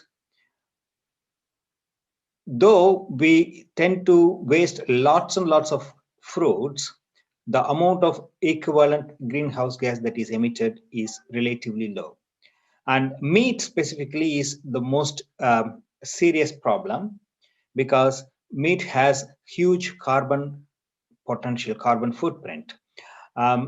Even a little amount of meat wasted results in huge amount of carbon emissions.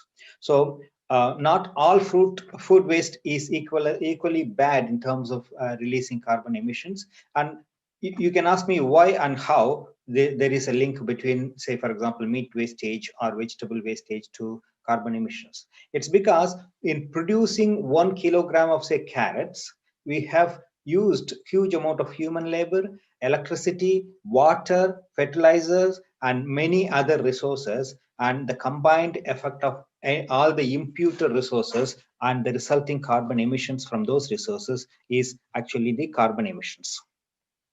This carbon emissions shown here.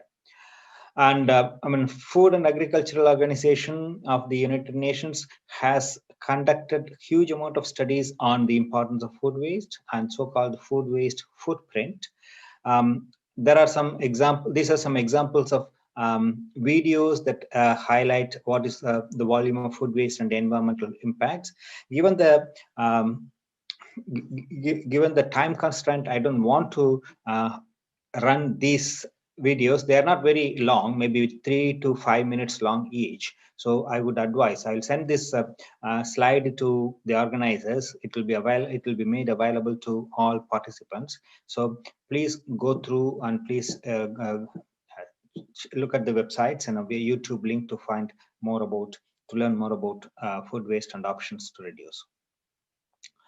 In this context, we have been working on trying to understand how we could use the latest technologies in reducing food waste. When I say latest technology, they are digital technologies, Internet of Things sensors, big data, business analytics, and so on, or they are combined together called Industry 4.0. And there are enough number of options to use these technologies in reducing food waste. For example, smart sensors keep track of freshness of food. If you are transporting tomato, for example, if you use smart sensors that measures the temperature, humidity, etc., that are used during the transportation, we can be sure that the tomatoes or fruits are kept at the right temperature and humidity to make sure that they last long. If there is a problem, then if the temperature is too high, then they become food waste very fast. So the chance for getting food waste is high if they are not stored at the right temperature. And we can keep track of those kind of measures of freshness of food. RFID tags are very much used in several places, include where they can store the date of harvest, date of processing, where they are transported, and so on, so that there is increased transparency in the entire supply chain, increasing the provenance of the entire operations. Smart sense in supermarkets, smart sensors can support decisions on whether to sell at a discount price or donate to charity. At home, we have smart fridges. If we have smart fridges, it can keep track of the quantities available in the form of vegetables or fruit or milk or whatever, and help us to make informed decisions while buying food from outside. Smart garbage bins. If you have sensors installed in garbage bins, then the management of these bins is a lot easier. There are a number of opportunities recently using food sharing apps, Olio apps or Zest Labs apps. There, for example, this Olio app talks about sharing food. There are a number of households where food is in abundance and some households where food is needed. So by connecting where food is available and where food is needed via an app, people can share any excess food.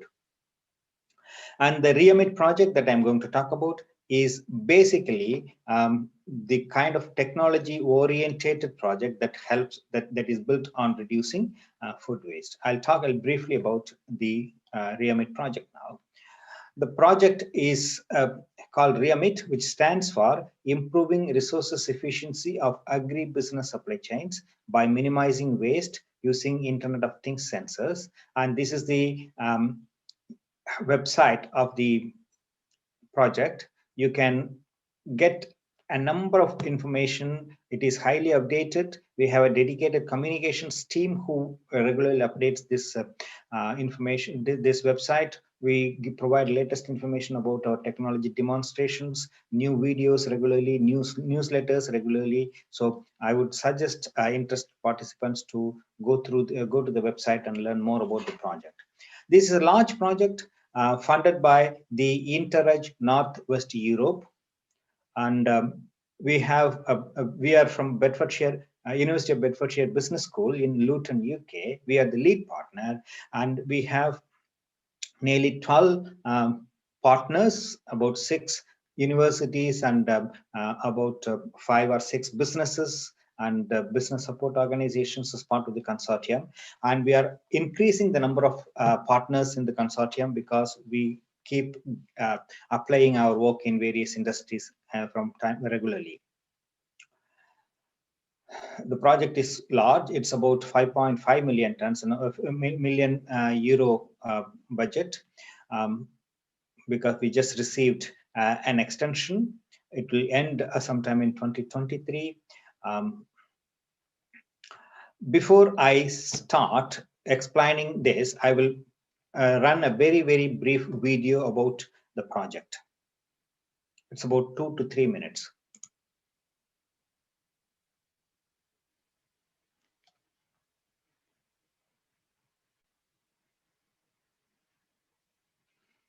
I hope it will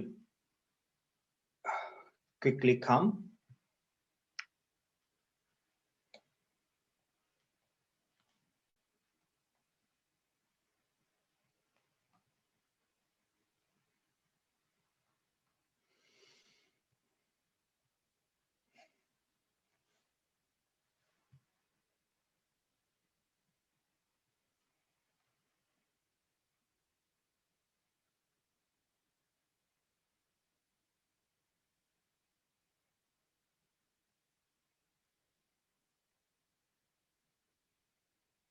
The REMIT project, funded by Interreg Northwest Europe.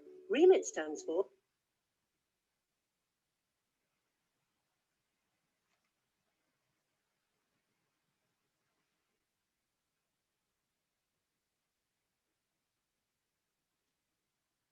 improving resource efficiency of agribusiness supply chains by minimizing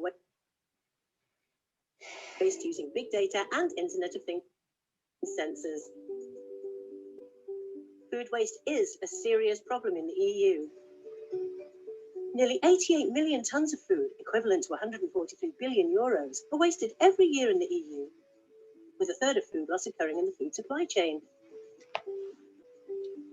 Reducing food waste is of highest priority for the EU. The EU has committed to halving food waste by 2030, focusing on all stages in the supply chain, which will also avoid 5.5 million per year in CO2 emissions. The two main benefits of reducing food waste are increased food availability, as well as the ability to save resources such as water, energy, labour and fertilizers.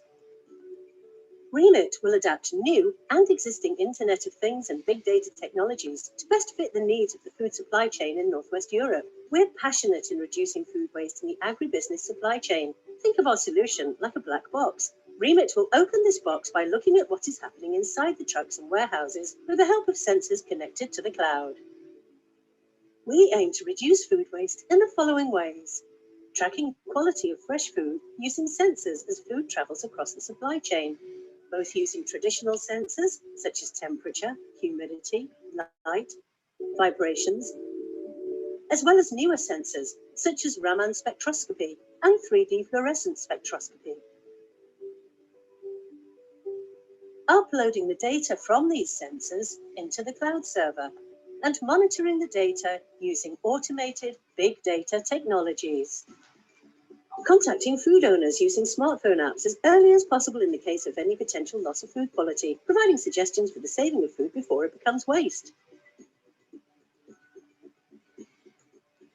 Analysing the sensor data to bring out long-term strategies for reducing food waste in Northwest Europe in the long run.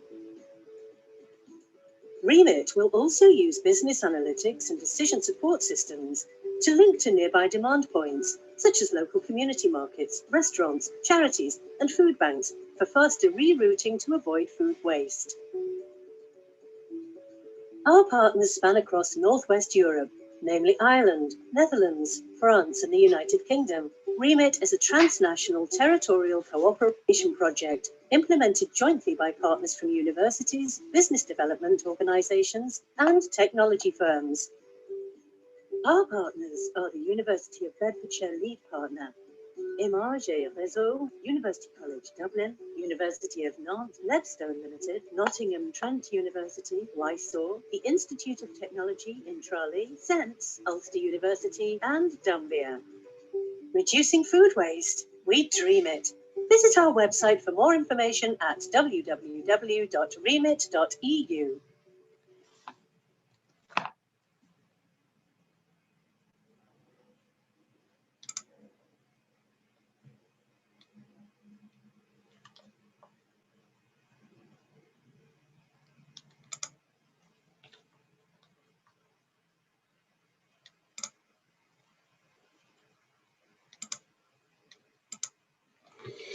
Okay, I hope you have you were able to look at the video. I'm not going to discuss more about the project because that's already explained in the video. I'll go on to talk about some of our ongoing work, the progress that we have made. We are currently working with a number of agribusiness companies across Northwest Europe.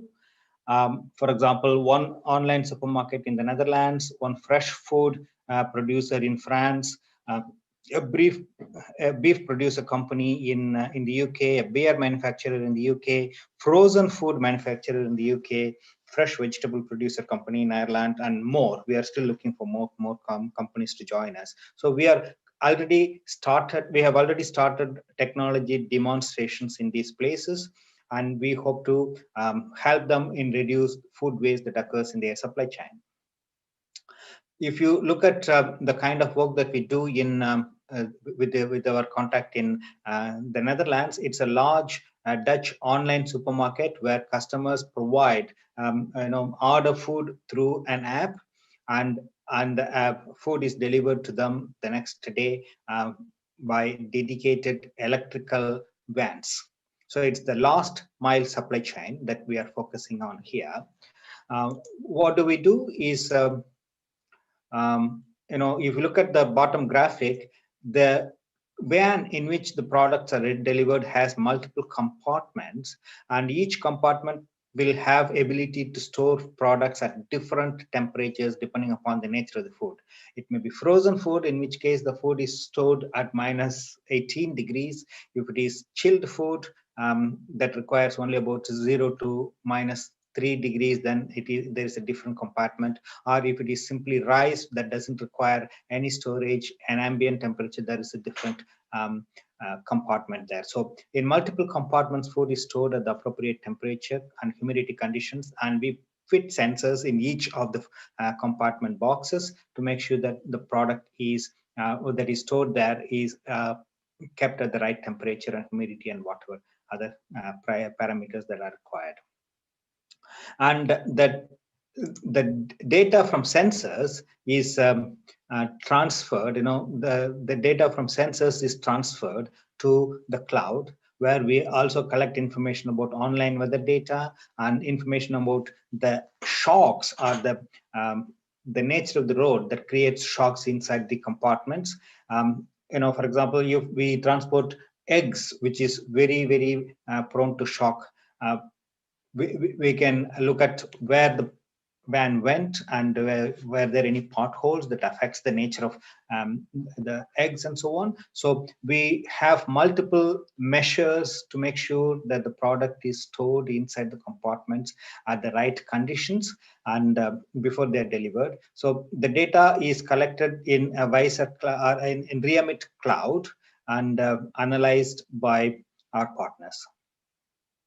In the in the pilot test are the technology demonstration in France. We have Raman sensors, Raman spectroscopy sensors that captures the gas chromatography of the product that is being stored. It looks at the kind of gases that comes out and reads the nature of the gases. If a product is in good condition, the nature of gases emitted is different. If the product is close to its life, and it will start emitting different gases, that is captured using Raman spectroscopy and also using traditional sensors to make sure that the product is at the right temperature and other right conditions. And in Northern Ireland, we have a partner called WD Meats, which is a very large company that produces beef, about 460 employees. So we are helping them in checking whether there is a problem, there is a likelihood of bacterial contamination in the beef when it is stored. As soon as the beef is cut, slaughtered, and stored, is there any bacterial contamination? If there is a bacterial contamination, how can we locate it as quickly as possible and avoid any significant wastage? And there is another pilot test or technology demonstration exercise that talks about how to detect quality and weight loss of food when the beef is kept in dry aging chambers to dry. There seems to be an issue where under certain conditions the meat becomes a waste much quickly than other cases. So we are trying to understand what causes the propensity of becoming waste at some places in the dry aging chambers. Then we have another pilot test in Ireland where we are working with a company that produces laser etching on the products. If avocado is transporting avocado in a plastic box and putting information about the nature of avocado in the plastic box is one thing, which is traditional. In contrast, this company has specialized in laser etching, where we don't need a plastic packaging at all. All information is directly etched onto the product itself. It may be avocado, it may be banana, or it may be apple, etc. So we try to work with them and transport these products to supermarkets. So when companies work with us in these kind of technology demonstrations, we help them in reducing their carbon footprint. We help them because by continuously monitoring the nature of quality of their produce, we help them understand any early warning signs of problem, and thus we can help them in reducing food waste. We are helping them in connected supply chains. We help them save money, time, and also improve revenue. Obviously, reducing waste increases their bottom line, and we also help in improving their carbon footprint. Okay, now how do we link our work to climate change? There is a very interesting study in Europe that looked at what are the food waste opportunities and how can we avoid those opportunities.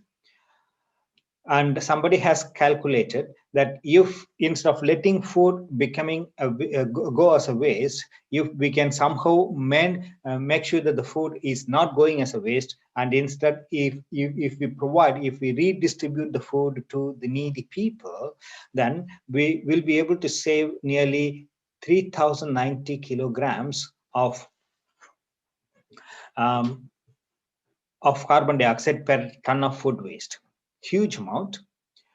So if we avoid food waste from happening and make sure that the food is used before it becomes waste by human beings, then we are able to save this much. But there are also other options of supporting the food waste. If the food has become really bad unfit for human consumption, but still fit for animal consumption, then we will be able to save about 220 kg per ton of food waste saved. But if both these options are not possible, then there are other options like anaerobic digestion to produce biogas, etc., or incineration and to produce energy, and composting and so on. So each of those categories provide different ways of supporting carbon dioxide. But instead, if we send the food waste into landfill, we actually end up increasing carbon footprint, because those food waste themselves emit methane and other greenhouse gases that adds to the existing global carbon load into the atmosphere. So what we want to do is we focus on the first option. In the REAMIT project, we actually help to reduce food waste from occurring, and then ensuring that the product is used by human beings as quickly as possible. And this is it. But unfortunately, this number is a very generic number. As I have shown earlier, each product, each food category has its own carbon footprint. This is an overall carbon footprint. But if you look at individual food items, here it is. If you look at this is another based upon another research study. If you look at beef alone, it has a carbon footprint of 29 kilograms of carbon dioxide equivalent per kilogram of bone-free meat. So that's a huge amount. But in contrast, you look at the other products. For example, if we save eggs from becoming a waste, then it has a carbon footprint of only 1.5 kilogram of carbon equivalent per kilogram of eggs saved.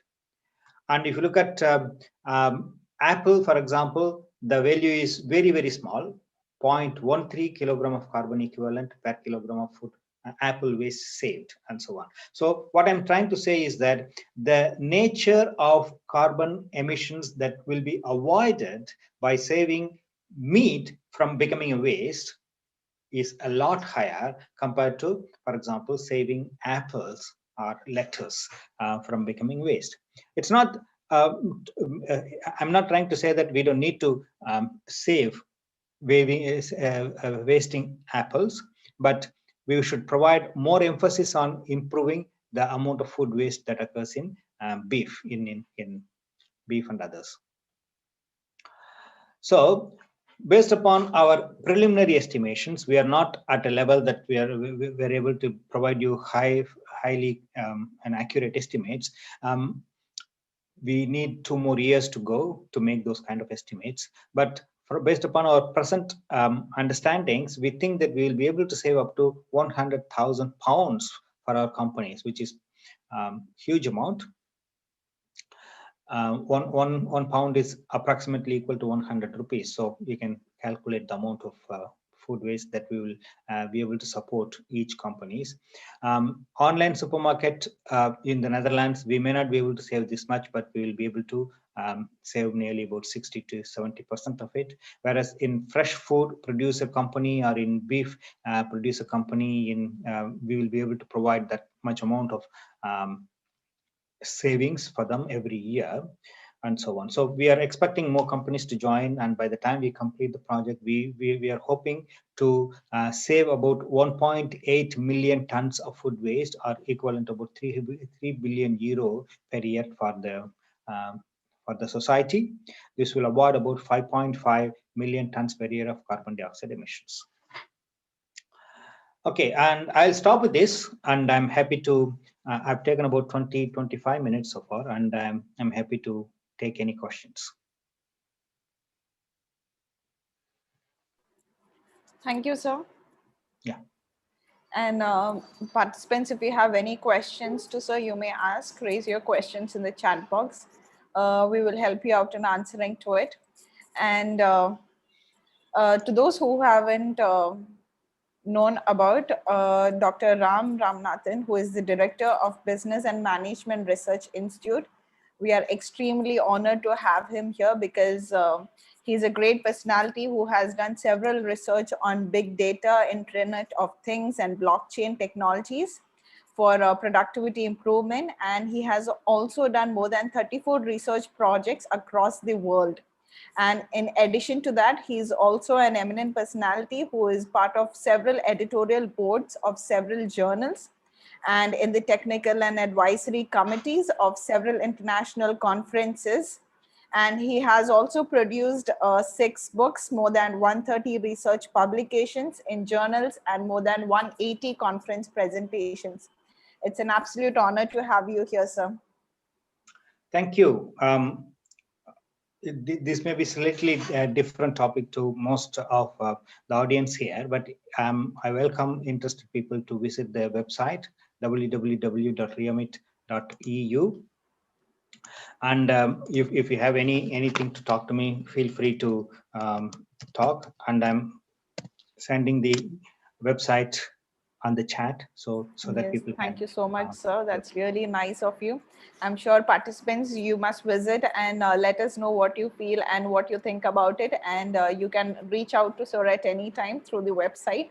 So thank you so much, sir, for joining us. Would you like to convey any kind of message to the participants who have joined us here? No, I think that's it. I would be very happy to get their views, opinions. Thank you very much. Probably there are some comments saying that the audio of the video that I played wasn't very clear, but we have to live with this. It was clear. Maybe some of them have a network issue, so that's the problem. Yeah. But I've given the link to the YouTube video, and if you go to the Reamit website, you will be able to look at the video. Please go through.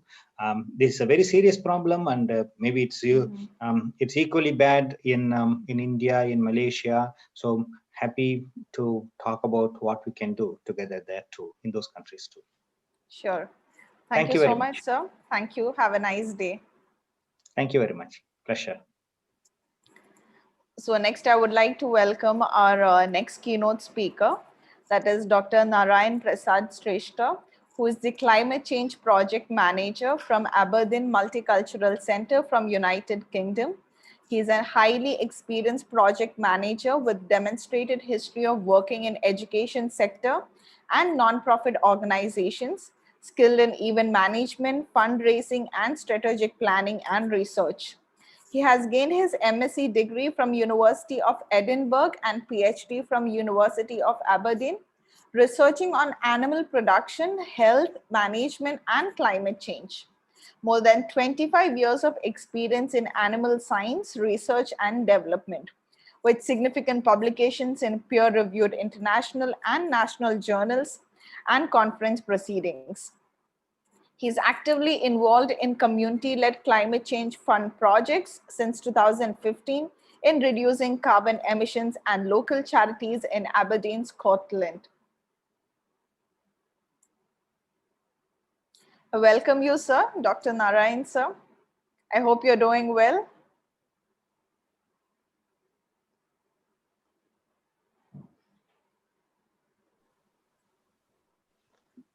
Thank you very much. Good morning from here, but good afternoon from probably India and Malaysia. Yes. And first of all, can you hear me? Yes, sir, you're audible to us. Good. First of all, I would like to thank the organizing committee and particularly Pooja, who requested me to participate in this conference. And I think this is a very good opportunity for me to share my experience because since I am involved in climate change projects for the last 5 years. And everybody knows that this climate change is a global concern at the moment. So I would just like to go through my presentations. What is climate change? What we are doing? What is the Scottish point of view? What they are doing? So briefly, I will go on to that. So can I go to my slides? Yes, please, sir.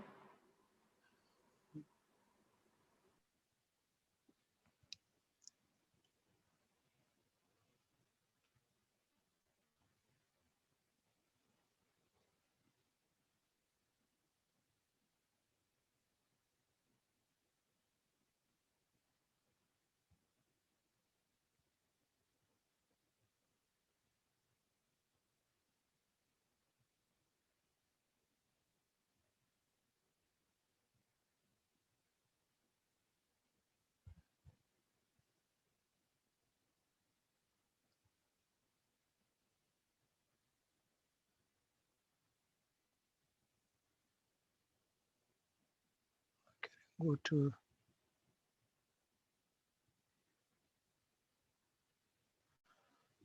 So my presentation will purely focus on experiences of working with diverse ethnic minority community on reducing carbon emissions in Scotland, Aberdeen. Hope everybody can hear me. Yes, sir, Yeah? we can hear you. You may begin. So, yeah, so I'd just like to just go through this background and context or consequences of climate change in global warming. So everybody knows that what are the consequences of climate change. Everybody already realized that rising minimum temperatures, rising sea levels, higher ocean temperatures, an increase in heavy precipitations, shrinking glaciers, and thawing permafrost. So, because of these consequences, humans and wild animals face new challenges for surviving because of climate. I will just reduce this view.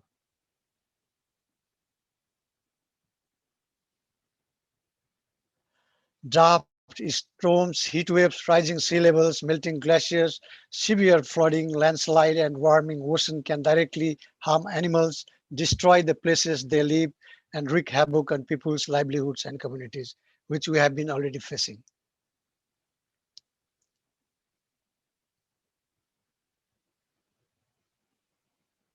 So the severity of climate impacts is directly linked to amount of carbon dioxide and other heat trapping gases which are released into the atmosphere. The more carbon, the worse the impacts will be.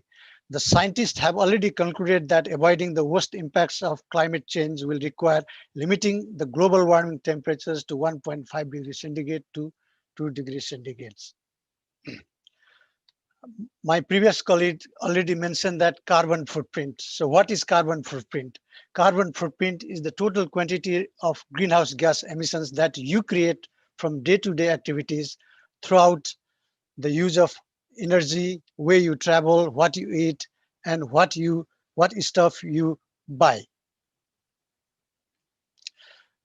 And I'm just give you some examples. In Scotland, each of us create 10 tons of greenhouse gases every year, of which 29% comes from housing, 29% from transport, 21% from food, and 15% is stuff that we eat and waste, and 6% from others. So we can see that how we create these carbon footprints from one individuals per year.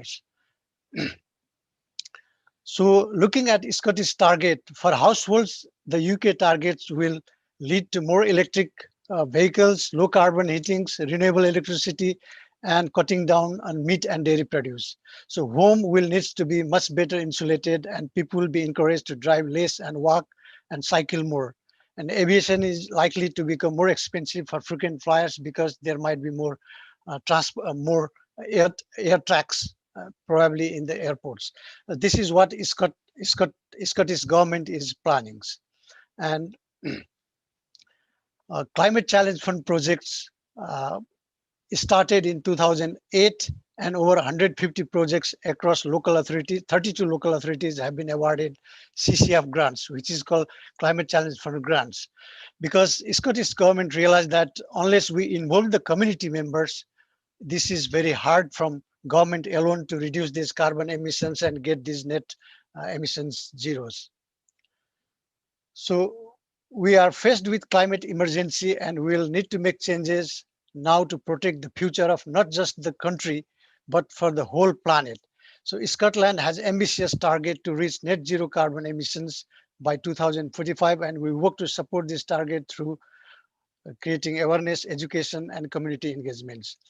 And Scotland has already developed the climate emergency, climate justice, so that we can probably support all the developing worlds, those who are vulnerable, but they cannot afford to follow these strict guidelines. Because if we look at the developing countries, they are the least affecting for this climate change. Particularly the developed world has most affected this climate change, but they are the one that most vulnerable. So climate justice means addressing the climate crisis, making progress towards equity and protect and realization of human rights. So unless we provide support to the developing countries, it may be difficult for reducing carbon emissions fossils free by 2030s. So what Scottish government did when they started these projects, they started designing a project using shifting normal methodologies. I'm just going to briefly highlight how we developed these projects, particularly in Scotland, and how we tackle this climate change. So there are 4 questions that determine whether we get something different, not to plan and deliver projects that make it easier for people to choose the low carbon options. We need to understand how people decide and what to do and how to do it. So basically, using this shifting normal methodology, these principles, we consulted all the community members that we worked, and then we asked them these 4 questions. Does it feel right? Does it make sense? Can I do it? Does it fit into my day? So any programs that we implement in this community engagement activities, we basically focused on the activities which would not cost for them to follow these practices, but only increasing awareness and changing behavior might help to reduce these carbon emissions. These are the 4 basic principles that we followed. So based on the outcome of this shifting normal methodologies that we used, we come up with home energy efficiency. Just the previous colleagues mentioned that reducing food miles through home gardening and food waste and recycling, active traveling. These are the 4 components that can easily be considered by any individuals, any community members, so that it can help us to reduce the carbon emissions. So now the home energy projects we implemented, that we organized the workshop involving community members, and then this workshop we demonstrated them how using these electric appliances consume our energies, and we can reduce the fuel cost at the same time reduce the carbon emissions. We demonstrated them that how these energy saving bulbs can help to reduce the carbon emissions and energy cost for them. So when we did that, we used very good sort of techniques which has been developed by Home Energy Scotland. So they had made these games so that each appliance says how much energy we can save from that appliances if we consider these practices. For example, this was calculated based on 2019 for a semi-detached house. If you just simply change your thermostat from 22 to 21 degrees centigrade, you can reduce 320 kg carbon dioxide. So it means you can save 80 pounds per year of your energy bills. And simply you can turn off appliances rather than leaving them on standby. Because a lot of people nowadays, we just leave many electrical gadgets on standby modes like laptop, desktop, phones, whatever electrical appliances, we just leave it standby modes. And that would cost money, as well as that would produce the carbon dioxide.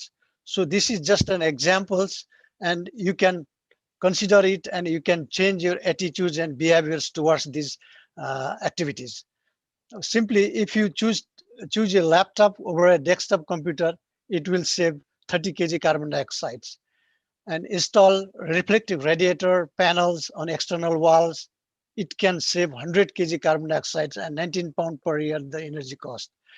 And even if you boil the kettle of waters, normally what we do, we just, even we need 1 cup of tea or 2 cups of tea, we just boil the kettles, full of kettles. And that is negligence, we don't realize that how much we can save from this. If you need 2 cups of tea, you just boil 2 cups of tea in the kettles.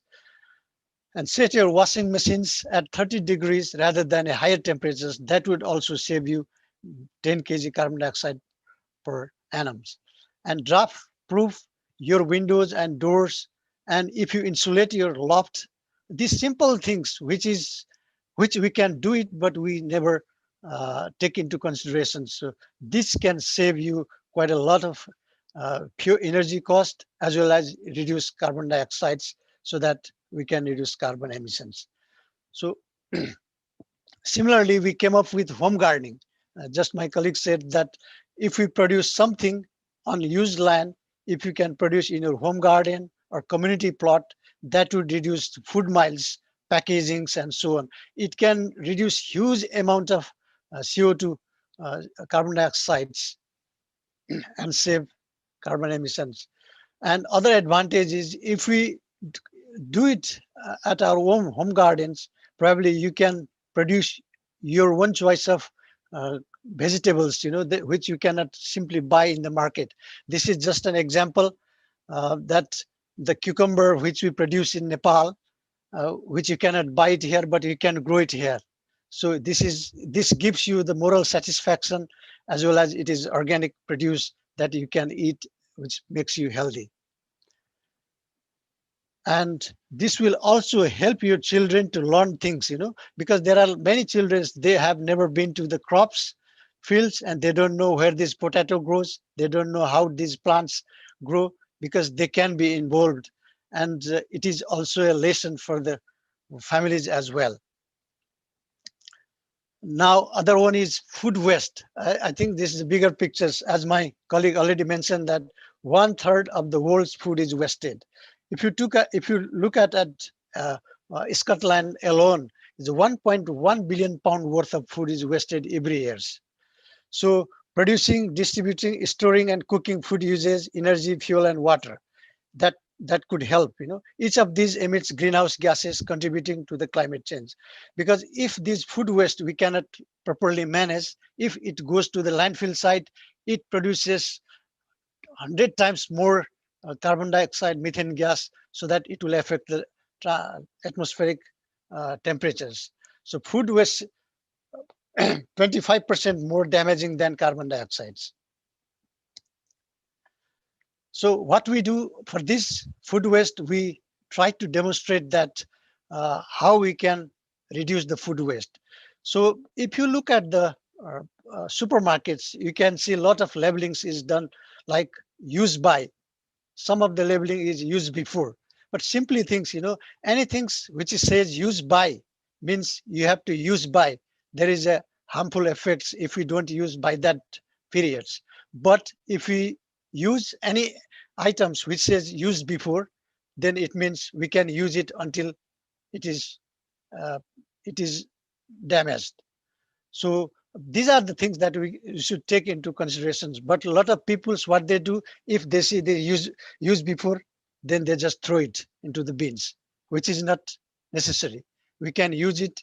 That's why we also conduct this cookery demonstration course, where we can use these foods and make some nice dishes and utilize most efficiently.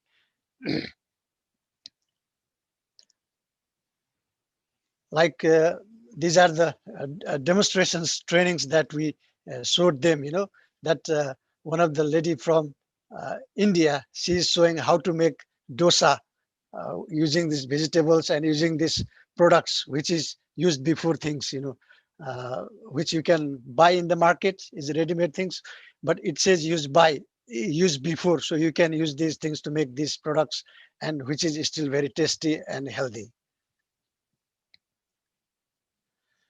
And this is just an example, how long until it's gone. Something like, many people, we don't realize, for example, these plastic bottles, which will take 450 years to decompose, because a lot of things which ultimately goes to the marine sea, we can see a lot of these plastics and all these items we can find dumped into the seas. So this is just an example. For example, the fishing line, simply this fishing line, it needs 600 years to decompose.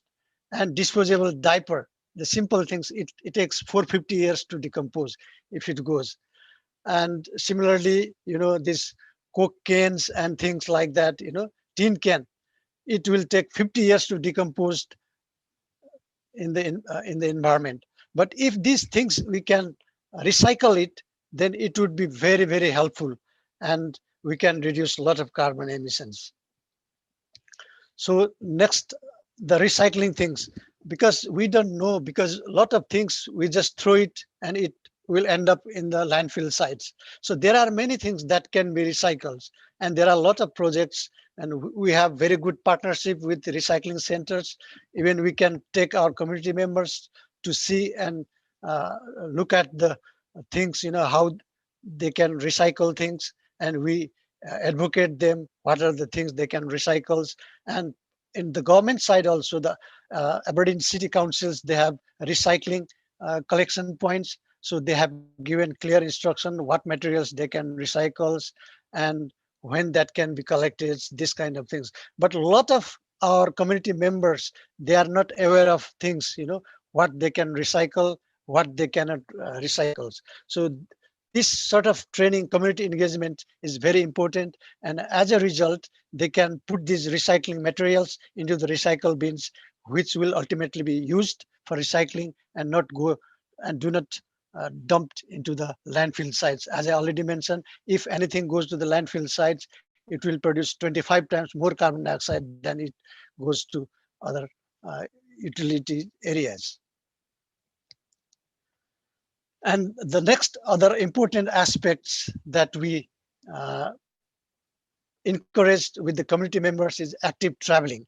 The active traveling, the benefit of active traveling is not only for the environment, it also for the health benefits, because we are promoting cyclings, we are promoting walking, and we are also promoting sharing the transports. Sometimes what we don't know that if the same people going to the same place for commuting, even for a journey, we just take 2 individual cars or 3, 4, 5 individual cars, which will produce a lot of carbon emissions at the same time, which will cost more for the fuel cost as well.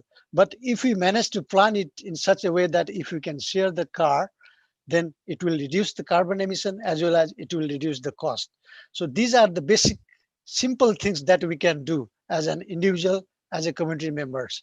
And the government is putting more emphasis on this active traveling, particularly with these large organizations like NHS and any other organization that can probably follow these things, car sharings, reducing car journeys and making commuting by bikes.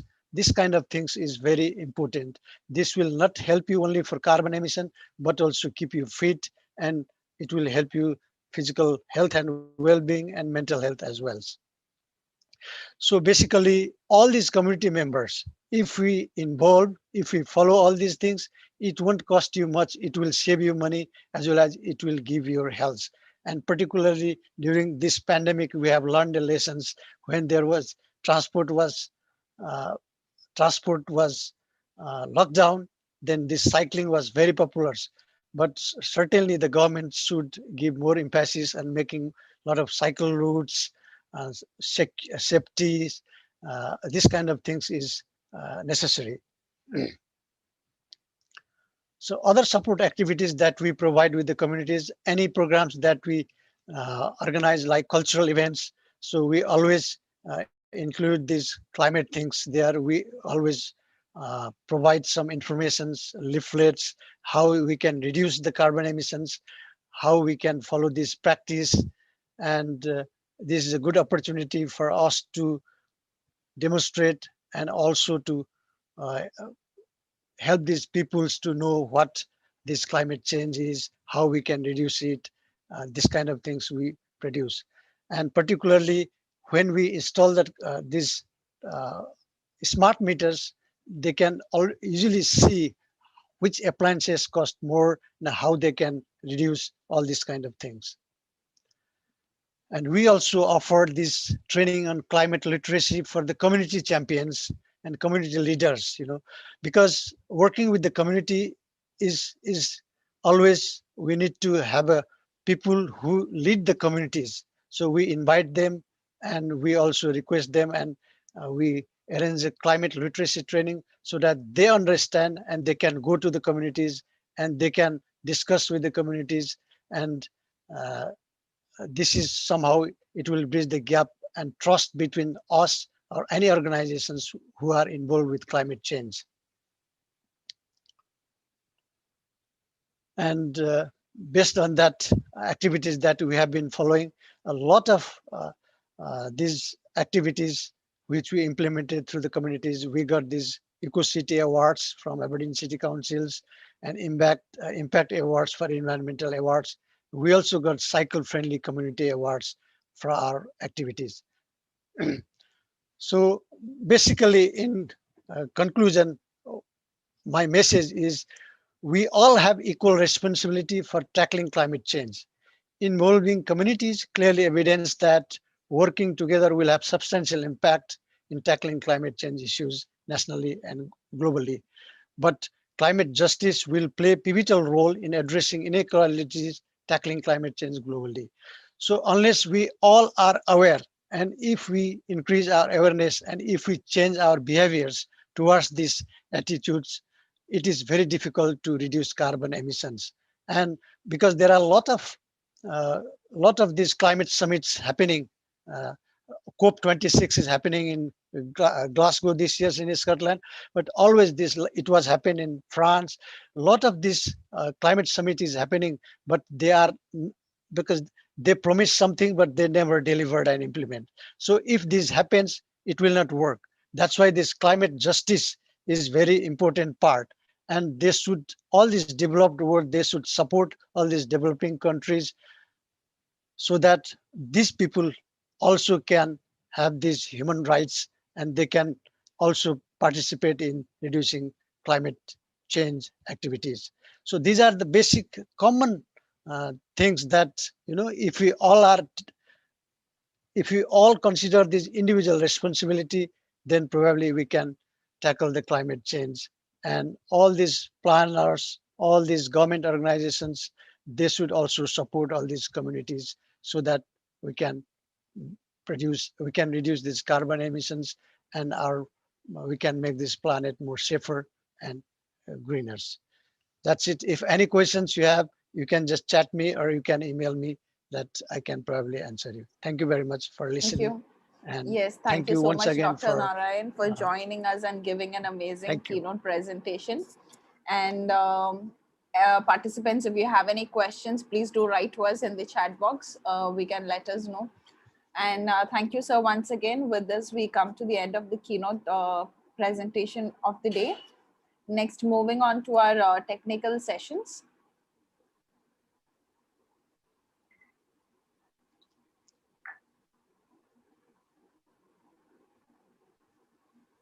I request the track 3 attendees to be ready for their presentation. Next, we'll be discussing on the environmental toxicology. And our first presenter for this session is Humaira Gulzaman from University Technology Petronas, Malaysia, who will be discussing on the design expert application in the optimization of cadmium by chitosan from produced water.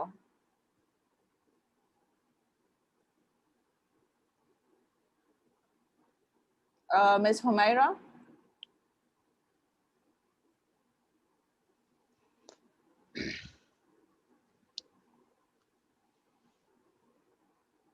Can you hear us?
Hello.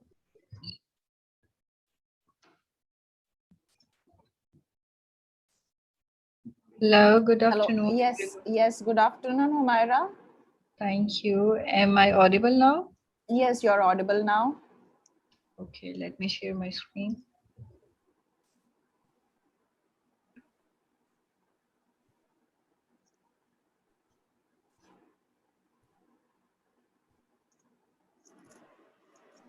Is my screen is visible? Yes, it's visible. Okay, should I start?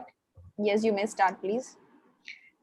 Good afternoon, everybody. I am Humaira Gulzaman from University Technology Petronas, Malaysia, and my supervisor is Dr. Lavania Balu, and I am PhD student, and I am working on produced water treatment, and today I will present design expert application in the optimization of cadmium by chitosan. I'll cover introduction, objectives, methodology, resultant discussion, and conclusion. Introduction. As we all know that oil and gas are major energy sources, the waste that is being generated by oil and gas is in a large quantities, and it is a byproduct which is known as produced water.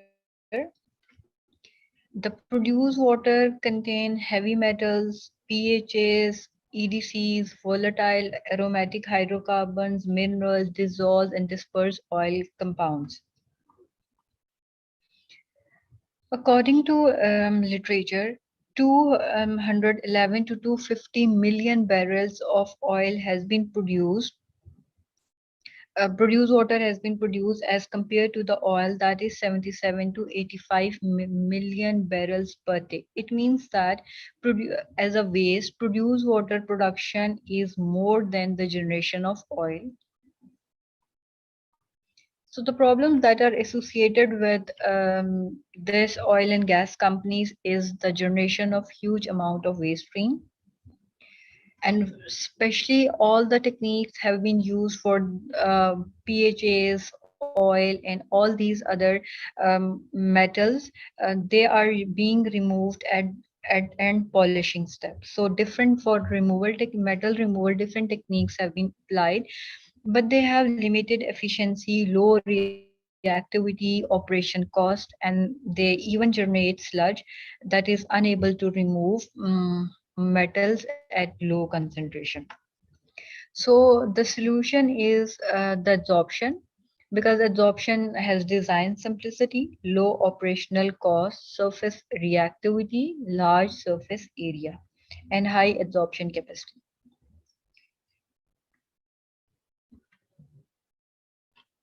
The current research aim is to enhance the parameter process by RSM response surface methodology.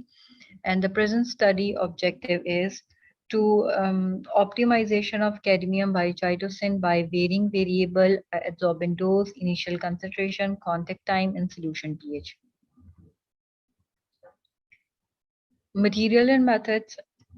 The stock solution was being prepared by using chitosan as a commercially available adsorbent, and to obtain the required concentration, different concentrations of cadmium was diluted with the distilled water, and the cadmium analysis was done by atomic absorption spectrophotometer.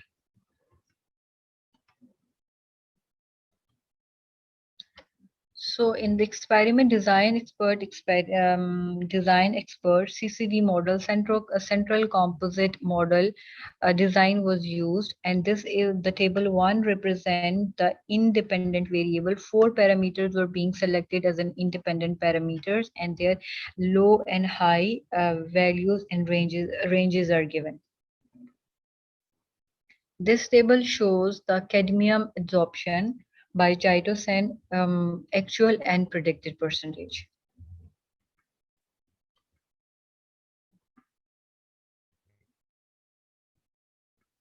Resultant discussion.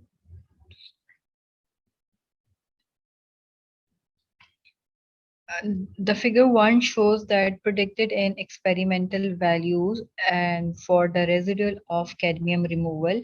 This is for actual and predicted, that data is what actual values of the cadmium and the predicted values of the cadmium. Table 3 represents the model fit summary for the cadmium removal, and table 2 shows that cadmium model is significant, whereas lack of fit is non-significant, and all the other independent interacting parameters are significant. Table 4 shows that RSM model statistical output parameters, mean, standard deviation, and R square. The R square is, adjusted R square is 0.8, whereas the R square is 0.9. More the greater the R square, it means that model is suitable. So adjusted and predicted R square values are 0.8 and 0.6.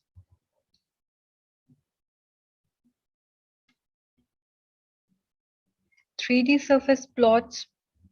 3D surface plots has been plotted to show the interaction between different independent variables like adsorbent dose and reaction time. When the adsorbent dose increased from 0.5 to 3 gram, the removal and the reaction time increased, the removal percentage increased from 55% to almost 80-85%. In the figure B, it shows that when the pH value increased from 4 to 6 and the adsorbent dose increased, the removal efficiency and the absorption of cadmium by chitosan increased. And in C, it shows that reaction time and the concentration. When the reaction time increased and the concentration increased 3 to 5, the removal percentage increased. And in D, in D,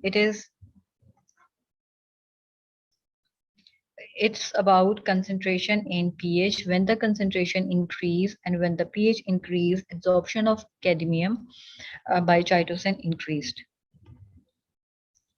An optimum predicted maximum responses has been done by desirability, and for this optimum initial concentration was 4, contact time 80, adsorbent dose 2, pH 5.5, and the removal percentage was predicted is 91%, whereas experimental was 89% and desirability is 0.9. Conclusion: the cadmium was optimized using a response surface methodology, central composite design, and the optimum results indicated that at certain pH level 5.5 dosage, contact time, so cadmium can easily be absorbed and maximum removal efficiency can be increased. And the effect of two combined process surface and the counter plots and second order polynomial equations successfully represented the percentage absorption of cadmium ion. So this study suggests that chitosan can be used for the absorption of metals because the process is simple, it can be easily used, no sludge generation.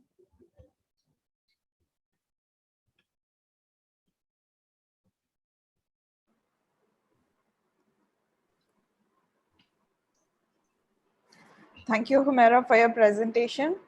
Participants, if you have any questions, kindly let us know in the chat box. Thank you. So moving on to our next presenter.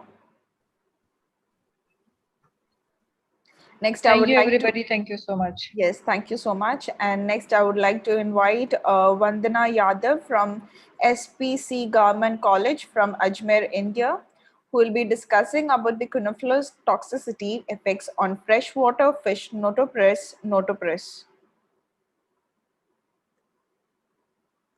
Ms. Vandana?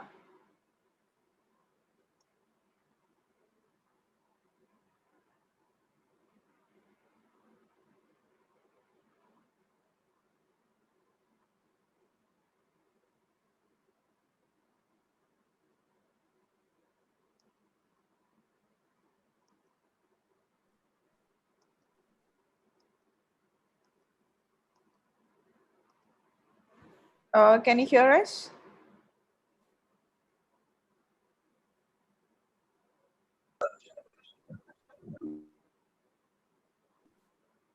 Hello?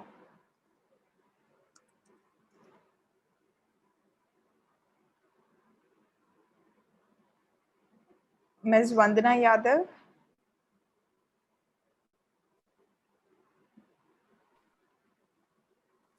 Yes, you may share your screen and begin your presentation, please.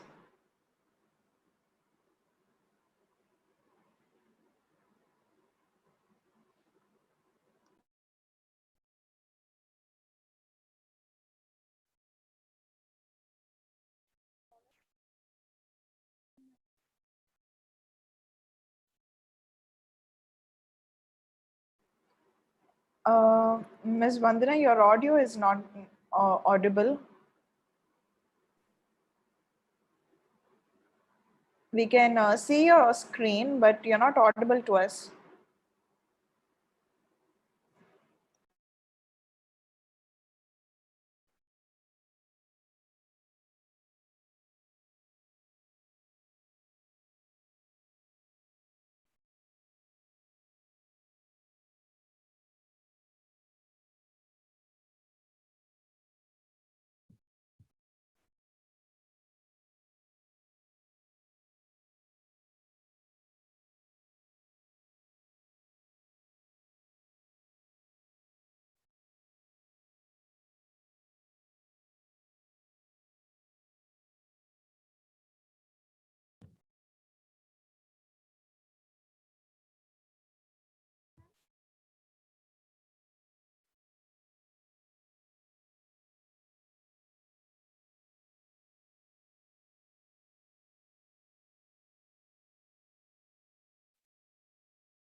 Ms. Vandana, can you please connect your microphone and begin the presentation? You're not audible to us.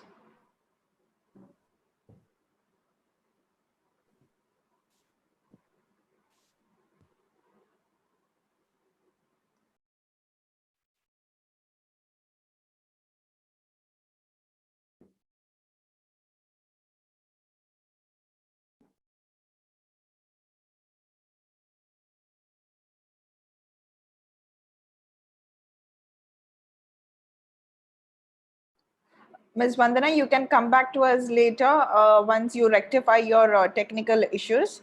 Meanwhile, we'll move on to our next presenter.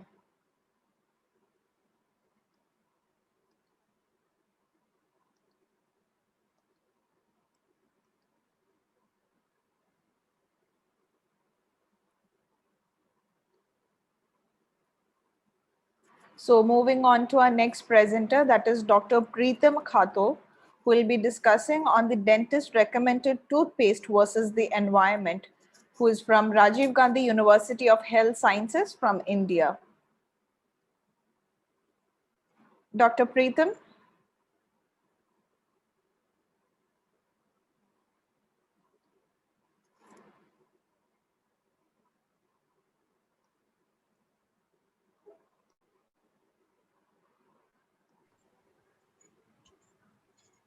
Yeah, hello, good afternoon, ma'am. Good afternoon. Ma'am, actually, the thing is, I have talked with the organizer and we have been told that our presentation has been rescheduled to tomorrow. And today, my colleague and one more ma'am is there, they are going to present it. Okay, fine. Okay, fine. Thank you so much.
So moving on to our next presenter, next I invite Dr. Shivangi Pandey from Rajiv Gandhi University of Health Sciences from India, who will be discussing on what we eat affects our teeth.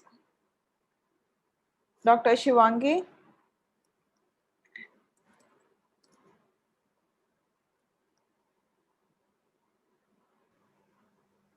Hello, good afternoon, everyone. Hello, good afternoon. Yeah, today me and my colleague Dr. Kumar Sogata, we will be presenting. So I like him to start first. Sure, sure.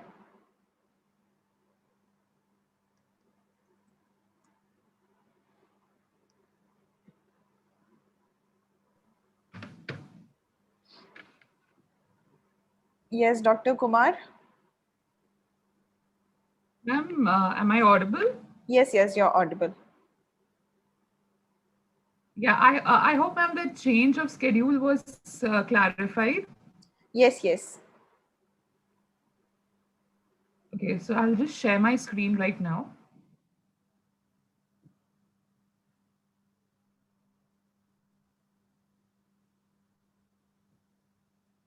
Is my screen visible? Yes, you can put it on slide mode. It's visible. Yeah. Okay. So good afternoon, respected jury member and my fellow presenter. In the world where globalization is increasing by minute, it would be naive for me or for my colleague not to discuss the effect about it in the oral health. I am Dr. Kumar Sogata. And myself, Dr. Shivangi Pandey. And we are dentists by profession, and we are here to decide and discuss how globalization and how environment has affected and increased the burden on oral health, especially through agriculture and food. Now, from the time a baby is born till the time an individual is expected to contribute to the society, agriculture has a major impact on how an individual grows, because that is the only source of nutrition an individual has to itself. Now, in the words of World Health Organization, the word health refers to the state of complete physical and mental social being, and merely not the absence of disease. And that is the reason why agriculture, food, and nutrition has a direct impact on the way we grow, our health, indirectly also supporting the statement for oral health. Now, globally, the burden of oral health disease has been increasing over the period of time. It has been estimated that by the year 2025, globally, the economic burden only for oral health disease will be around $442 billion. It has also been estimated that currently, as I talk, 34% of the global population is affected by tooth decay. And that might not be huge in terms of number, but when we say that we are 7 billion and counting, it's a huge number. Now, as a child grows, there have been persistent and with a persistent development in the oral cavity, there have been well-documented cases of early and late nutritional imbalances.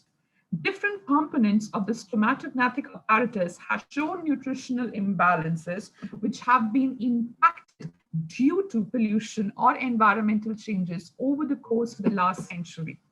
In this slide, we can see how insufficient supply of protein, lipids, or carbohydrates have direct impact on the growth, specifically the oral region and the stomatognathtic region of the human body.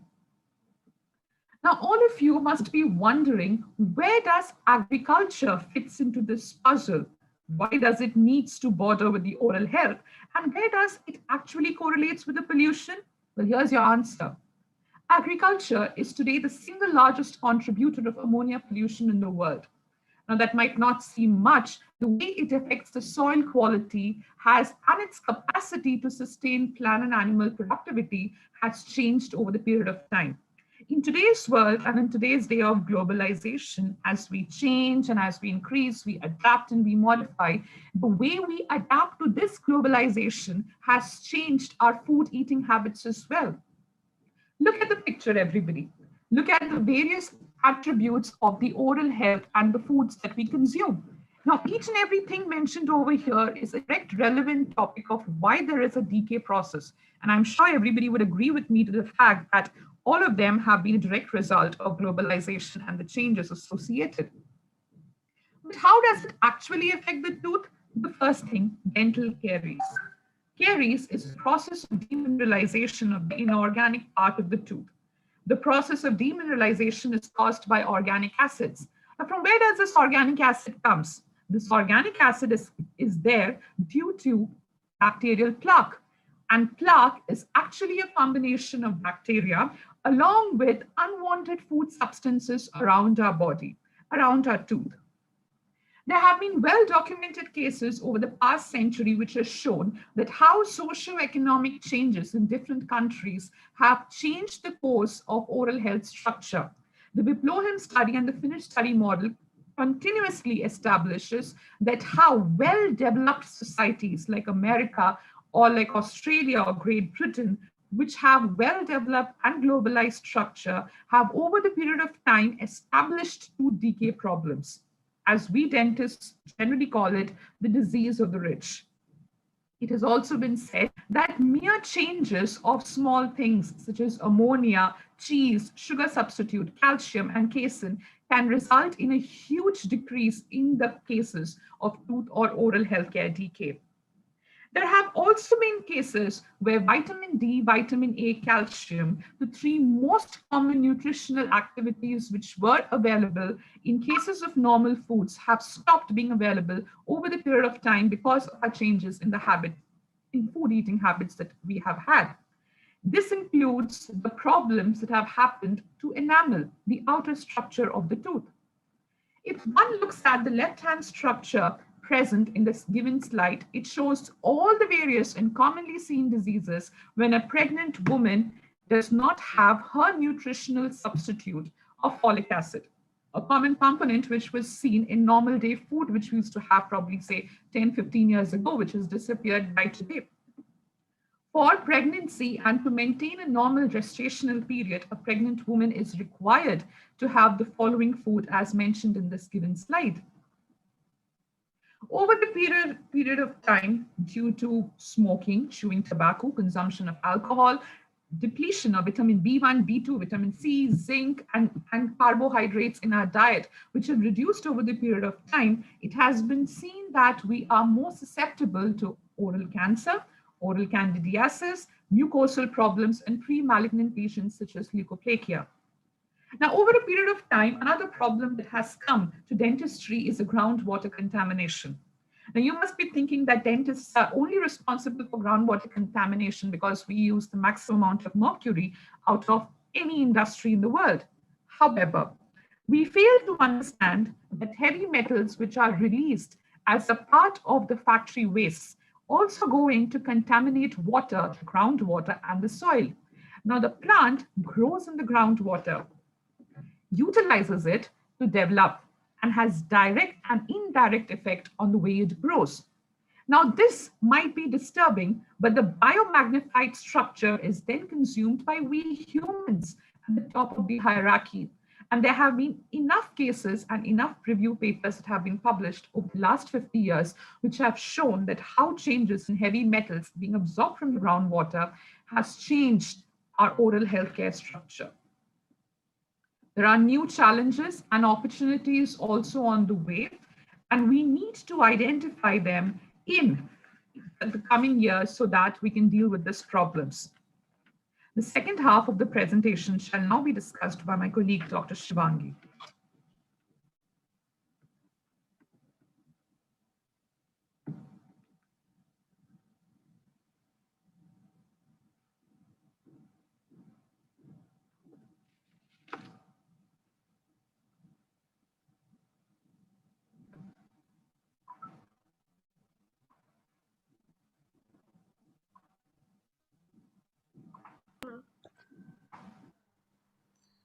Good afternoon. Am I audible? Yes, Shivangi, you're audible. Thank you, Dr. Saugata. So now we'll be continuing with the second half of our presentation. With these facts and figures kept in mind, we in the Department of Public Health decided to conduct a systematic review to study how the changing global environment trends has affected our oral well-being, keeping in mind the aim of the study, that is to assess how the changes in the eating pattern due to globalization has impacted our oral health. We have done this systematic review. So, the research question.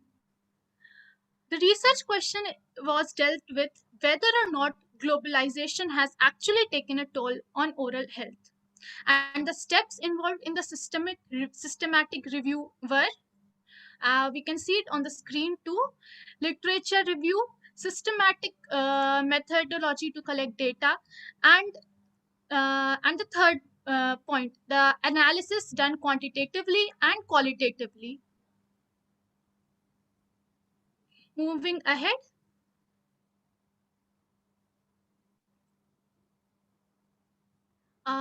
Sorry for this, Dr. Sogata, I cannot see the screen.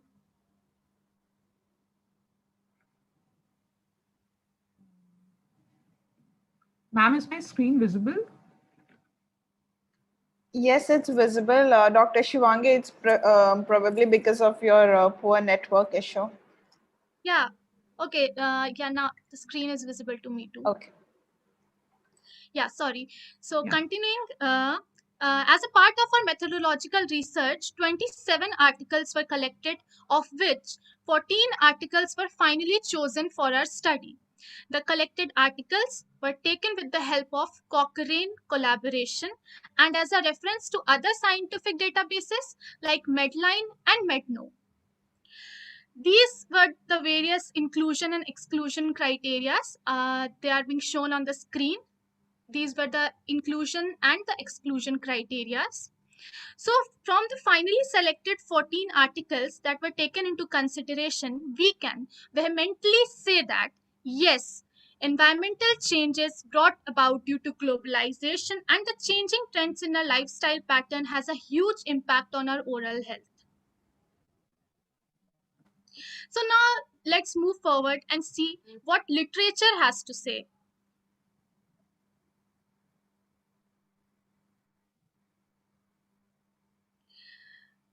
So point number one, there is a two-way relationship between food production and air pollution. The growing trade in the agriculture products in the last few decades has further increased the amount of pollution emitted from the intensification process in the producer countries. Moving forward to the third point, we can see there is increasing evidence that food production is also threatened by air pollution, and an unhealthy diet has implicated as risk factor for several chronic diseases that are known to be associated with oral diseases. This study was conducted to describe the relationship between healthy eating habits and oral health status. However, in the recent times, there have been concern about the two-way relationship between food production and air pollution. And entering this bidirectional problem is oral health. This problem does not only necessarily plague the developing or the underdeveloped countries, but it has seen a major impact on the most of the developed countries of the world. Without access to proper knowledge, more than 30% of the global population is currently exposed to hazards of this problem. Now, for this opportunity, I want to firstly thank the conference for giving both of us this opportunity and platform. And I also express my gratitude towards my colleague, Dr. Sogata, for his hard work. And most importantly, to the department of our college, Public Health Dentistry, who gave us this opportunity to establish a well undocumented part of public health. And moving further, these are our source of information. These are the sources of our information. So ending our presentation. Thank you.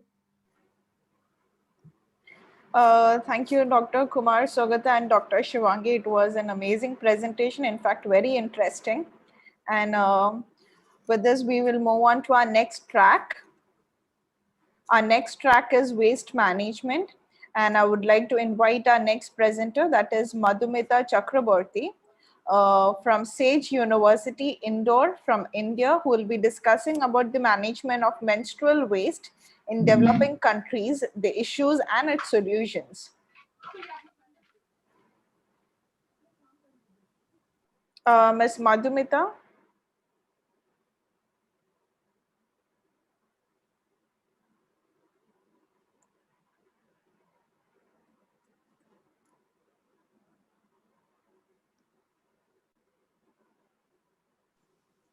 Hello. Yeah, yes, hello. Yeah. You may begin your presentation.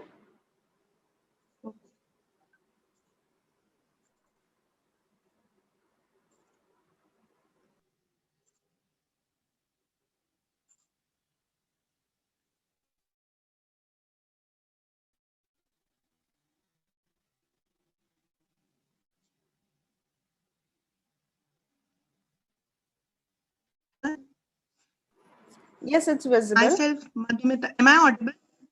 Yes, yes. Yeah, screen is visible. And am I audible? Yes, ma'am. Thank you. Hello, everyone. Myself, Madhumita Chakravarti, working as an assistant professor in Department of Civil Engineering, Sage University, Indore, India. It's very interesting to inform you all that I belong to the cleanest city of India, Indore. So today I'll be presenting my paper on management of menstrual waste in developing countries, its issues and what would be the solution. See, it's the waste which has been over many times.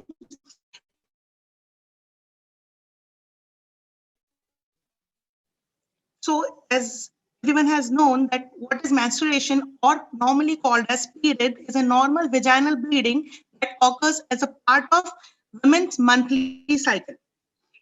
Every month, female body prepares for pregnancy, and if no pregnancy happens, the uterus or the womb sheds this lining. And whatever waste created during this time, during the period of menstruation cycles, can be called as menstruation waste. So when a female starts it starts happening these menstruation cycles, the period is known as menarche, and a girl normally attends menarche in the age of 10 to 40. When menstruation cycles stops or pauses, it is called menopause, and on an average, a female menstruates for 13 to 51 years. Average menstruation cycles goes on from 3 to 7 days, and on an average, a endures some 4 of total periods over a year of 38 years, roughly 6.5 years of her age. For collecting the menstruation blood, females uses many products which can be categorized as menstruation products, and different kinds of products available in market.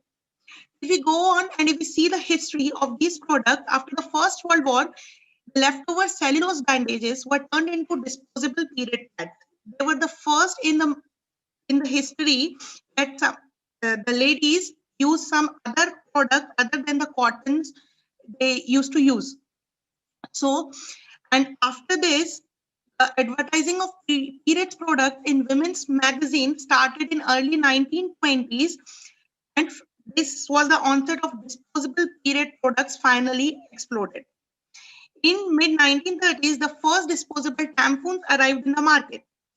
These were compact, absorbent, bullet-shaped cotton devices, had a cardboard applicator for easy insertion and a string attached for removal.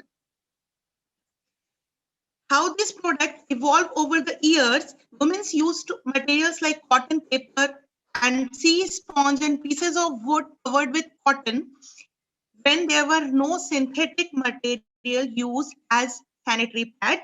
These were the products women used to use for collecting their period bloods. In 1970s, a self-adhesive strips came with the sanitary belts, and plastic tampon applicators were introduced. So it was in 1970 when there were some changes done in the sanitary pads and in tampons for their easy applications. And this were the initiation of introducing plastics in the sanitary pads and tampons. In 1990s, innovative absorbent gels shrunk the size of pads. In 1970s, the pads used to be very large and they were not comfortable. To make them comfortable and more approachable, they introduced absorbent gels. These gels not only shrunk in the sizes of the sanitary pads, but also increased their absorbent capacity. So what were the innovations? In today, what we see is a typical disposable pad had a synthetic fiber or cotton top layer, followed by a porous layer made of synthetic fiber or cotton that transports the liquid away from the surface.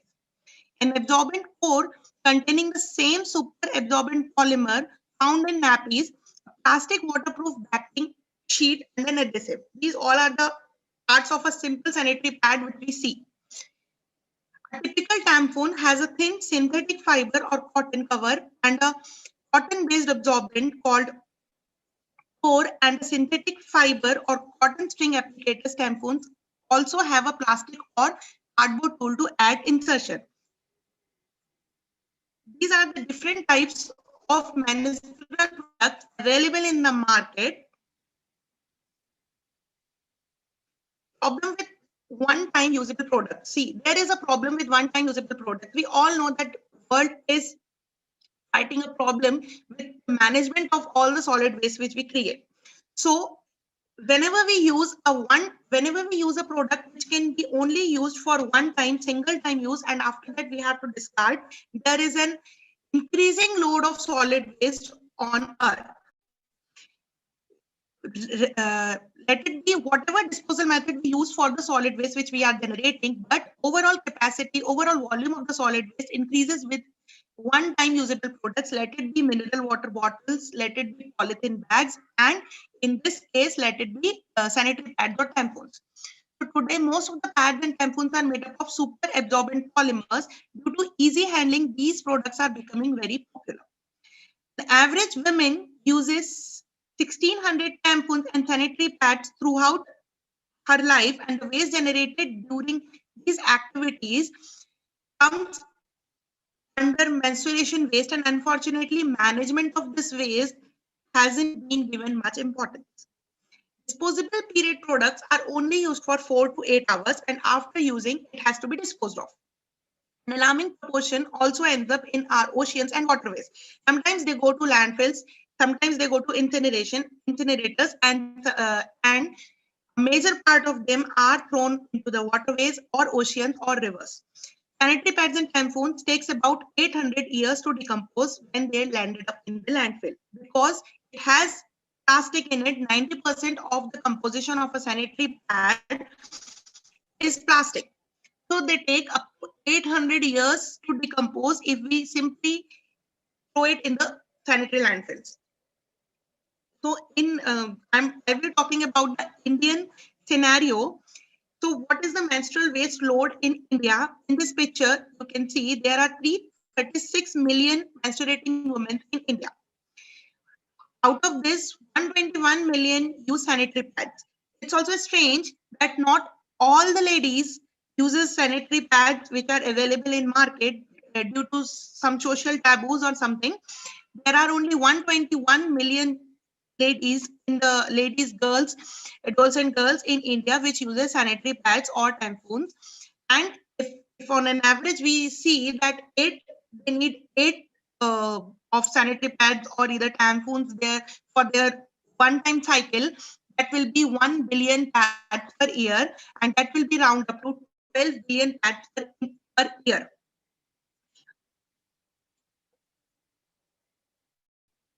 It means, so what is 12.3 billion disposed sanitary pads? It means that 113,000 tons of menstrual pad waste is being generated annually.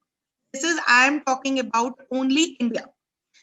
So on an average, India generates 63 million tons of solid waste, and out of this, 113,000 tons of menstrual pad waste is there. Where are these 12 billion pads being disposed? So when India is generating 12 billion pads in a year, 28% disposed along with the routine waste. What happens is there is a problem of segregation of such waste. Normally it is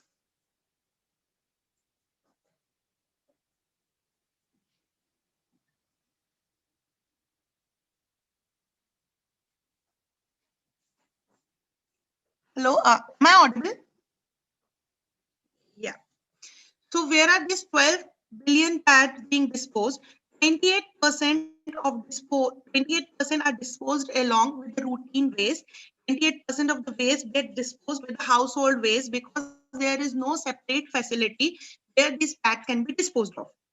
Sometimes there are bins provided in the toilets, but they are not covered. So ladies feel shy to dispose of their menstrual waste in separate dustbins and they throw it with the common waste. And 28% of the waste which go along with the routine waste goes to the landfill sites, and out of or 33% of the total sanitary waste, total menstrual waste gets buried under the earth. 28% of burnt in the open. So this is what being done till now with the 12 billion pads.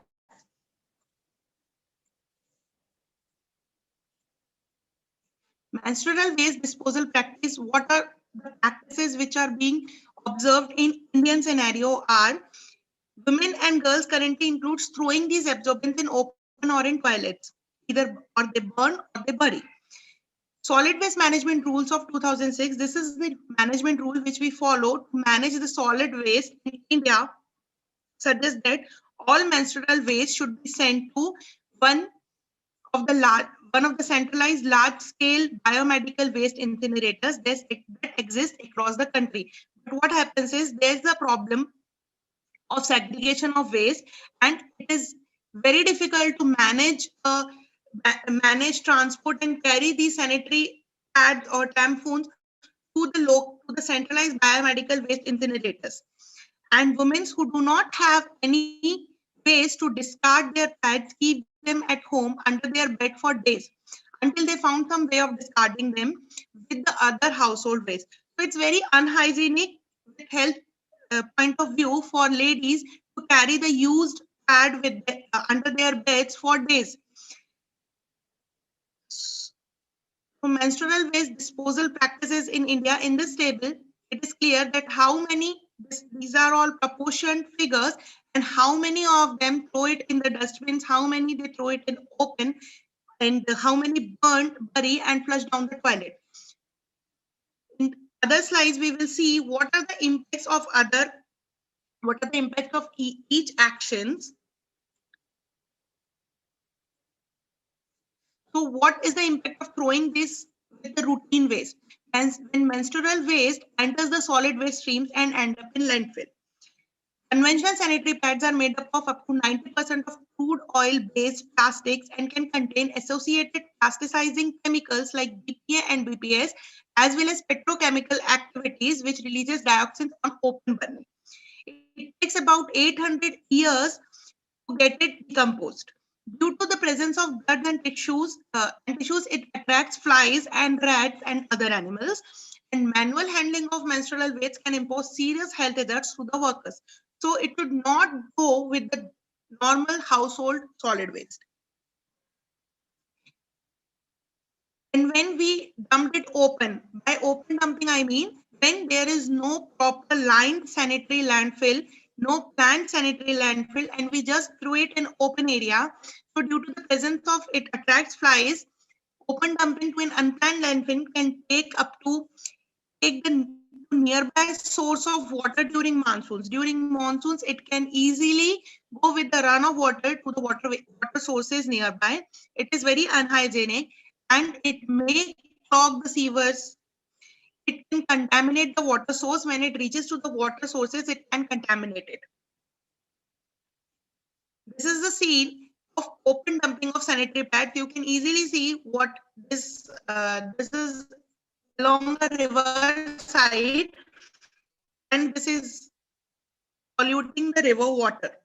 So for water pollution also, maintaining the solid waste, managing the resolve the problem of water pollution.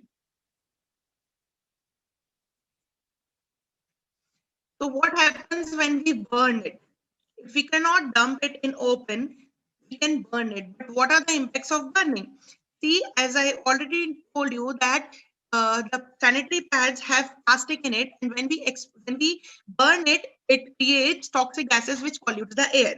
Sometimes when we burn it at lower temperatures, it cannot burn completely, and there is a lot of ash produced, and which is another scenario to check on. Then there are impacts of burying. Sometimes ladies bury these used sanitary pads. So burial is not effectively, and without appropriate composting, waste will take hundreds of years to degrade, and it can also contaminate the groundwater table. Sometimes they flush it down the toilet. Flushing it down the toilet may clog the sewers. Used pad mixed with the fecal sludge and complicates the disposal of that sludge when there is a case of septic tanks, or interfere with the production of usable manure. So what are the possible solutions for these? What does SWM 2000 Solid Waste Management Rules 2016 recommend? They recommend segregation at source. Throughout Solid Waste Management Rules 2016, the government has laid down methods of disposing of menstrual waste. This includes disposal, deep burial, composting, pit burning, and incinerators. SWM 2016 suggests that menstrual waste should be sent to one of the 215 large-scale common biomedical waste incinerators. For this, we need a proper segregation process, a proper collection process, and a transportation of menstrual and other sanitary waste on a large scale. Disposable with lid should be placed within toilets as initial point of waste collection, and they should be marked properly that only these bins are only for sanitary waste.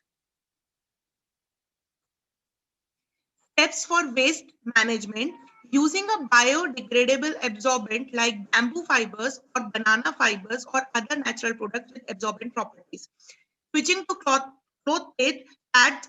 But in India, there is no standard fixed by the government in production of cloth pad, and hence it has to be done to correct it first, and then to go for this alternatives. Using silicone menstrual cups, which one cup can be used for 3 years, and thus it reduces the waste generation to a great extent. Segregation at source by wrapping the used pad and marked it with a red dot in case of disposing with the household waste. In Indore, we follow this practice to segregate the sanitary waste. Step: companies dealing with the manufacturing of sanitary pads or other articles should disclose the information of on the pads regarding the chemical composition of the pads, so that appropriate technologies could be used for their disposal and treatment. There should be a separate collection system for menstrual waste without affecting the privacy and dignity of women. Specific sanitary dispensers to collect menstrual waste should be installed.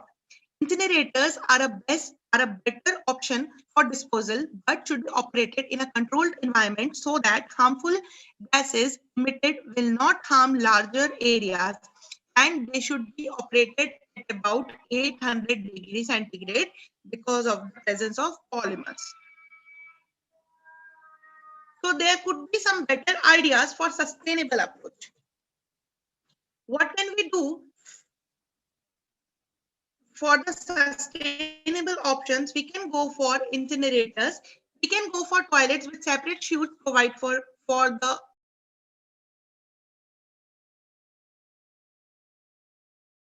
incinerators, biodegradable products, and reusable products like cloth pads, menstrual cups, menstrual discs, and waste to energy options. One by one, I will be going through the advantages and disadvantages. This is a cemented incinerator used in India. Incinerator options are clay pots, low cost incinerators, electric incinerators, incinerators for biomedical waste, and incinerators for waste to energy. So clay pots, they are very low at cost. They are very easily available, especially in rural belts of India. It's simply a pot made up of clay in which they can incinerate the used menstrual waste. Low-cost incinerators, like I have shown one picture of cemented incinerators. They are low-cost incinerators, and they are easy to install. They are easy to install at a institution and level, used with paper.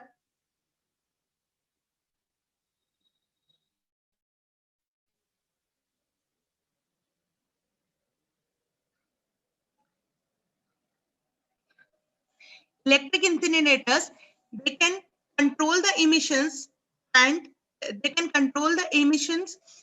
There is no requirement of fuel other than electricity for electric incinerators, and they can be installed at institutional levels like schools and colleges.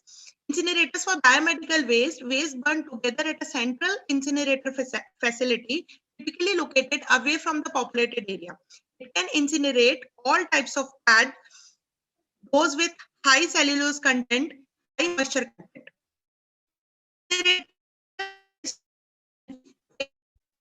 Incinerated to produce energy and electricity, emissions can be controlled in waste to energy incinerators. There are some disadvantages of clay pots: incomplete burning due to low temperature, so there will be ashes produced, and no measures to control toxic emissions. Best suited for pads with high cellular content and not for those that have super absorbents. And there is no uniform design for low-cost incinerators because there are no guidelines provided for this by the government.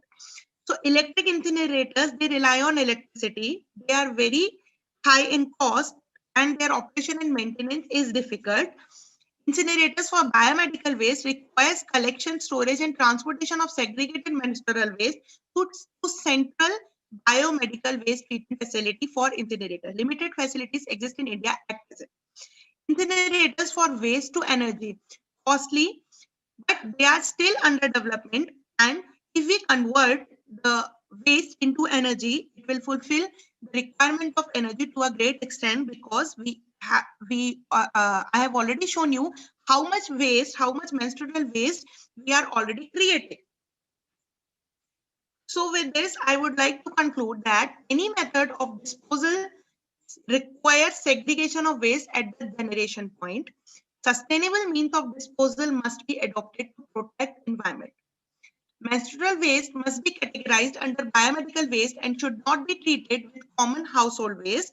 Manufacturers should try to reduce the plastic content in tampons and sanitary pads, and also the packaging should also be made with sustainable materials.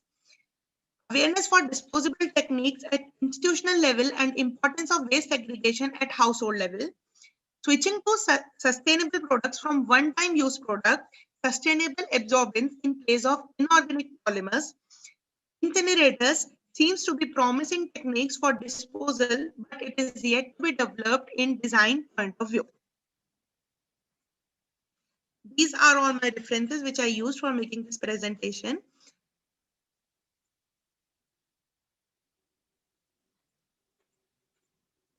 Thank you.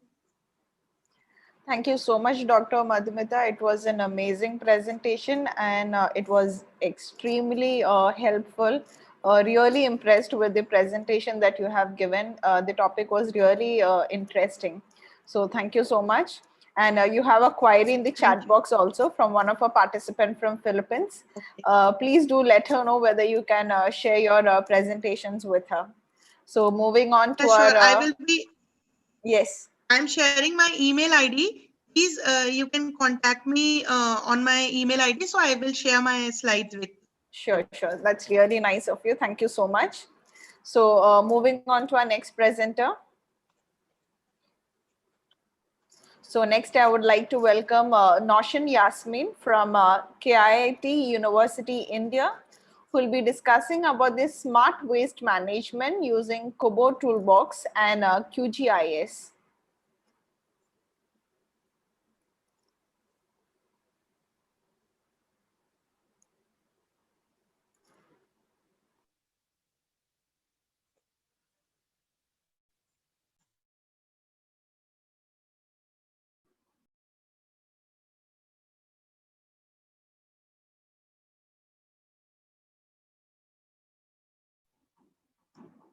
Yeah, I'll be Yes, starting my screen. yes, please.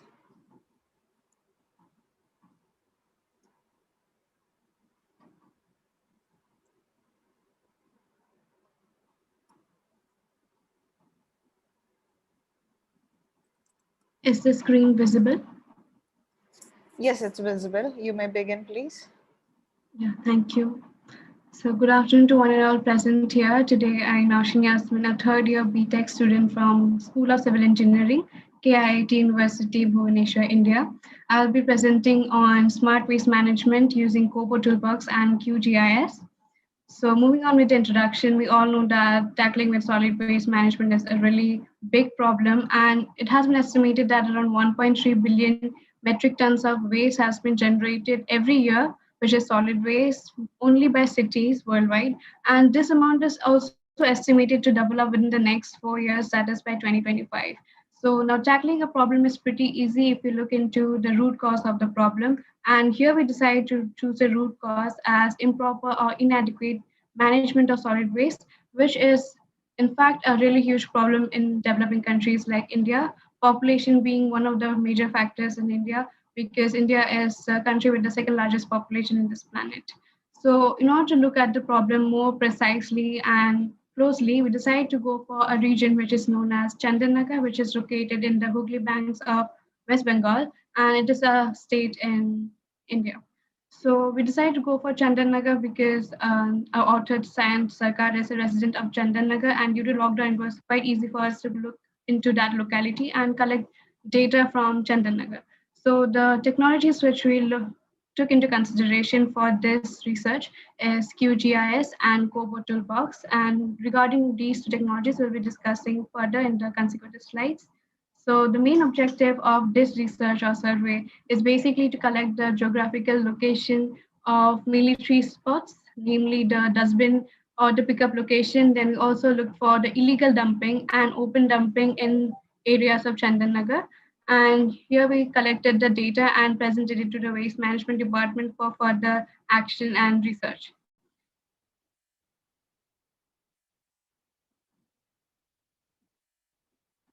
Okay, my slides are not changing. Yeah, so next we have, so we basically decided to, the idea was basically to divide the waste management department into three different teams. The first team would contain the surveyors, and as the name suggests, they would go to the location and collect the data of the real-time data. And the real-time data, they basically include the geographical location of the particular location. So we basically went for waste pickup locations and open dumping and illegal dumping spots. And those data we collected and had inserted in the Kobo Toolbox platform. Now, the data which we have acquired from this survey, that was presented to the waste data management team, in which the supervisors and the higher officials who are present on site, they basically collect the daily waste data generated and they compare it with the QGIS data. So in that way, they'll be able to know what is being done in QGIS and what is being done in reality. So in that way, we come to know that how much dustbin is required. So that helps us to know the hauling capacity and the number of dustbins to be deployed in particular regions in Chandannagar. Now, the third team which we have is of waste collectors, as the name suggests. They are the people who go and collect the waste and bring it to the waste management department and for further segregation and treatment of the waste. So here is where Kobo Toolbox comes into play. Here we have prepared a survey. Kobo Toolbox is an open platform and it could be used for anything. So we basically decided to go for solid waste management, and here we created a questionnaire on the platform in which the surveyor, and the surveyor could be a member of the waste management department as well as a normal person like us. So they can enter the date, time, and also their name. So here we have taken into consideration, as an example, we have three surveyors, S1, S2, and S3 in here, like you can see. So they are going to report some sort of dumping. It could be a dustbin location or a pickup, which is the pickup location itself. And then we have illegal dumping location and open dumping. So a person could put data regarding all the three types or any two combination or just one. And then we basically get the location from GPS, which has been already incorporated in the Kobo Toolbox. So we get the location. Another feature which we have is to take a picture. So when we take a picture and put it in that location, that helps us to understand the intensity or how the problem is in that area or what kind of waste is being dumped in that area. So without even visiting the location, we can do that. That is to be done by the surveys and the data is given to the waste data management team. So another use of the Kobo toolbox which we decided to go is for the hauling in order to decide the number of vehicles or the trucks or the number of dustbins to be deployed in particular regions in Chandranagar. So here again we have a question and we enter the date time and we have the ward number. Now the cities in India are divided into particular wards. So here we have taken as an example, we have 7 wards. So all the data from the 7 wards, they go into the container designation where we determine the capacity of each of the haulings. So we determine the number of haulings in Kobo toolbox itself. And the calculation is also done in the Kobo toolbox itself. We just need to put the data like the volume. And then we get the volume after compaction as well in Kobo toolbox. So that is quite helpful. So once we have all the data and once we have collected all the points in the Kobo toolbox, which is done by the surveyors, and in our case, we did it ourselves. So we have all the points for Chandranagar here. We have collected around 488 points. And as you can see, we have all the points in this map, which is a map generated in Kobo toolbox itself. So when we click on each, and since we have inserted all the data manually, when we click on the points, like say example, we click on any point in here and then we'll see the data which has been pertained in those points. So the data kind of look like this. And I have compressed the data over here. Like this is not the complete data, but this is what we actually see here. Like we have the date time, we have the type of dumping which has been done. We get the location through the latitude and longitude of that particular location. And like I said, we can also take a picture. So here we have a picture of the dumping area, which is an open dumping, and it is also an open dumping area. So here it's written open dumping. So it's an open dumping area. So in that way, whenever we click on any point, we get all these data along with a picture and as shown here. Now, this could also be presented in terms of a graph and also a table in order to understand the frequency and also the amount of waste which has been generated in a particular region, which is again generated in the Kobo toolbox itself. We just need to download it. And then once we have all the data which we have gathered in the Kobo toolbox, we can download all the data in the form of CSV file, which could be exported again which could be imported to QGIS, which is a GIS-based software. And here we have imported the data, exported the data from Kobo toolbox. So as you can see here, the sage green color stuff over here is basically a polygon. And here we have divided the city Chandranagar into small polygons, and each polygon represents a ward. So we have named them as ward 1, 2, 3, and it goes on. And then here we have all the points which we have collected from Kobo toolbox, and each color represents different color. For example, here the green color point represents open dumping and red color represents a dustbin location or a pickup location. Similarly, we have a purple color point for the illegal dumping. So once we present all these, we can create a heat map. Now, a heat map looks like this. Here we can see that this region along with this region, they are pretty dark and intense. They show that the number of waste which has been disposed or number of open dumping, because we created a heat map for all the type of dumpings. So here, suppose the illegal dumping and open dumping is quite intense in these regions. So that helps us to understand the factors which lead to such intense open dumping or illegal dumping. And we can do further research on these areas by looking at the heat maps itself. So some factors could be condensed population in these areas, or there could be less number of dustbins which are deployed in these areas. So as a result of which open dumping and illegal dumping are quite higher in these areas. So moving on to the next slide. So here we have a combined flowchart of what a Kobo toolbox does and how it goes into QGIS to help us create a smart waste management. So like I explained earlier, we get the location of all the 3 spots, which again goes into the QGIS from Kobo toolbox. And once we get into the once we get into the QGIS, we can create layers or points like we saw in the earlier slides. And that helps us to create a polygon layer as well, which again combined creates the heat map. Now, the heat map which we got, they help us to get the real-time conditions, which help us to take measures such as non-structural measures and the structural measures. The non-structural measures could be awareness program or local legal actions which could be taken into a certain city by looking at the condition of the city as we saw in the heat map. So that helps us to take some non-structural actions. I've just listed two out of two, and there are more non-structural measures which could be taken. And then we have structural measures in which now this depends on the type of condition we are considering. For example, let's say if the amount of waste which is generated or the amount of waste which is generated in a particular region or in that Chandannagar area, then is greater than the number of dustbins which are deployed, then that leads to a particular scenario. So in that case, we need to deploy more number of dustbins. So that is a structural measure and vice versa. So in that way, we need to take other structural measures and combine everything creates the smart waste management because it's pretty easy and we can do it. I mean, the waste management department can do it. So here's a further research scope because this basically helps in the waste management, but it does not talk Excuse about. me, Ms. Nausheen, please fasten and you have another 3 minutes left. Yeah, sure.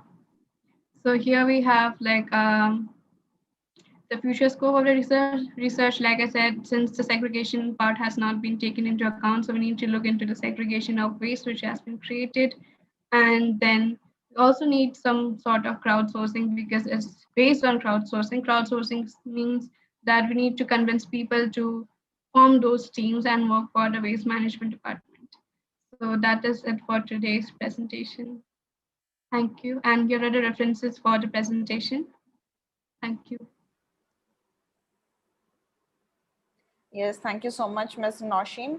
And you have some questions in the chat box. Please do take time in checking them and replying to them. Thank you so much once again. Thank you. So moving on to our next presenter.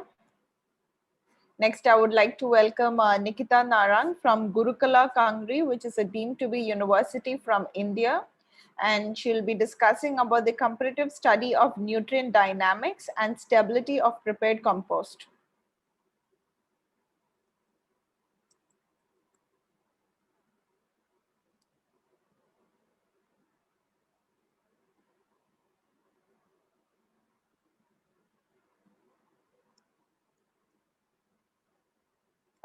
Ms. Nikita, you're not audible.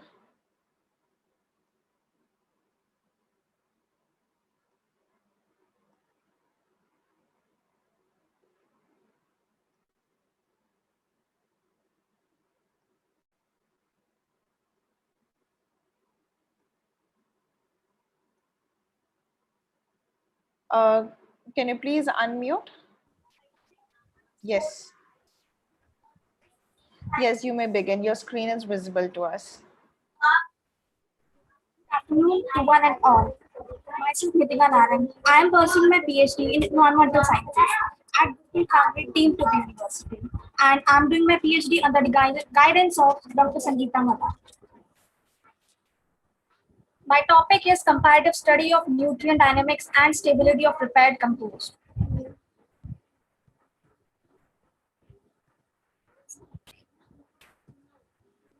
My screen is not. Screen is visible to us. Maybe there is a delay in moving the screen because of your network issue. Okay, but the screen is not moving actually.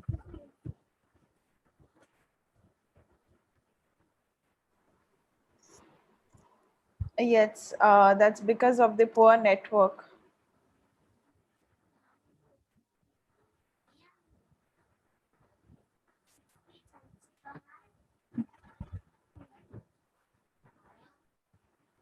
Can you give me a second? I'm just trying to rectify it. Okay, fine. You can take some time and maybe meanwhile we'll move on to the next presenter. Let me just try if it's happening. Okay, fine. Okay, fine. Then we'll wait. Yeah.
Ms. Nikita, we'll move on to the next presenter.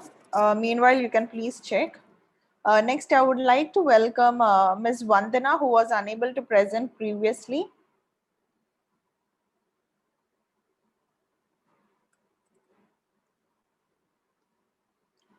Ms. Vandana, can you hear us? Yes, ma'am. Yes, yes. You may begin your presentation. Okay, ma'am. Would you like to share your screen? No, ma'am, actually some technical error, so I can give it verbally. Okay. Okay. So you can maybe switch on your cam so people can see the presenter if you don't mind. Okay.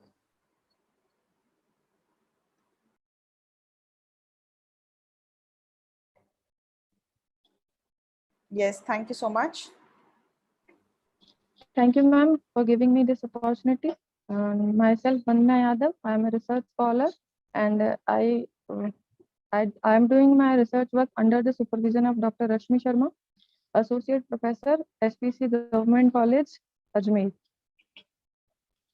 And my today's presentation topic is quinalphos toxicity effects on freshwater fish, Notopteris. And here is the introduction. Organophosphorus insecticides are amongst the most commonly applied groups of pesticides with high human exposure abilities in the residential or rural environments among various pesticide classes. Quinalphos is a type of organophosphate which is used in agriculture for pest control. Quinalphos is a synthetic organophosphate, broad range and non-systemic insecticide that act as a cholinesterase inhibitor with the stomach, respiratory, and contact action. Quinalphos is used primarily in agriculture for protecting cotton, corn, rice, and fruit trees from different insects. These investigations are significant because of the variations in pesticide toxicity found in different fish, might too because of contrast in their abilities for compound detoxification. Aimless utilization of these pesticides to expand sustenance generation may influence non-target life forms, including economically significant fishes and other biotic ecosystems. The fish Notopteris was chosen as an experimental technique due to its wide accessibility in nearby ponds as well as lakes. Henceforth, the present investigation was attempted to decide the impact of quinalphos on freshwater fish Notopteris. Material and methods. The test fish Notopteris has been selected for this investigation. A total of 130 healthy and active fingerlings weighing approximately 5 gram and average length of approx 7.5 centimeters were collected from the State Fisheries Department, Jaipur, Rajasthan, and transferred into a large cemented tank. The physical parameter of test water are shown in the table number 1 and analyzed by using standard methods. Bioassay test. Quinalphos lethal toxicity analysis was conducted with the use of static restoration system in order to determine the lethal levels of the toxicant. Laboratory conditioned fish of equal size have been selected. For examination, experimental glass aquaria with a maximum of 20-liter limit was used. In 18-liter of the test solution, 10 fishes were appropriate for each. The 1000 ppm quinalphos stock solution was prepared with refined water. Various concentrations were set up from this stock solution. Trials with adequate control were performed 3 times. During the trials, the fishes were not fed and water had never circulated through the air. Every 24 hours, the test solution was changed and care was taken for leaving the fishes with the least aggravation. Dead fishes have been removed immediately from the test medium, and after each 24, 48, 72, and 96 hour mortality have been reported. The 96 hours LC50 estimation of quinalphos was determined by the probit analysis and described in table 3. Some behavioral changes in fish after exposure to quinalphos in normal laboratory conditions are determined, that is hyperexcited, lethargic, restless, rapid opercular movement, secreted excess mucus all over the body.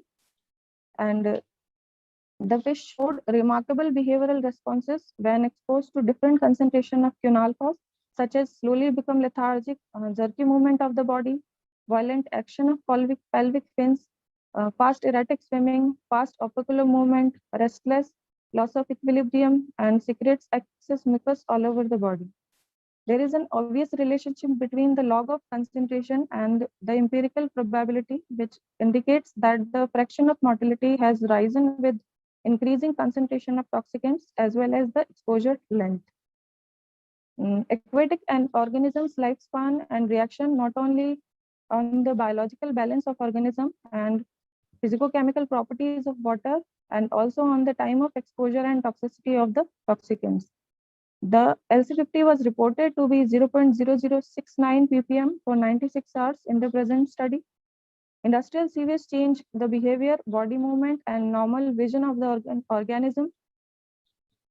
Exposure to the sublethal content of sodium pentachlorophenate caused a significant increase in the opercular activity in Punctius ticto. Similar behavioral changes were observed during exposed to distillery sewage in Rasbora daniconius. Dimethoate toxicity in the freshwater fish Punctius ticto had seen several behavioral changes, such as dorsal side become dark blackish, excessive mucus secretion, gills became pale red, erratic and irregular motion, increased and imbalanced opercular movement. Tilapia exposed in Linden toxicity, many morphological and behavioral changes were observed, such as excessive mucus secretion, gills become pale red, parallel movement, erratic and irregular motion, and tilapia surface phenomenon. The same findings were seen on behavioral and morphological changes on Lepidocephalitis thermalis after the exposure of pesticide benzene hexachloride and sumethion. Acute toxicity and effect of an organophosphorus on the behavior of respiratory fish Anabas testudinus. And the conclusion of the investigation is behavioral response of Notopterus to quinalphos pesticide at the early phases of exposure indicate aggressive movement. However, as time went on, they begin to lose balance because acetylcholine content could be accumulated on the nerve end and neuromast organs. Many factors are responsible for the survival of fish, so there is no clear reason for the specific death cause. The cause of death seems to be severe physiological stress at the cellular level of the fish. Thank you, ma'am. Yes, thank you so much, Ms. Vandana Yadav, for the presentation. So with this, we are moving to our next track, that is advanced biofuels. And our first participant is Deepu and Anshu, representing Ms. Jaya Tuteja from Manav Rachna University from India. Deepu and Anshu will be discussing on the heterogeneous catalyst mediated transerification reaction of biodiesel production for a healthy environment.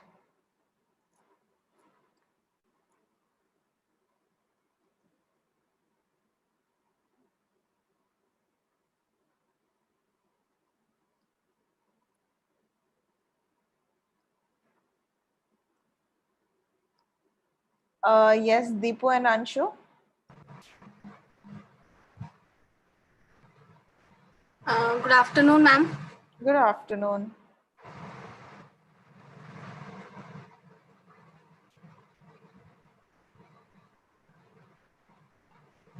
Who will be beginning? Is it yourself or your co-author?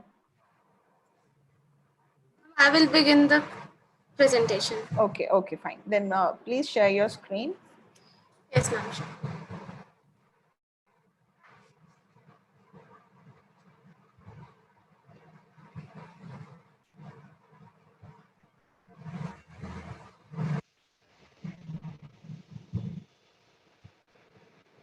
Is my screen visible, ma'am?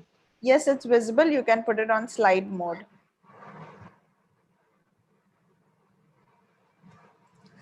Good afternoon, everyone present here. I, Deepu and Anshu are BSc Chemistry Honours students, and our guider is Dr. Jaya Tuteja. So today I am going to present the topic,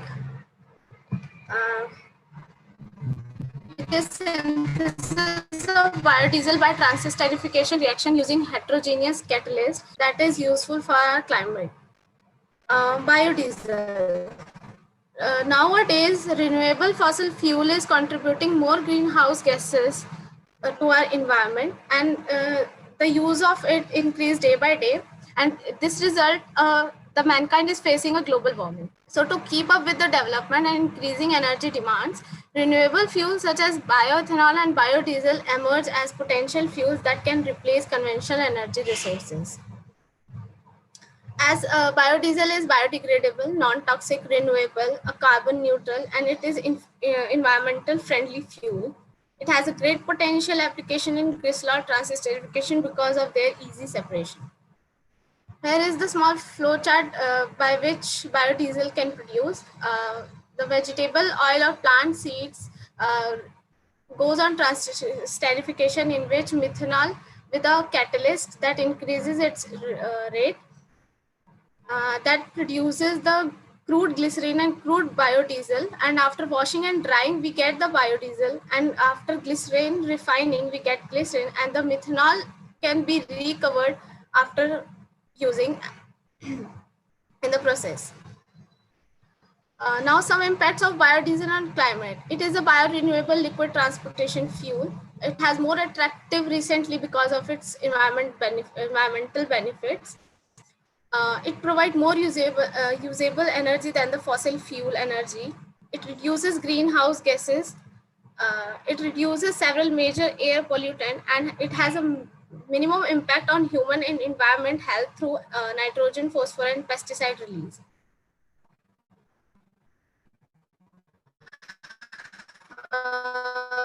Biodiesel as a diesel fuel is ready availability, renewability, higher combustion efficiency, has a higher city number and higher biodegradability. Its calorific value is. Am I audible? Yes, yes, you're audible.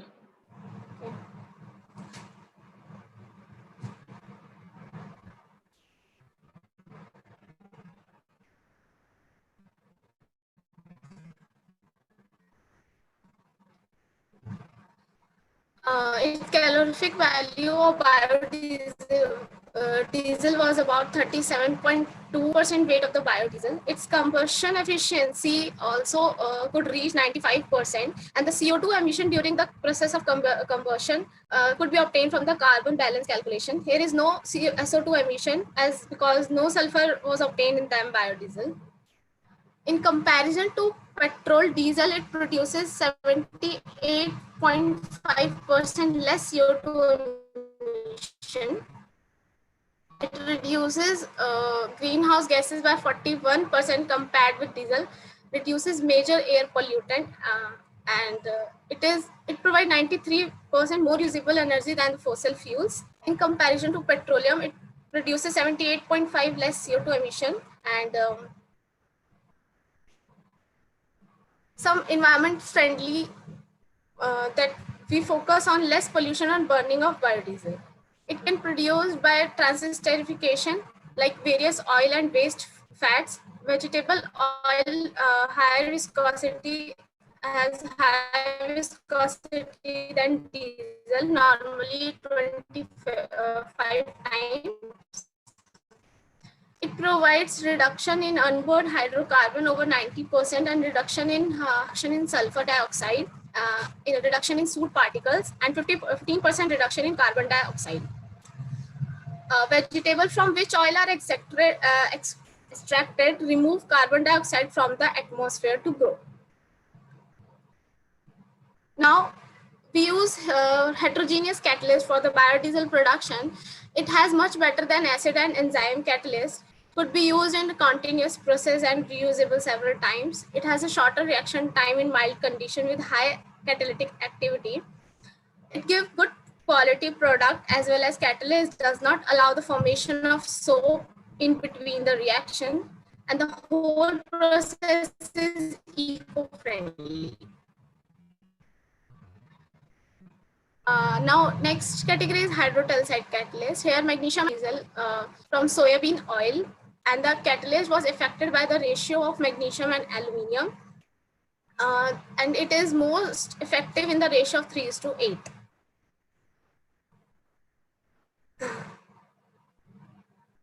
Next, heterogeneous metal oxide based catalyst for vegetable oil transesterification. The co-precipitation of aluminium, tin, and zinc oxide used as a catalytic system activities for vegetable oil alcoholysis. We use methanol with a conversion yield up to 80% in catalyst without any loss of activity. Then metal doped hydrotelside catalyst, the reaction of glycerol with methanol.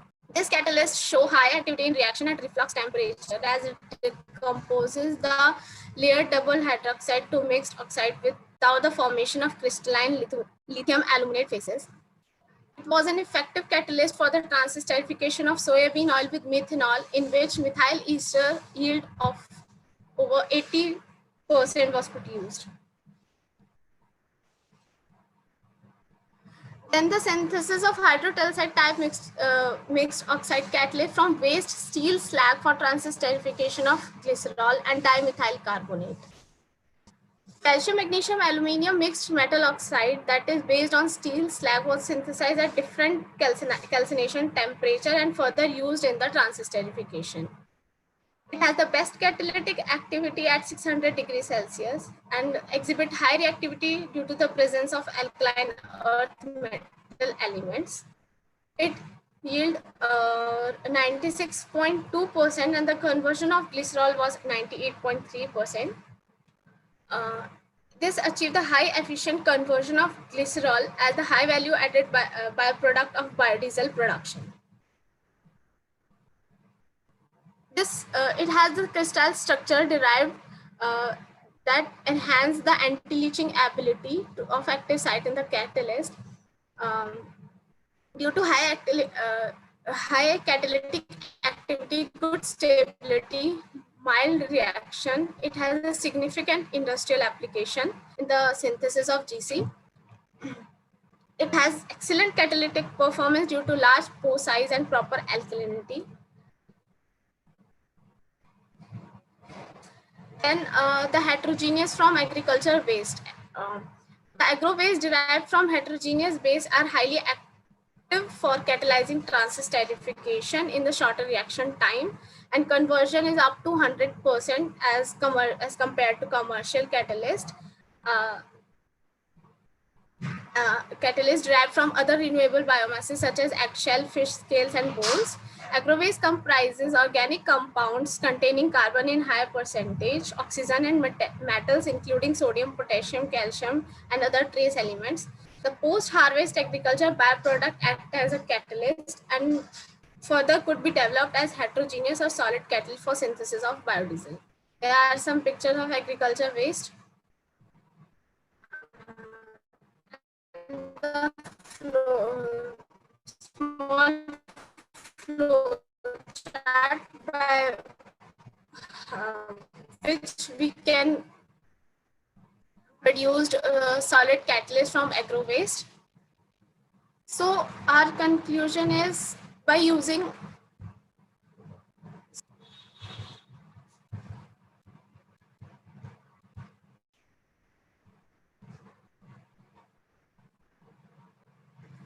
waste oil and catalyst from waste material for the production of biodiesel, it reduces the pollution to a large extent.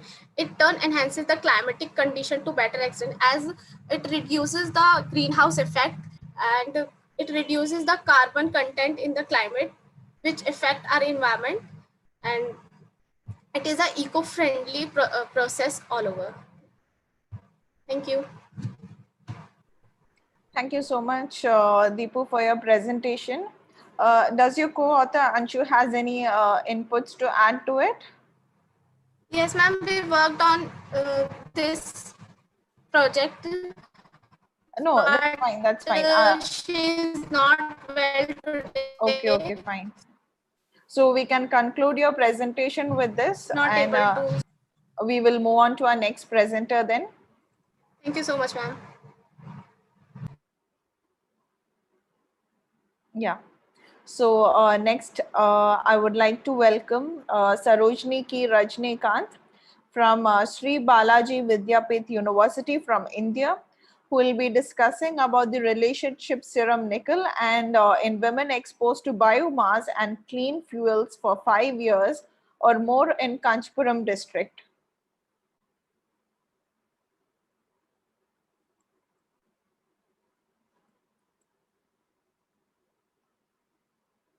Ms. Sarojini, you can unmute yourself.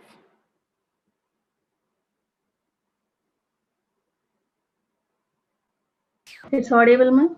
Yes, yes, you're audible. Yeah, wait, ma'am. Sir, wait a minute. Sure, sure.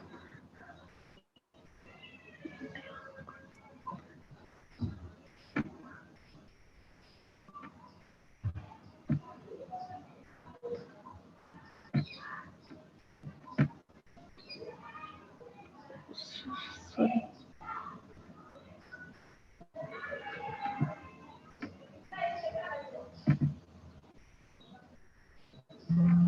Ma'am, it's visible?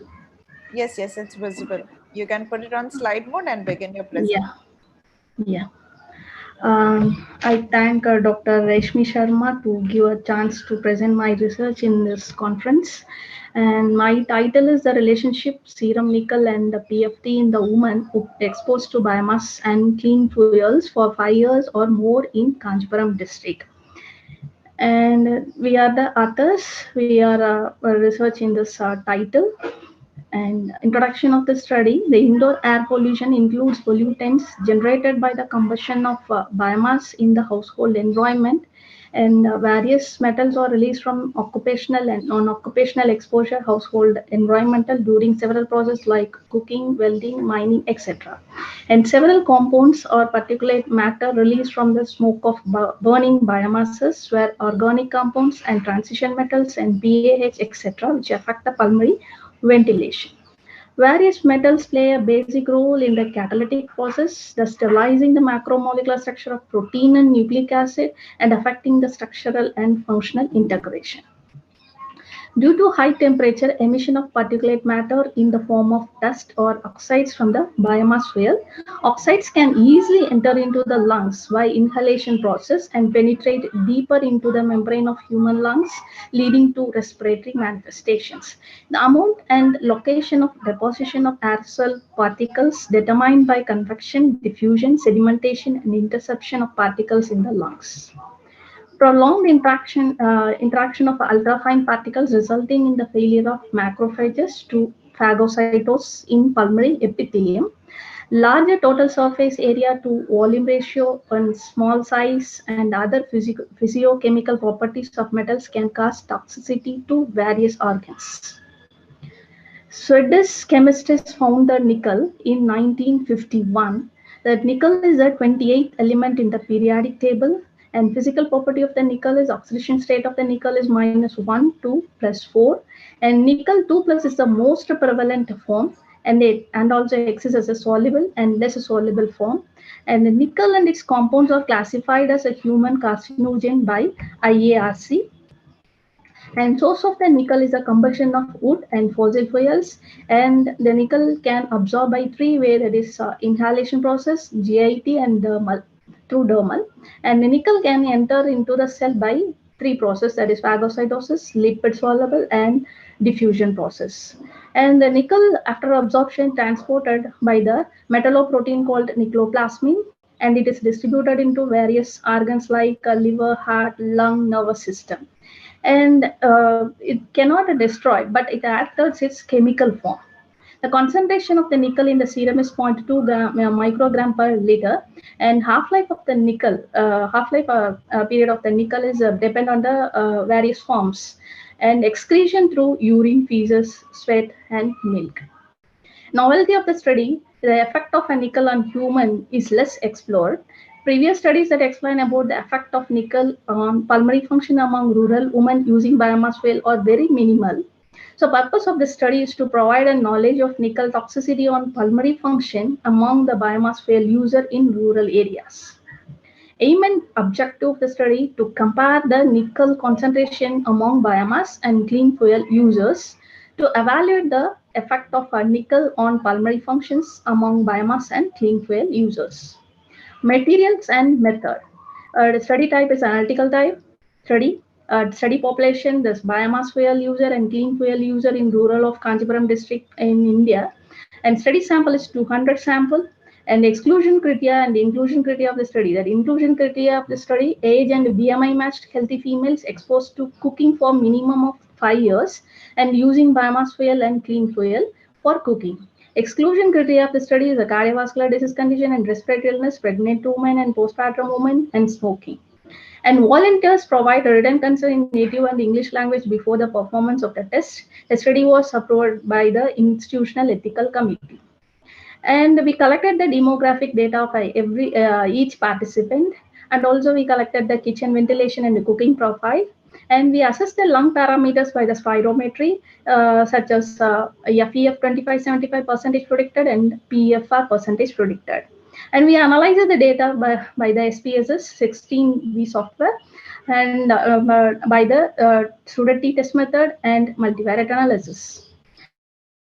And result of the study, in our study, we classified subgroup for biomass fuel and clean fuel users, which was based on the median value of nickel concentration into two groups, that is subgroup 1 and subgroup 2. Subgroup 1 is nothing but less than 35 microgram per deciliter of nickel concentration, and subgroup 2 is at more than 35 microgram per deciliter of nickel concentration.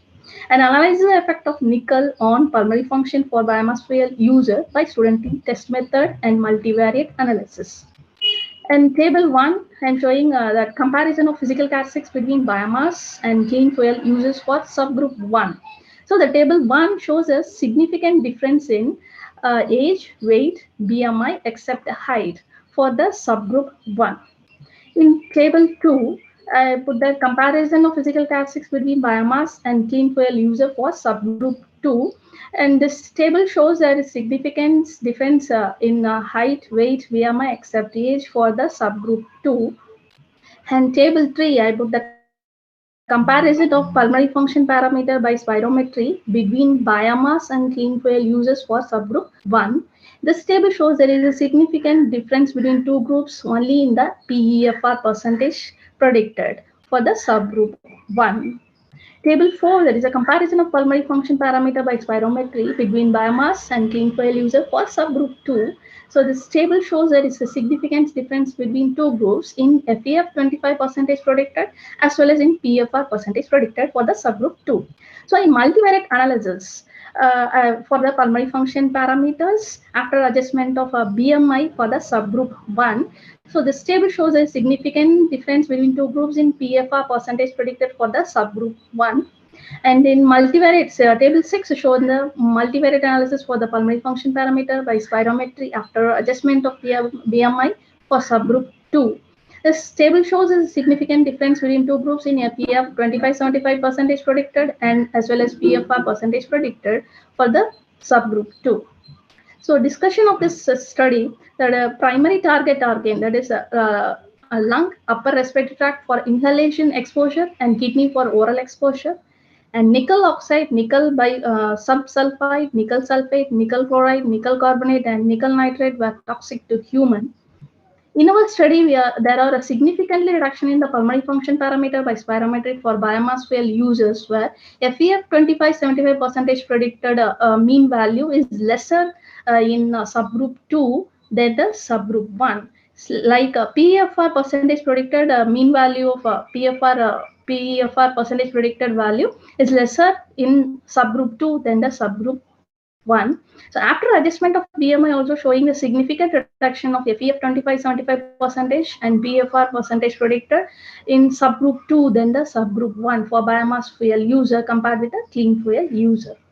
Our study support the earlier study shows higher exposure index to decline in PFR among women exposed to biomass fuel in India, which denote the deterioration of lung functions due to deposition of biomass smoke particles in lungs. Similarly, 28% factory workers had reduction in FEF 25-75% predicted developed deficit in ventilatory functions such as respiratory obstruction, airway resistance, or both due to exposure of nickel and chromium. And related to our study shows a small reduction of a PFR associated with increased exposure of nickel and sulfur elements among 8 years subjects suggests that elements independently associated with the lung function after adjustment of mass of the particular matter. And this slide showing that nickel 2 plus develops a permanent intracellular hypoxia, which is an activated hypoxic induce factor 1 alpha, and also increasing the secretion of interleukin 8. So it induces the inflammatory pathway. So the nickel also induces the oxidative stress. Due to inflammation reaction, it's showing the two patterns, that is obstructive pattern as well as restrictive pattern. And FEF 25-75% predicted shows significant difference for the subgroup 1, indicates the dysfunction of airways. And FEF 25-75% predicted and PFR percentage predicted shows significant difference for the subgroup 2. It indicates the dysfunction of small and airway dysfunction. After adjustment of BMI showing reduced mean value in FEF 25-75% and PFR percentage predicted for the subgroup 2, which indicates the probably due to airflow limitation. From analysis, the effect of nickel shows pulmonary dysfunction in biomass fuel user due to deposition of nickel particles from the biomass pollutants. Conclusion of the study explained about the effect of nickel on pulmonary function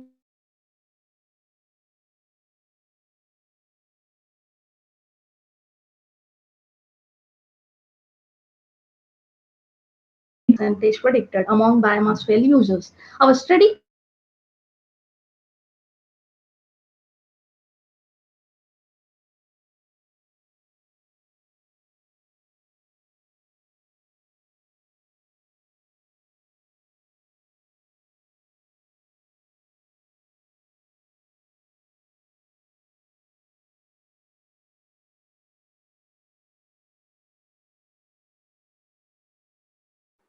Ms. Sarojini?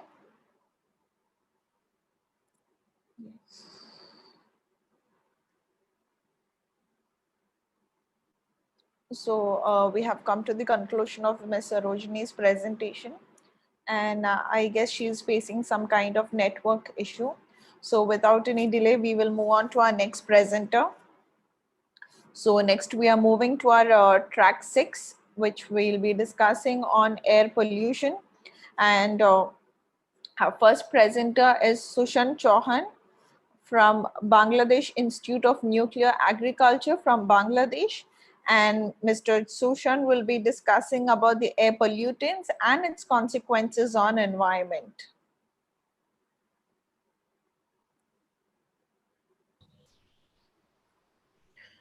Thank you, Honorable Session Chair, distinguished scientists, researchers, and other presenters here.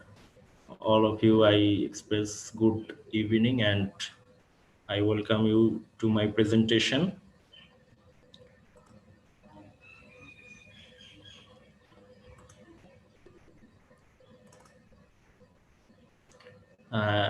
Is my slide showing? Yes, it's visible.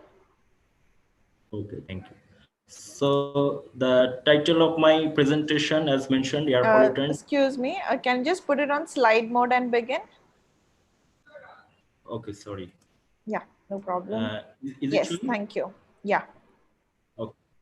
The title of my presentation, as mentioned, air pollutants and its consequences on environment. I will try to briefly discuss the influences and effects of air pollution. Because the time is very short, I will not go in detail, rather I will just present shortly. Actually, I am an agriculturist and I am working in the Adaptive Research and Extension Division in the Bangladesh Institute of Nuclear Agriculture. Actually, we are here 8 authors here present. I will just skip the abstract because the abstract will be present in the proceedings book, and I will directly go to the introduction. Actually, this environmental pollution, we all know that any kinds of discharge or material into water, land, or air that causes significant harm or alters any changes, that is termed as the pollution. And in terms of air pollution, it is very hazardous because we can see that there are many pollutants. Gaseous form of the pollutants, we basically know the carbon dioxide, carbon monoxide, methane, and different kinds of nitrous oxide, nitric oxide gases, and sulfur, ozone, ammonia. Actually, there are various gases. Besides, there are many particulate matters we know that are very much harmful for our respiratory systems, that are particulate matter 2.5 and particulate matter 10. Actually, I will discuss it later.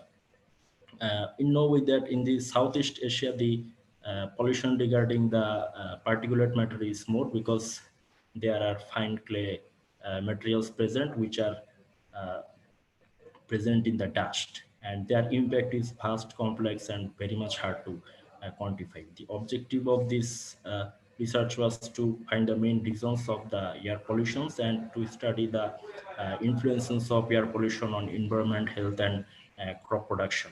And we also tried to measure some possible solution and recommendation to keep a healthy environment. Actually, this paper is mainly based on the secondary data, and it is a kind of review, and the results present are all are cited from different sources. What is air pollution? Actually, I discussed this visible or invisible particle or gas found in air that is not part of the original or normal composition. Actually, this means when any chemical action occurs or reaction occurs, the main element is changed to another element, and that which causes harm, that is the ultimately causes the air pollution to and causes discomfort to humans, animals, plants, and whole of the environments itself. And the causes of air pollution, these are many causes. We see the natural causes which we cannot control or minimize. These are dust, smoke, and volcanic. And man-made causes, there are many man-made causes. In the advancement of civilization, we are polluting our environment more by burning fossil fuels, vehicles, road construction, and different agriculture activities, bad smokes, liquid chemicals, and there are many other toxic chemicals also. And these are the major pollutants I already discussed. These are carbon monoxide, sulfur dioxide, nitrogen dioxide, and particulate matters, and the ground level ozones. And these are the different types of pollution we mostly see. These are smoke, greenhouse effect, accidental air pollution, industrial air pollution, and transported related air pollution.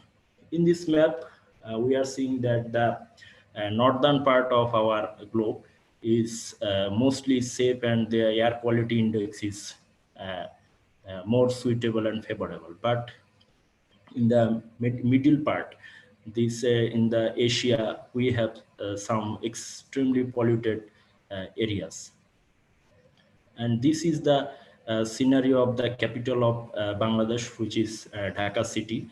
And here the major air pollution is caused by the brick kilns, and which is over 58%, and later lies the motor vehicles, which is in the third position, and the others causing are in the second position. And this is the scenario of the air pollutants. I already told that particulate matter 2.5 and 10.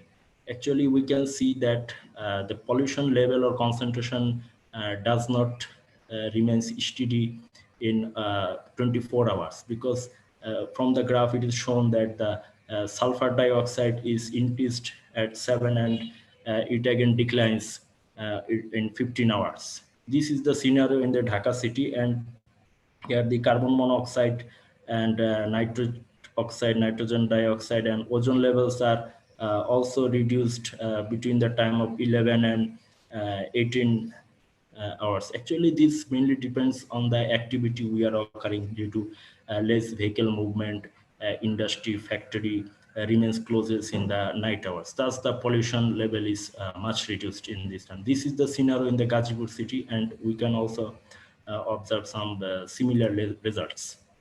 And here a table is shown that the countries which are leading in global position in terms of particulate matter 2.5 concentration. Here we can see that Bangladesh, Pakistan, and India ranked first, second, and third.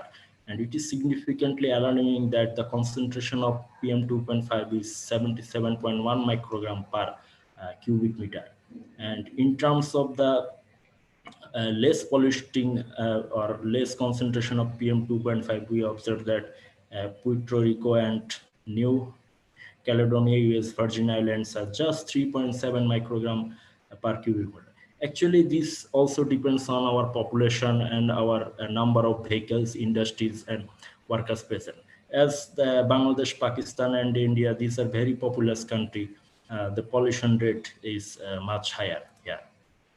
And this is the scenario I try to state the impact of air pollutants on our health. We can see that air pollutants are directly entering through our respiratory tract, and it ultimately causes the neural cell death or causing harm to our neurons.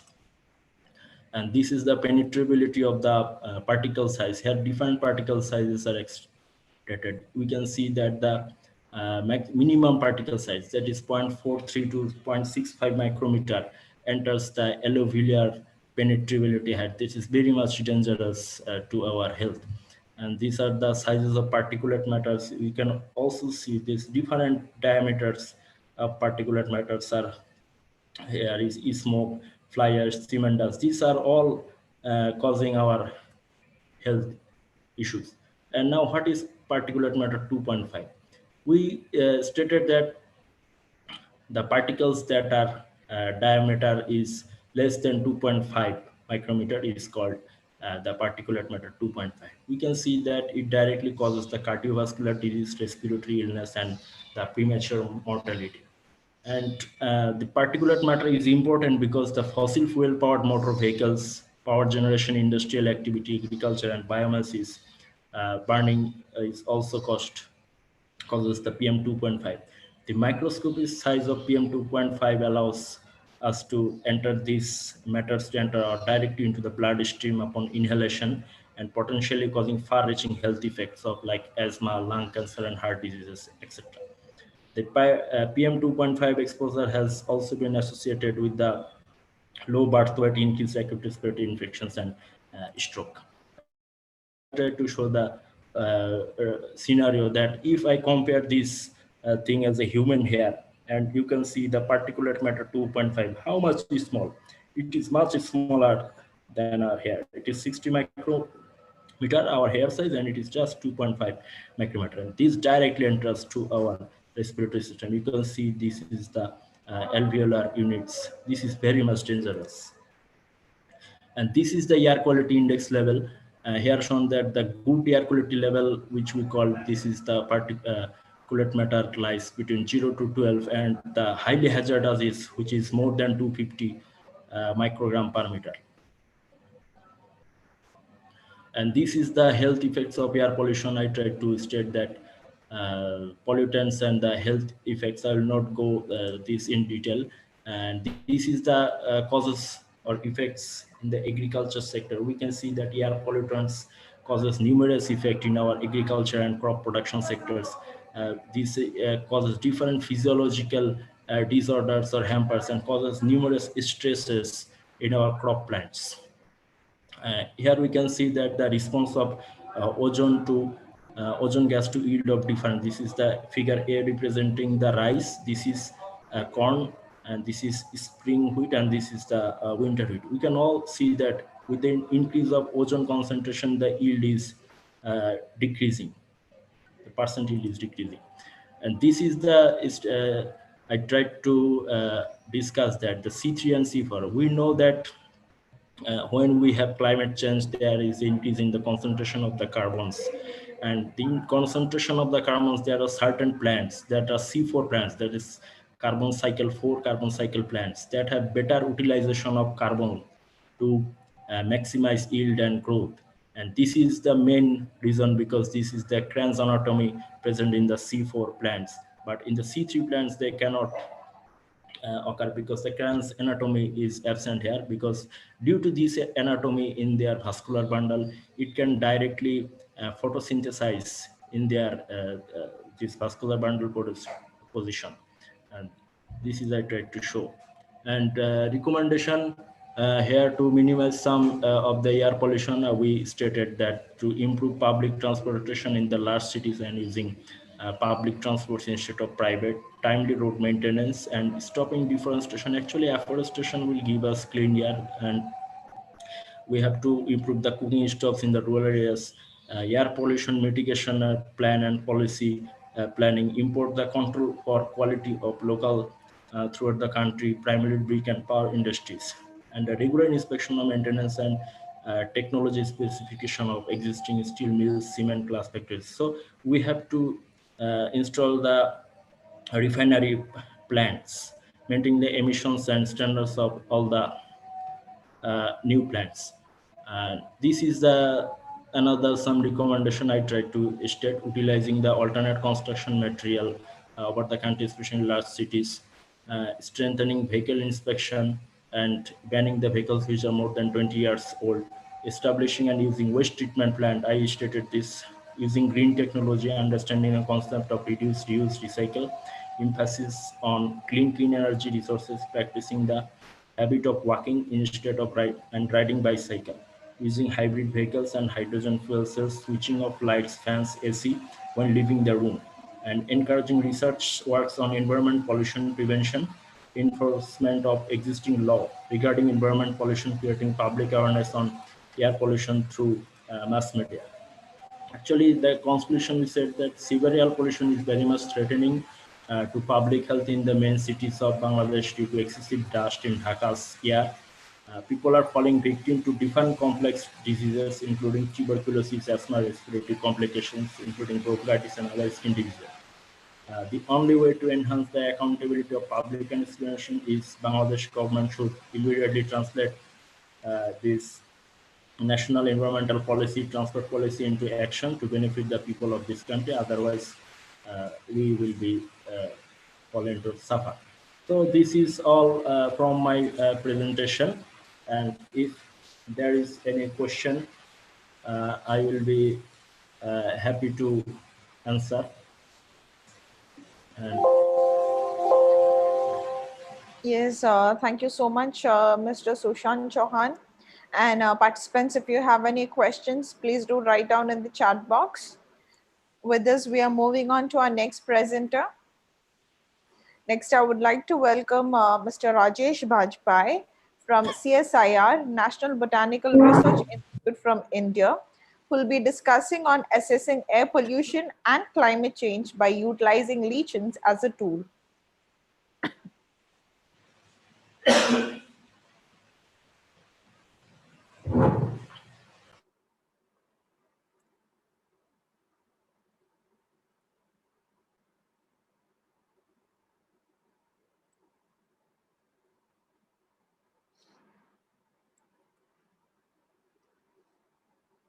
Yes, Mr. Rajesh Bajpai, you can unmute. Yes, can you hear me? Yes, I can hear you. That's good. Good afternoon to all of you. Myself Rajesh, and I have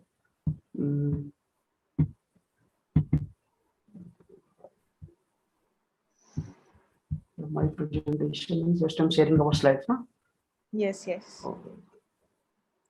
So since morning, I have seen between some intervals, I have taken some important presentations at your places. Some are very important, and most of the my presentation is slightly different from others because of most of the presentation you have presented is belongs to technology, belongs to pollution monitoring with several techniques. But in case of my presentation, our presentation basically belongs on lichens.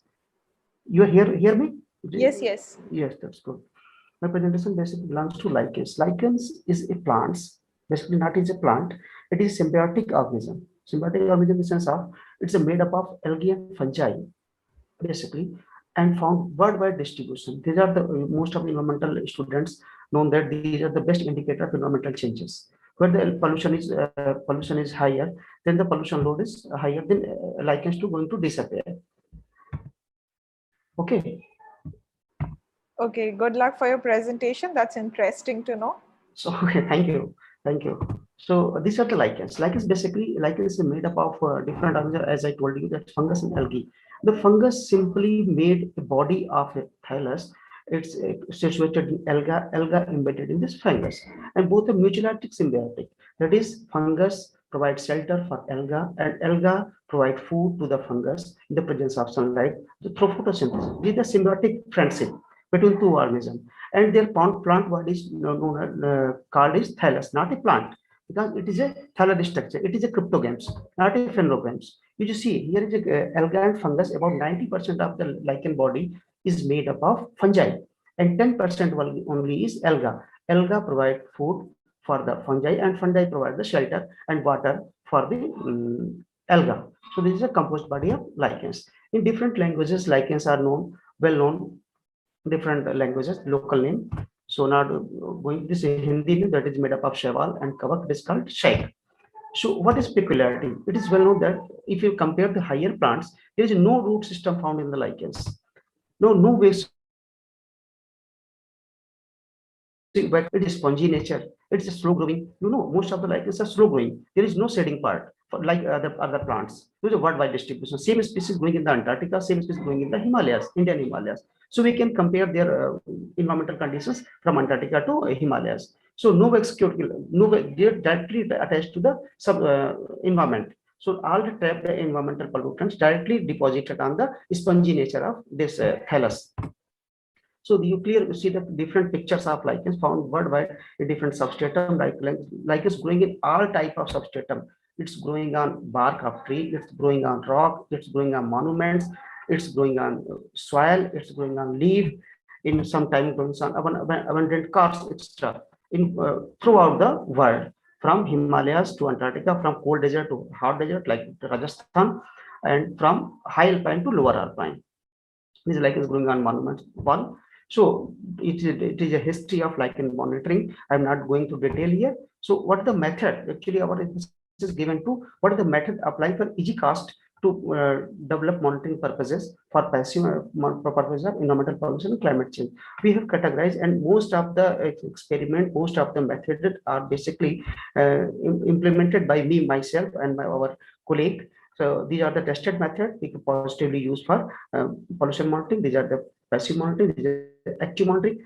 Now we have come on the passive monitoring. Yes, you can see there is a lichen thallus. We can already use coordinate method, presence substance to calculate frequency density. These are the basic one. Now, second one is, for example, your city. For example, you are belonging to a particular city. I'm giving an example of our Lucknow city. It is central region of the city, and we have divided this city to calculate the lichen diversity just only presence and absence. It is a simple one, presence and absence. For example, it is a city center. There, due to pollution, there is no lichens. It is a inner zone. For the presence of some special type of lichen, that is calcico lichens, and this type of grouping we calculate, that is called zone mapping of a city. Okay, so to develop different type of zones, there is normal zone, outside sterile zone, desert zone. I already told you there is no lichen is present. There is Day1. So it is a transplant. Transplant technique is another method where, for example, I told you that the most of the lichens are absent in the polluted area. Then how can we measure? Yes, we can collect lichens from first area without of any pollution, then transplant in an electric board, in a sign board, in a tree, avenue tree, to monitor the changes in the environmental particular area. These are transplant board. These are the transplant board we have taken for the study purpose. Your known concentration of pollutants. Yes, we see that lichen accumulate a test all type of pollutants, that is primary pollutant as well as secondary pollutants.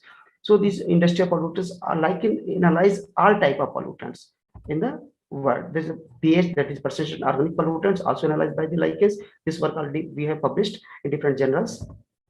Yes, we have monitored metal pollution in all over India with the help of one lichen species. This work is already undergoing.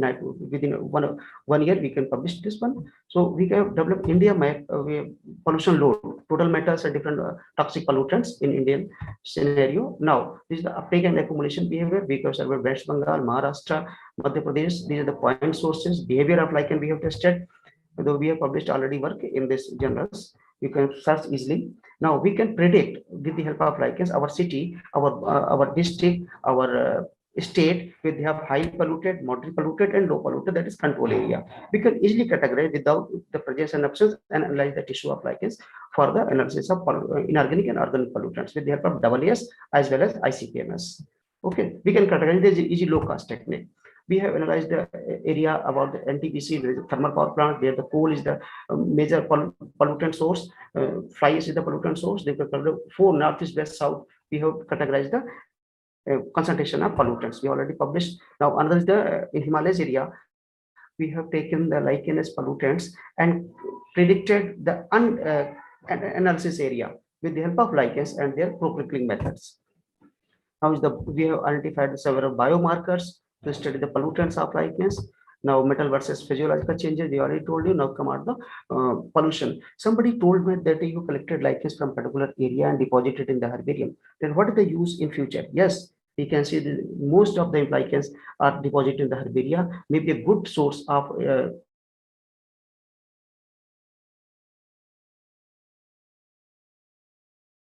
is a long-term phenomena. Is the specimen result you can predict in 20 after 20 years, 30 years, you can analyze your analysis. Now we can, these are the oldest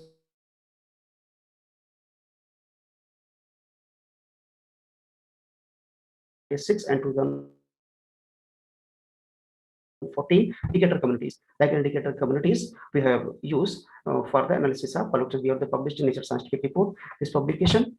Yes, and that is lichenometry. The name is known that lichens. Lichenometry is something to measure. Yes, we can predict the climate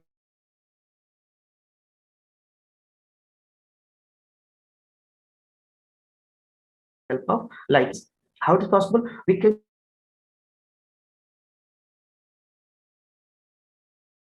particular an area that is called desert and the top of the area. But if the ice is removed, then area is open, then like is the colonized. So that's where we can analyze this particular analysis of lichenometric study. This is the with the help of one year calipers, you can analyze just thallus measurement of known growth of. We know the growth of this particular lichen. If this lichen is growing into 1.5 millimeter per 10 year, so we can calculate their diameter with their age at the time. So these are Uttarakhand, Sikkim, Jammu, Kashmir, Arunachal, Himachal. We have analyzed and clearly shows that indicated the particular glacier exposed after this years. So now currently we have analyzed the one ISRO program with the different alpine Himalayas. We have found very good results in that area. We analyzed this different coordinate method, just simply present an absence of the species indicator communities. We can find the transit lines from particular represent area, the herb line, shrub line, and tree line, and analyze that only the presence and absence of the lichens and particular indicator communities in that area. We have targeted, we have some thermal diagnosis there, the temperature precipitant data logger is fitting there for more 20 years. In 20 years, without any interruptions, we can found 1 year data, in 1 year interval data in each year for the prediction models in future. And we use the simulated with the satellite. This is the ISRO-based program. We have involved in ISRO Space Application Center. So we collaborate with the ISRO, and ISRO make my data and ground truthing by myself and taking the combined with the data and found most really found the good result in near future. So it also we know the summit area.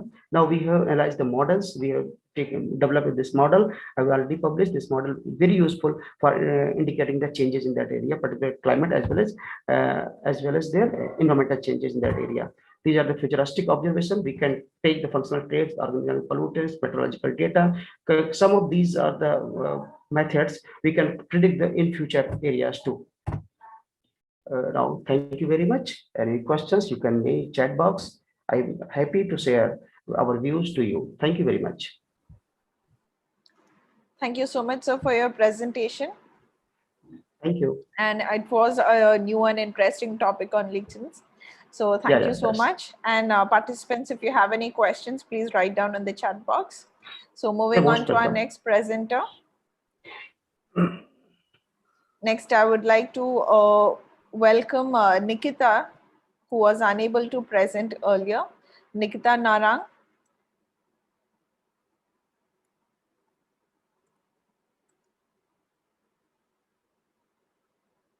Yes, Nikita. Can you unmute yourself?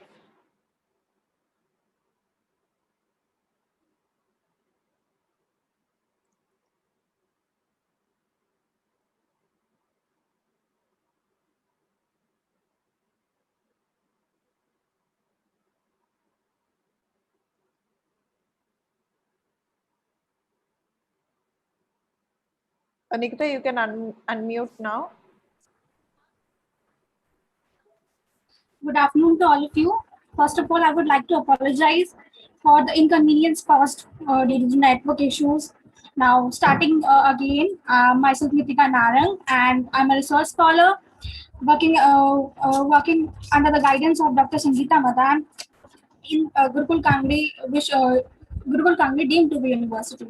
My topic is comparative study of nutrient dynamics and stability of prepared compost.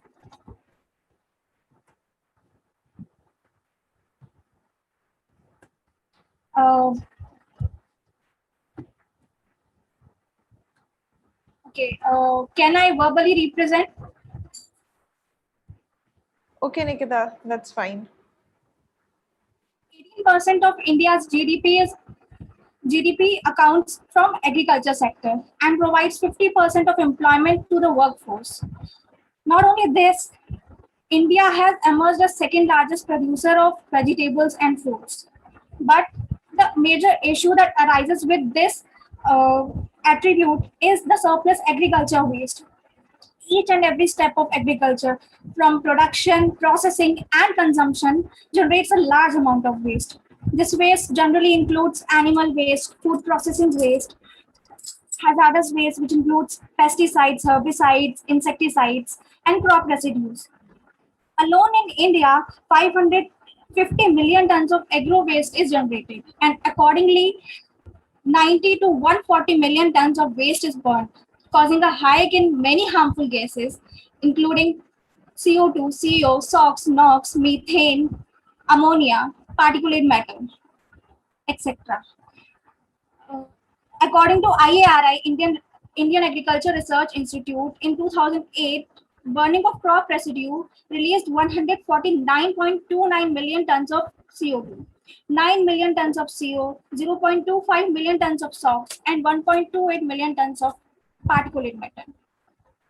Agriculture waste is a major problem for even integrated solid waste management, as it is impossible to collect waste from all the areas.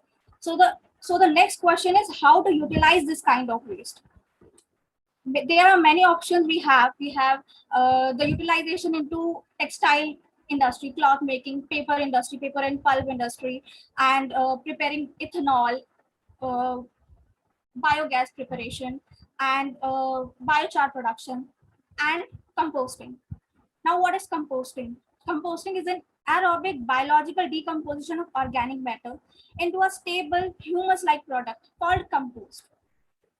It is easy to prepare compost, but the difficult part is to know the time it will take, or the time it will attain the stability, that is degree of biological degradation that is going on in this process.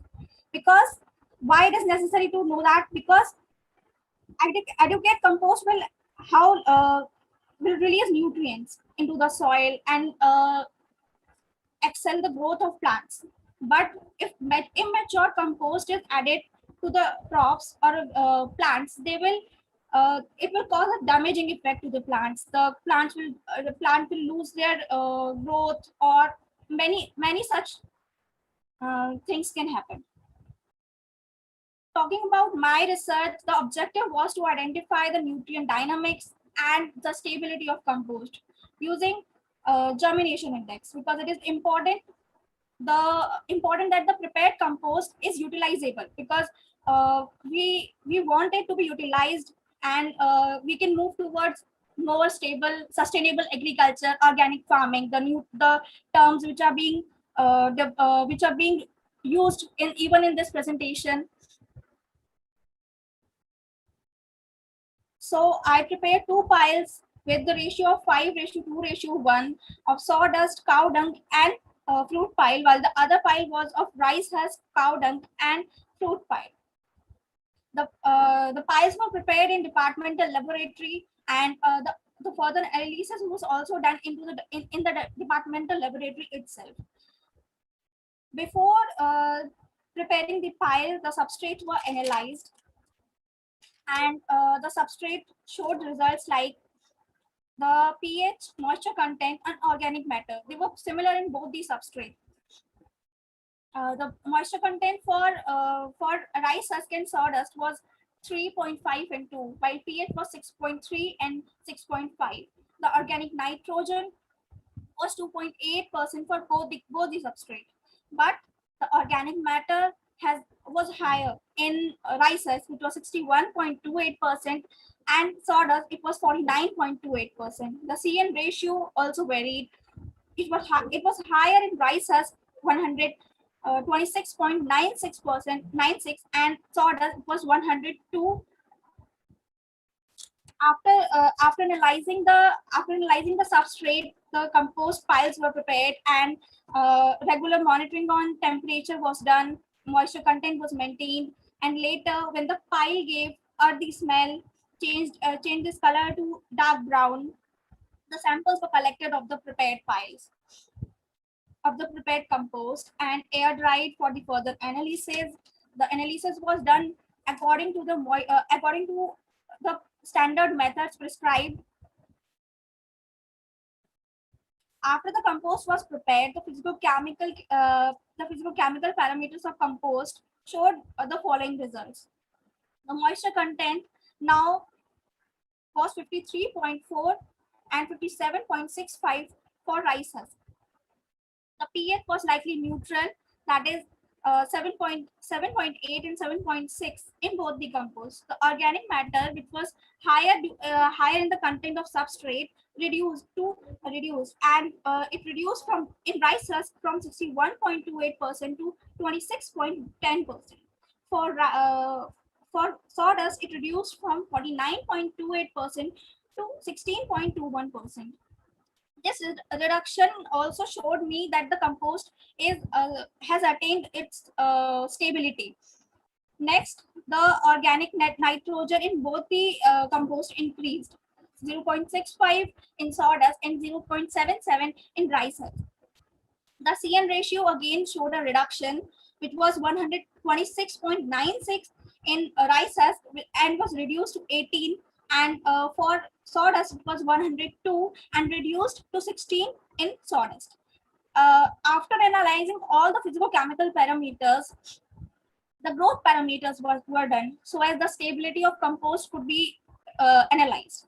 The first thing was done, that was germination percentage, that is seed germination percentage of Sisor aretinum.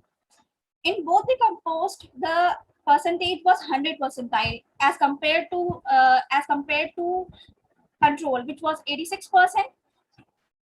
And the one important point here was that the sawdust compost showed 100 percentile on day 6, while the rice husk compost 100 percentile on day 7. Moving on with the next thing, the next parameter analyzed was vigor index. It was observed after 21 days of the seeds sown. And here also the sawdust compost showed slightly better results as compared to rice husk compost. The sawdust compost showed 481.06 centimeters of result, and while the rice husk showed 430.6 centimeters of growth. These results helped me to conclude that the compost is that both the compost were suitable for agriculture purpose. The higher organic content in the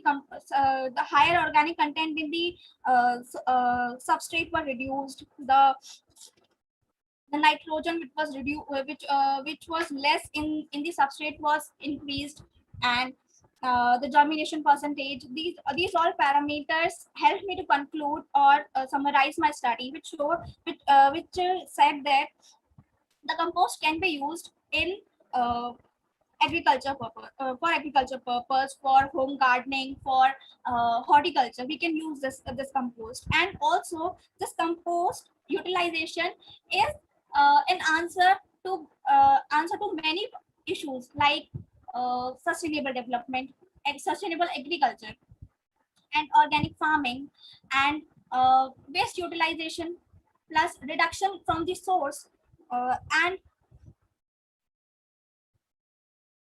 uh, moving back to the traditional use, the cycle which runs, that was traditionally running.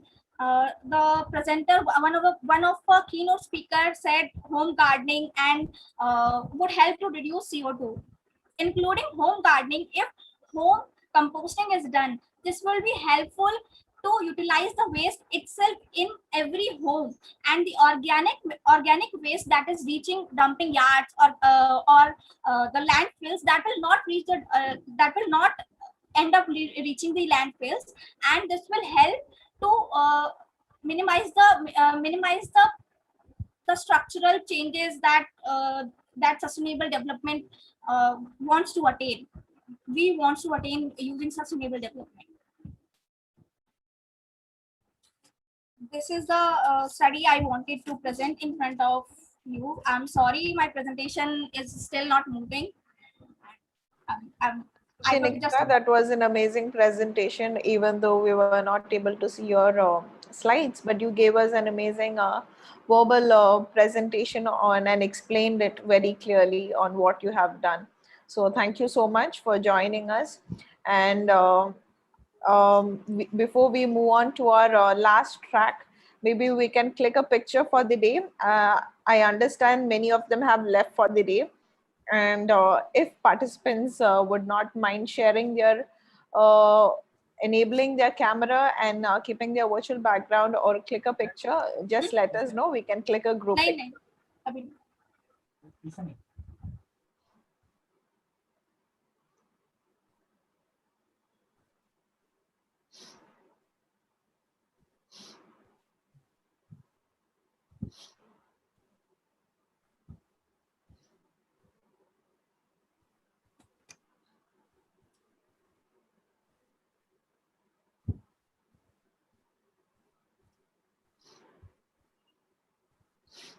Yes, thank you so much for sharing your video. We will wait for some more of them.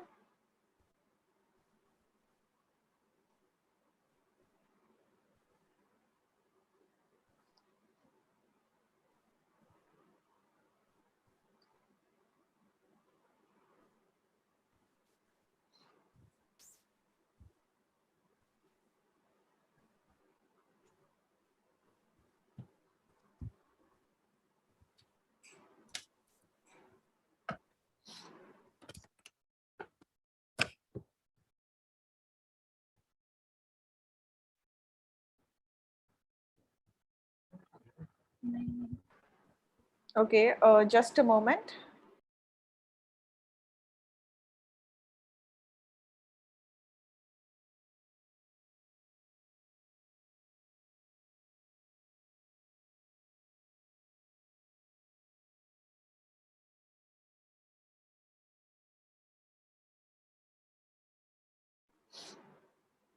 Okay, I request everyone to be ready, and I'm just clicking the pictures. Just a moment.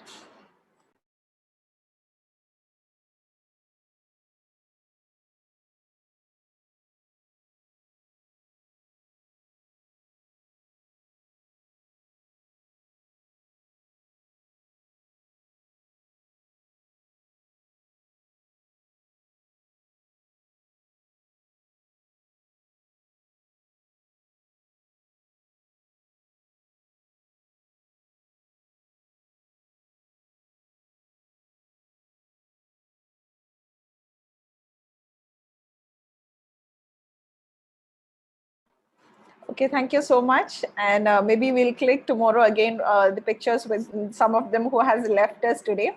And you can also utilize the Selfie Zone platform, which is available on the virtual platform that we have created for you. So you can click your pictures and share on your social media platforms. So moving on to our last track for the day.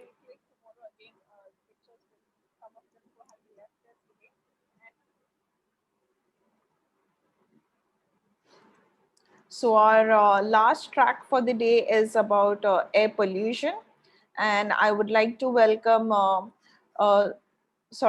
green economy, and our first presenter is Chaitanya Ravi from Flame University from India, and she'll be discussing about the mapping the incentive structure of climate energy policies in India.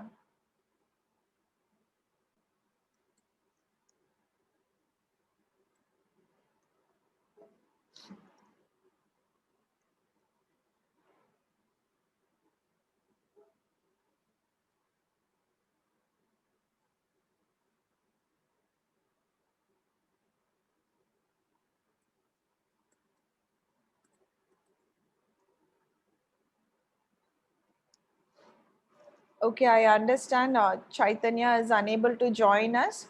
So I would like to welcome our next presenter who is available here, Mr. Harish Kumar from Punjab University, India, who will be discussing about the green economy and public health, which is a great concern. Who will be discussing about it?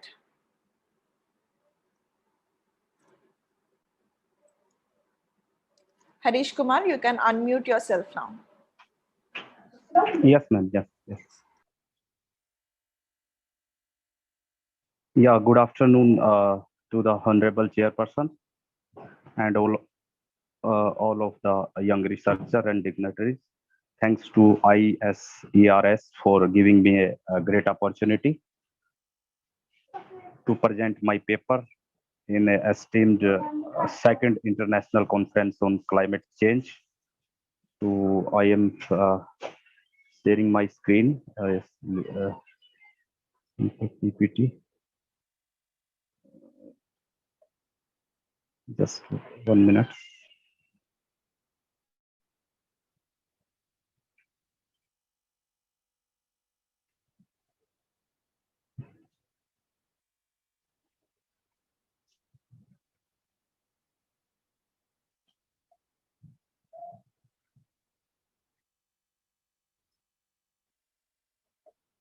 Okay, maybe my PPT is not sharing.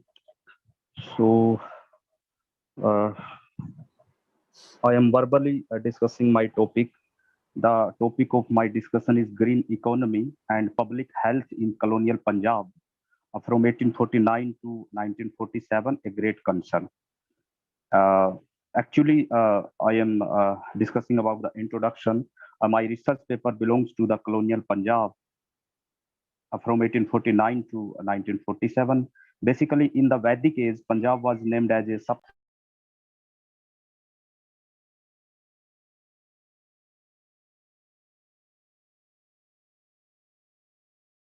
Excuse me, Mr. Harish Kumar, can you please unmute yourself?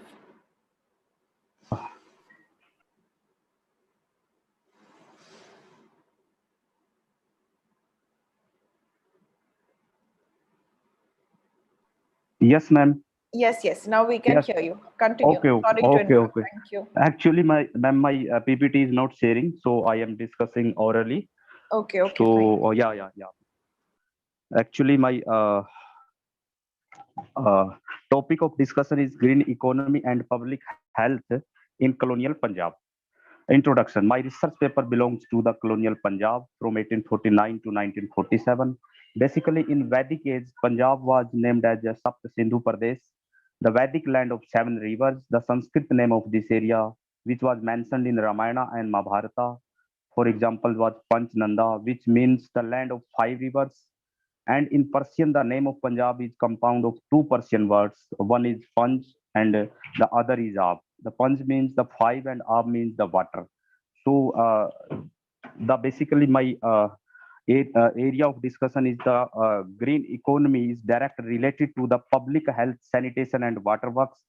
And basically, during the Britishers period, the Britishers focus upon the British's policies and programs which are directly responsible for the environment protection in Punjab, because Britishers were great policymaker and a great record keeper, and they know very well how to convert the data and information into the production and creativity and for sustainability. They identified clearly that air, water, and land resources were directly and indirectly responsible for the rise and growth of the green economy of any Indian areas, and for the establishment of public health services in universal way, and how it becomes the fundamental rights of a human being. British collected a lot of data and information and wisdom and traditions from the geographical and historical area of the colonial Punjab. Britishers thought that if any individual, family, community, society, culture, state, and bureaucracy focused upon the protection of air, water, land, then any society can establish a green economy and a good public health, sanitation, waterworks, and clean energy. So I am basically linking the public health to the green economy and discussing the strategies and benefit of the both the challenges also for the clean air, clean water, and clean lands, because these three basic natural resources are the basics of all human civilization. And the objective of my research is that the first of all, to explore the public health, sanitation, and waterworks, which is directly linked to the green economy. And the second is that to examine the efforts of British administration regarding the control of epidemics, famine, starvation, poverty, and hunger in colonial Punjab. And after that, to link the interaction and interdependence and interlinked with public health and green economy. And about and after that, I want to also describe the survey about the canal colonies, waterworks, and rise of vaccination in colonial Punjab, to examine the impact of famines and epidemics upon the society and economy of the uh, colonial Punjab.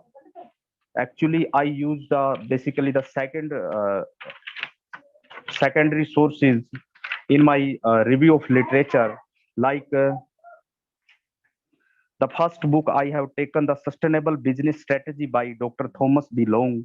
In this book, the Dr. Thomas B. Long discussed about the development of sustainable strategy and their context and driving forces. The author defines the circular economy and sustainable strategy in a dynamic style in classical work. The author defines the sustainable strategy in the subtotal of the integration of economic environment and social values. So this book give me a very brief introduction about the sustainable strategy and green economy of colonial Punjab. And the second book I have used for my review of literature is The Prosperity Without Growth, uh, written by Professor Tim Jackson. Discussion in the classical work various questions like the age of irresponsibility, redefining prosperity, the dilemma of growth, the myth of decoupling in a dynamic style, and also evaluate the comforting structure of the world. In his landmark book, the author discussed the Kenyans and Green New Deal. And after that, I used the third book, An Introduction to the Green Economy by Ardian C. Newton. So I have taken a lot of book like The Punjab Under Imperialism by Imran Ali.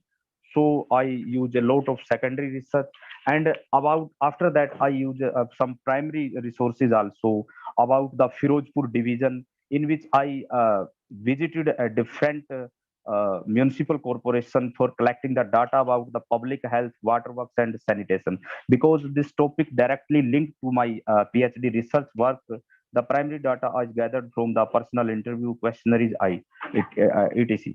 And the time and area of my research proposal, the title of present research work deal with the late 19th and 20th century of colonial Punjab. The study covers the overall British policies, programs, tools, techniques, include the growth of medical profession and traditional practices of India like Ayurveda, homeopathy, and Unani practices, the patterns of epidemics and impact of social, cultural, and political and economic. So my research questions also I have established in my paperwork. These questions are basically related to the green economy and public health and sanitation and water works. These questions are the first of all, what type of policies programs adopted by the British administration for the maintenance of public health, water works, sanitation, and green environment? How the British public health, water works, and public health policy establish a moral basis and legitimacy of the British Raj in India? And what was the pattern of epidemics and environment growth? So this was my research paper in which I have tried a lot of information given to you. So thanks all, and especially thanks to Madam Anitha Madam with a good collaboration and contribution. Thank you very much, all of you. Thank you so much, Dr. Harish Kumar, for your amazing presentation. Thank you, ma'am. Thank you. Yes, thank you to have you at our platform. And with this, we are moving on to our next presenter. Next, I would like to welcome Pranita Ganesh Joshi from SMPT Women's University from India. And her title is India Leading in Sustainable Waste Before Global Economy?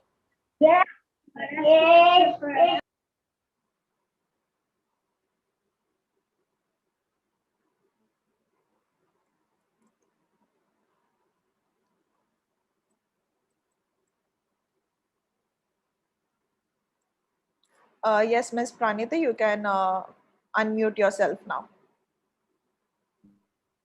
Yes. Audible to all. Is my presentation visible? No, ma'am. And in fact, your voice is also breaking. Yes, Okay. it's visible now. You may begin, please. Yeah, thank you so much, ma'am, for like letting me into this international conference. Once again, good evening. Myself, Pranita Joshi, working as an assistant professor in SMDT Women's. Yeah.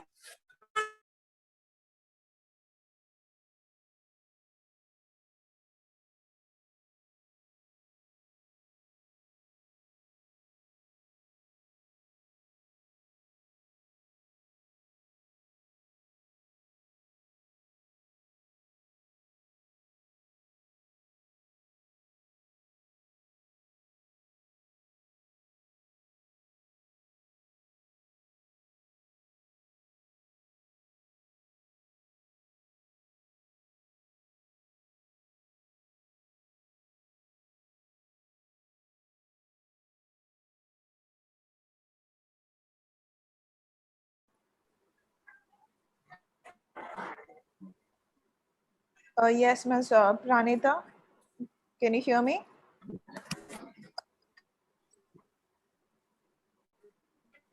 Yes.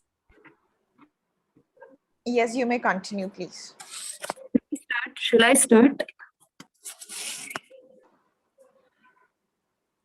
Yes, please continue. Yes.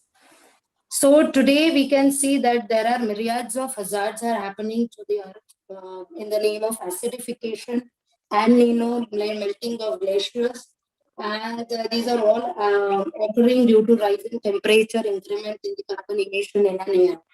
So India is known for cultural and balanced economy, balanced country, and needs to be accountable to show that development can be attained without much harming to the nature. And for that purpose, I have been just can come up with the a new sustainable way through which definitely development can be achieved without harming much to the nature. So we'll move on to the next slide. Objectives of the study. To know about carbon credit, First of all, we'll understand about the carbon credit. Next, India's initiatives for reducing carbon emission.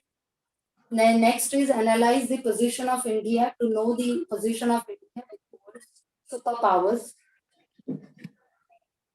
Hypothesis of this study is India has a lot of potential to make money through carbon credits, and there is need to have a stable carbon credit market.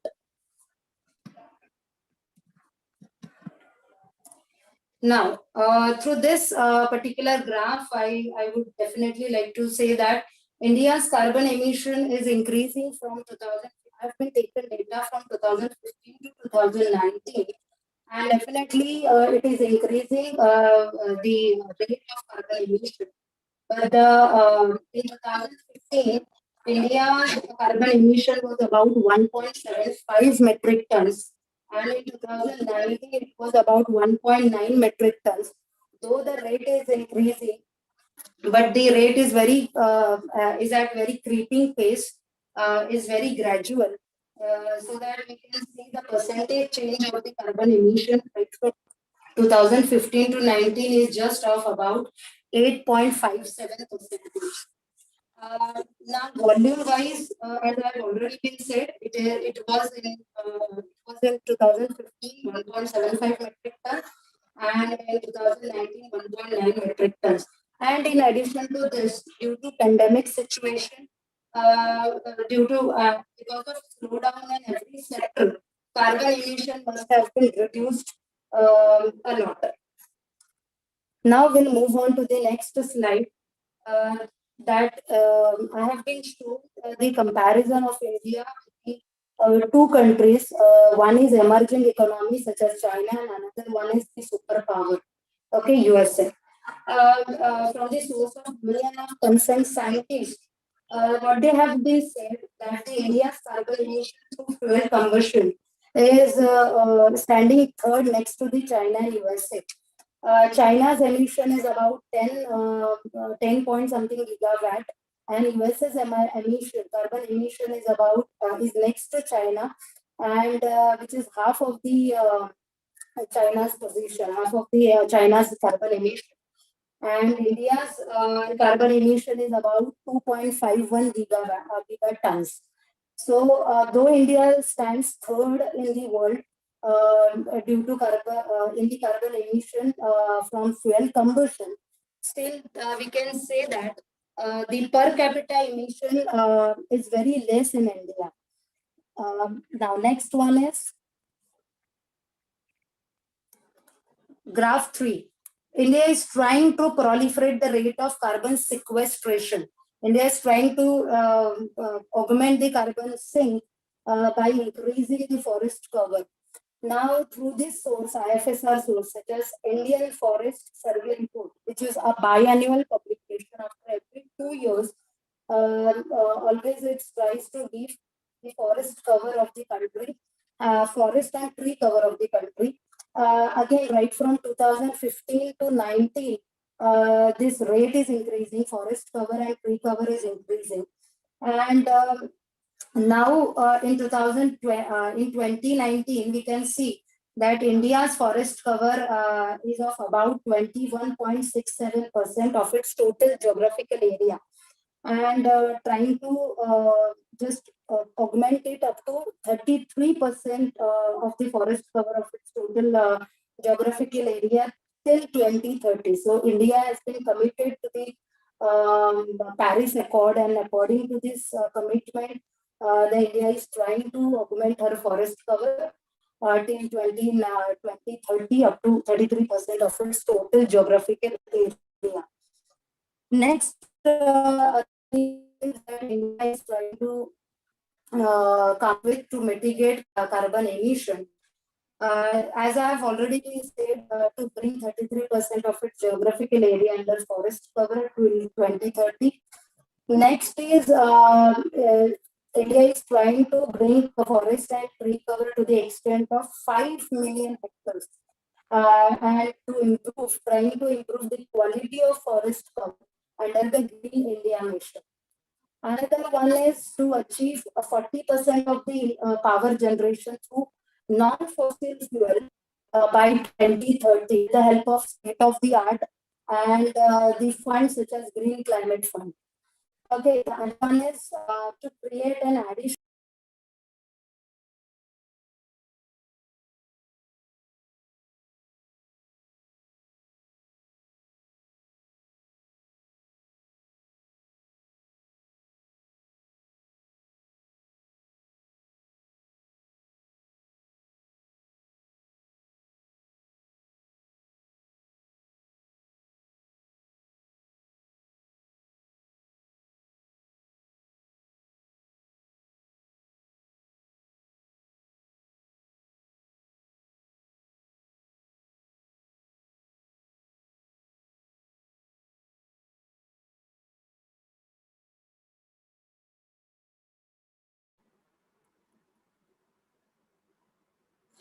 Pranita? So to create an additional carbon sink of about, sorry, am I yes, audible? Yes, you're audible. Maybe you can conclude in 2 minutes. Yes, true.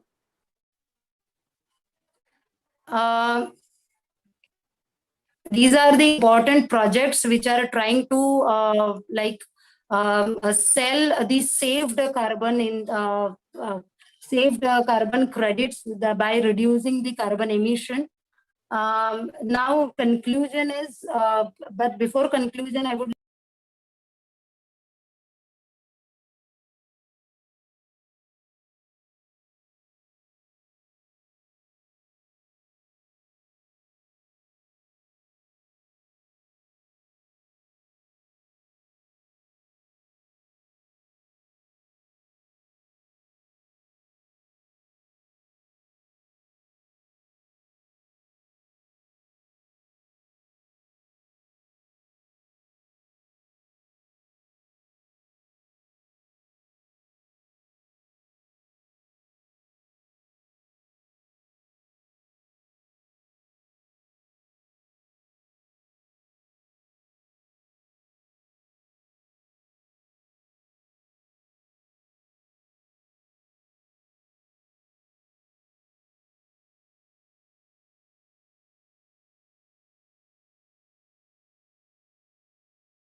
hello.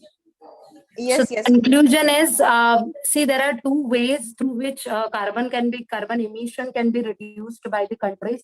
One is carbon tax and another one is carbon credit trading, which is a cap and trade program. Carbon tax is quite a stringent method. That means if you are emitting the carbon, you will be charged for it. But carbon credit trading is a moderate method in which you allow the carbon emission, but for which you have to pay.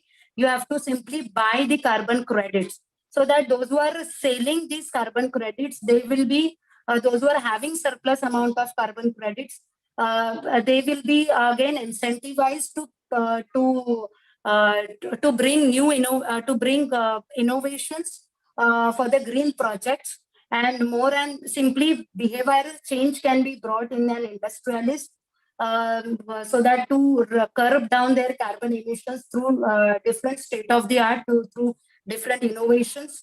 So this is what about carbon credit trading. Issue is just if our carbon credit trading is being done through only NCDX, which the name is National Commodity Derivatives Exchange, is only one of the platform through which carbon credit trading is being done, and the forward contract regulation bill is still pending. That's why those European buyers are wanting to buy the carbon credit from Indian sellers, from Indian industrialists, those who are having surplus amount of these carbon credits. They cannot enter into this market. This is one of the issue. Another issue is if we can sell, for an example, if Indian sellers are selling these carbon credits, then whether to consider them under the export or not, this is another issue. So that's why to stabilize this market, Indian government should need to bring some the proper policy, and obviously the carbon credit trading can be a biggest sustainable way through which carbon emission can be reduced by an entrepreneur's different industries. Thank you so much. Thank you, Pranita, for your presentation. So we are moving on to the last presenter of the day. I welcome next Mr. Shah Yash from KSKV Kutch University from India, who will be discussing on climate change, which is a boon or curse to the groundwater system of arid to semi-arid region, which is a case study from Bhuj, Kutch Basin, Western India.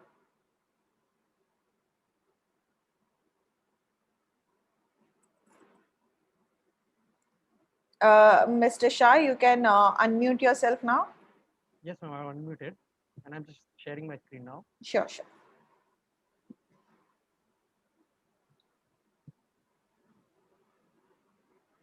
So good evening to one and all present over here. My name is Shayesh. I am a research scholar in the Department of Earth and Environmental Science, Kutch University. And I am working under Dr. Yogesh Jadeja and Dr. Mahesh Thakkar. My co-authors are Thakkar Hemashri, Jadeja Yogesh, Thakkar Mahesh, and Chauhan Gaurav. We have been working on this topic, that is climate change, boon or a curse to the groundwater system of arid to semi-arid region, a case study from Bhuj, Kutch Basin, Western India. I would quickly give a glimpses of the Kutch geology as well as the study area, and then I would move forward. So what is Kutch geology? This is the geological map of the Kutch Basin, and this Kutch region is one of the second largest district of the Indian subcontinent. Geologically, it is pericratonic rift basin, and it is seismically active zone, and it falls under the zone 5. The earthquakes are quite common in this region, where on larger scale to smaller scale earthquakes occurs regularly. Physiographically, if I say, it characteristics includes hilly terrains in the central region over here, if the mouse cursor is visible, the run area which is on the northern side, which are the residual depressions, and the coastal areas in the southern region over here. Stratigraphically, Kutch region is known for the Jurassic stratigraphy, that is Jurassics of Kutch. So it consists of middle Jurassics to recent sediments, which is dominated by sandstones, shells, limestones, and the Deccan Traps. Similarly, my study area also possesses almost similar kind of a lithology, which is over here shown in the diagram. It shows from the upper Jurassic to the recent sediments, where Jumara formation is available, Juran formation, Bhuj formation, and so on to up to recent sediments. One of the luckiest things that this zone have is the aquifer system, that is Bhuj aquifer, which is one of the prolific aquifers of the Kutch Basin, and it provides good quality and fresh water quality of a groundwater. Still, there are other as well, which is Juran formation, which also provides you the water. This is Juran formation, which also provides as well as the recent sediments. But still, hydrogeologically, it is quite varied due to the presence of contrasting lithology. The major other problem that the Kutch region faces is the climatic challenges that what it faces. So what happens is annual temperatures over here in the Kutch region is minimally up to 0 degrees, goes up to 0 degrees, and maximum it goes up to 50 degrees in a year. Annually, the rainfall, if it's very scanty in a year, then it would go up to 10 mm. And if it's very high, then it would be around 1000 mm in a year. The evaporation rates are quite high over here throughout the year. Other major factor is the flash floods and severe droughts are quite frequent in this region. So these are the major problems. So our objective was to understand the impact of the climate change on the groundwater systems of the Bhuj area. Because why we took the Bhuj area? Because it is one of the most urbanized area in this region, as well as it is the most agriculture sector land. So groundwater demand as well as the total overall water demand is quite higher. That's why. And we have analyzed the climatic changes on the basis of rainfall analysis. So that's what I'm going to present now. So the methodology which was adopted was data collection, which took 100 years of rainfall data and the water level data from the state water department. The collection of daily rainfall data was collected from irrigation department. The analysis included the rainfall trends, determination of the rainfall trends, rainfall patterns, which are of 100 years, of course, the characterization of rainfall, rainfall intensity, runoff estimation, and finally the relationship between the rainfall intensity, runoff, and groundwater level changes. So these are the results. Here, if you see on the left-hand diagram, there is one of the graphs which shows from 1920 to up to 2019, there has been a gradual increase in the rainfall trend, you can say, or you can say rainfall amount. In this direction, especially if you see this last 2 decades, last 2 to 3 decades, if I say from 1999 to 2009, it has shown almost 15% of gain, that is from 349 to 403 mm. And from 403 mm to 595, it has increased by 47% in just 2 decades. And if still I have not included the 2020 data, which was even more. So ultimately, this shows that the rainfall is overall increasing in this Kutch basin, which is arid region. And another thing which we have carried out is the rainfall pattern analysis. This is the special distribution, how the rainfall occurs in the region. So this arrow represents the decreasing amount of the rainfall in that direction. So if you see, so southern direction generally receives higher amount of rainfall, and northern region receives lesser amount of rainfall. That this frequency is quite severe in the earlier years, but as we move towards this 1959, there was a sudden demarcation, you can say, or a sudden change which was observed, where the northern region had received lesser rainfall and southern region had received lower rainfall. But after that, if you see, there has been an oscillatory motion in this east-west direction. Here it's towards the west direction. Again, here it's west direction. Only one of the repetition was from south to north. So with the increasing in the rainfall trend, there has also been the variation in the pattern of rainfall. That is, it is generally now an oscillatory pattern which is being followed. Till 2019, we have observed. Now, after this, there was a rainfall distribution studies, rainfall event distribution studies. Now, for that, the 100 years of rainfall data was considered, and in that each year was classified into surplus years, above normal year, below normal, and deficit years.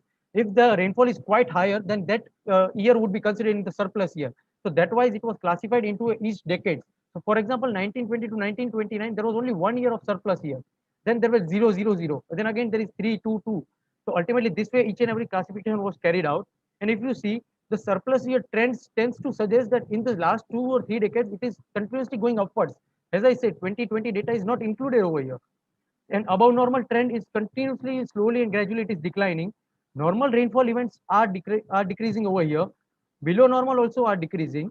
But still, if you see deficit years, that has a slight edge over it, and it is going up in the upward direction. It means the drought years are slightly and slowly increasing.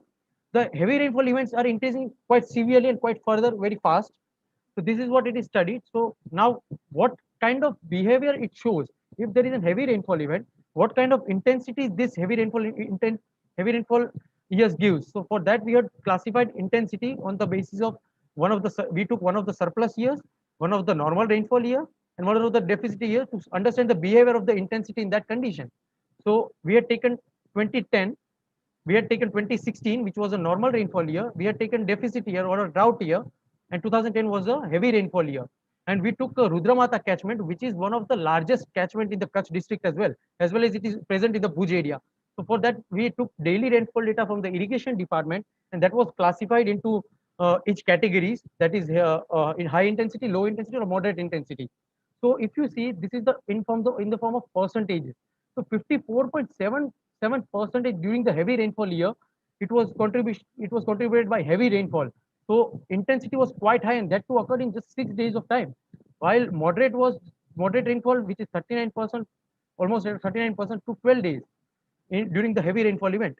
While during the during the moderate rainfall event or normal rainfall event, it took 36%. Means it was a declination of 18% in intensity. While there was an increment in the moderate intensity, and of course there was increment in the light rainfall intensity.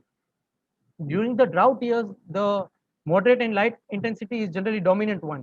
That's what we have studied. And once this intensity was found out, then we tried to analyze the runoff in this catchment. What is the runoff of this particular catchment? For this, the Barlow's approach was used. And in that Barlow's approach, we had classified that is E, C, and D categories. E is a hill terrains with steep and hardly any cultivation, hills and plains with little cultivation, and an average catchment, which is over here. So on the basis of that, we found that the runoff of this region was found to be almost standing at 58%, whether it's 2010, that is heavy rainfall, 2016 or 2018. Overall, the average runoff of this particular area is 58. So now there was a relationship which was carried out between the rainfall intensity, runoff, reduced water levels. Now that was also classified for two types of aquifers, basically a deeper aquifer, moderate to deeper aquifer, and another was for shallower aquifer. This diagram, this graphs which you are seeing are for the moderate to deeper aquifer, where it was observed that the rainfall intensity during 2010, which was very high, showed the runoff of 58%, and the water level fluctuations in that aquifer was just merely about 0.9 meters, hardly 0.9, it's not even a 1 meter. Similarly, in 2016, where there was a moderate rainfall, it showed 1 meter of 0.1 meter of an change in the water level, increase in the water level, which is also quite low. And similarly, for 2018, we cannot expect because it was a drought year, so it also showed only 0.1 meters of elevation. Now, when it was carried out for the shallower aquifer system, it showed during the heavy rainfall event 3.9 meters of an elevation during the heavy rainfall event, as well as during its intensity, as it was intensity was also high, it showed 3.9 meters. While if we see during the 2016, where it was a moderate amount of rainfall, or you can say an average rainfall, the elevation in the rainfall was water level was 9.45 meters, and it's quite tragic, or you can say quite surprising, because if you see 2010, it has 3 times more rainfall as compared to 2016. So it shows that the intensity is somewhere down the line working, because once the intensity is high, it is trying to give higher rate of runoff, and once the higher rate of runoff is there, then the permeable, though there is a presence of permeable stratas or impermeable stratas, the water is not able to move downwards and it is not able to recharge groundwater. This is leading to the depletion of the even the deeper aquifer system, because shallower aquifer systems are almost dried up and the deeper aquifer systems are at the verge of, you can say, deterioration as well as vanishing. So that is happening in this region. And during 2018, it was 0.3 meters. Of course, in the last 2 decades, there has been a rise in the water, or you can say over a rainfall trend with the increase in intensity and in the heavy rainfall events. So that can be called as a boon for the Kutch people, because we don't find generally a good amount of rainfall in this region. But we are lucky enough, but still we are not able to sustain this water. So this is basically a conclusion. This result leads to the conclusion that Kutch region is receiving good amount of rainfall since the last 2 decades, and it may be that it would still further increase as the trend shows. But increment in the rainfall is attributed by increase in heavy rainfall events, which results in the higher intensity rainfall. This higher intensity rainfall is causing higher runoff in a region, bringing low groundwater recharge, as most of the runoff is debouched either into the Gulf of Kutch, that is in the southern region, or in the Great Run of Kutch in the northern region. This also suggests that the surfacial hydrological systems, which were traditionally made by the people, local people over here, as one of the example is Dholavira, which is a 5,000 years old system that was generated by those people. So that was quite good in terms of its trigonometry as well as in every capacity. But that hydrological systems are not in a balance with this climatic variability that is faced by Kutch region. As a result, the deeper aquifer systems are also getting overexploited and is getting vanished very rapidly. So there are certain recommendations that are needed to be resolved if we want to sustain in this arid region, because that has happened in Chennai, that there is no groundwater. Similar conditions might happen over here. So therefore, there is a need to conserve, store, and recharge this excess water flow, which is moving at a rate of knots as a runoff during these extreme climatic events, by constructing recharge structures through decentralized participatory approach of rural and urban communities. We cannot do it by ourselves. Only a government cannot do it. So of course, there is a participatory approach which is needed by taking rural and urban communities in together. The second is, since the study area possesses a mixture of permeable and impermeable strata, as I said, it's made up of limestone, sandstone, shells, which is dominated by all these lithologies, and of course the hard rock terrain, which is Deccan Traps. The permeable strata can be utilized for recharging and storing as a groundwater, which would act as a natural subsurface reservoir pool, and it will also provide a buffer in this changing climatic environment.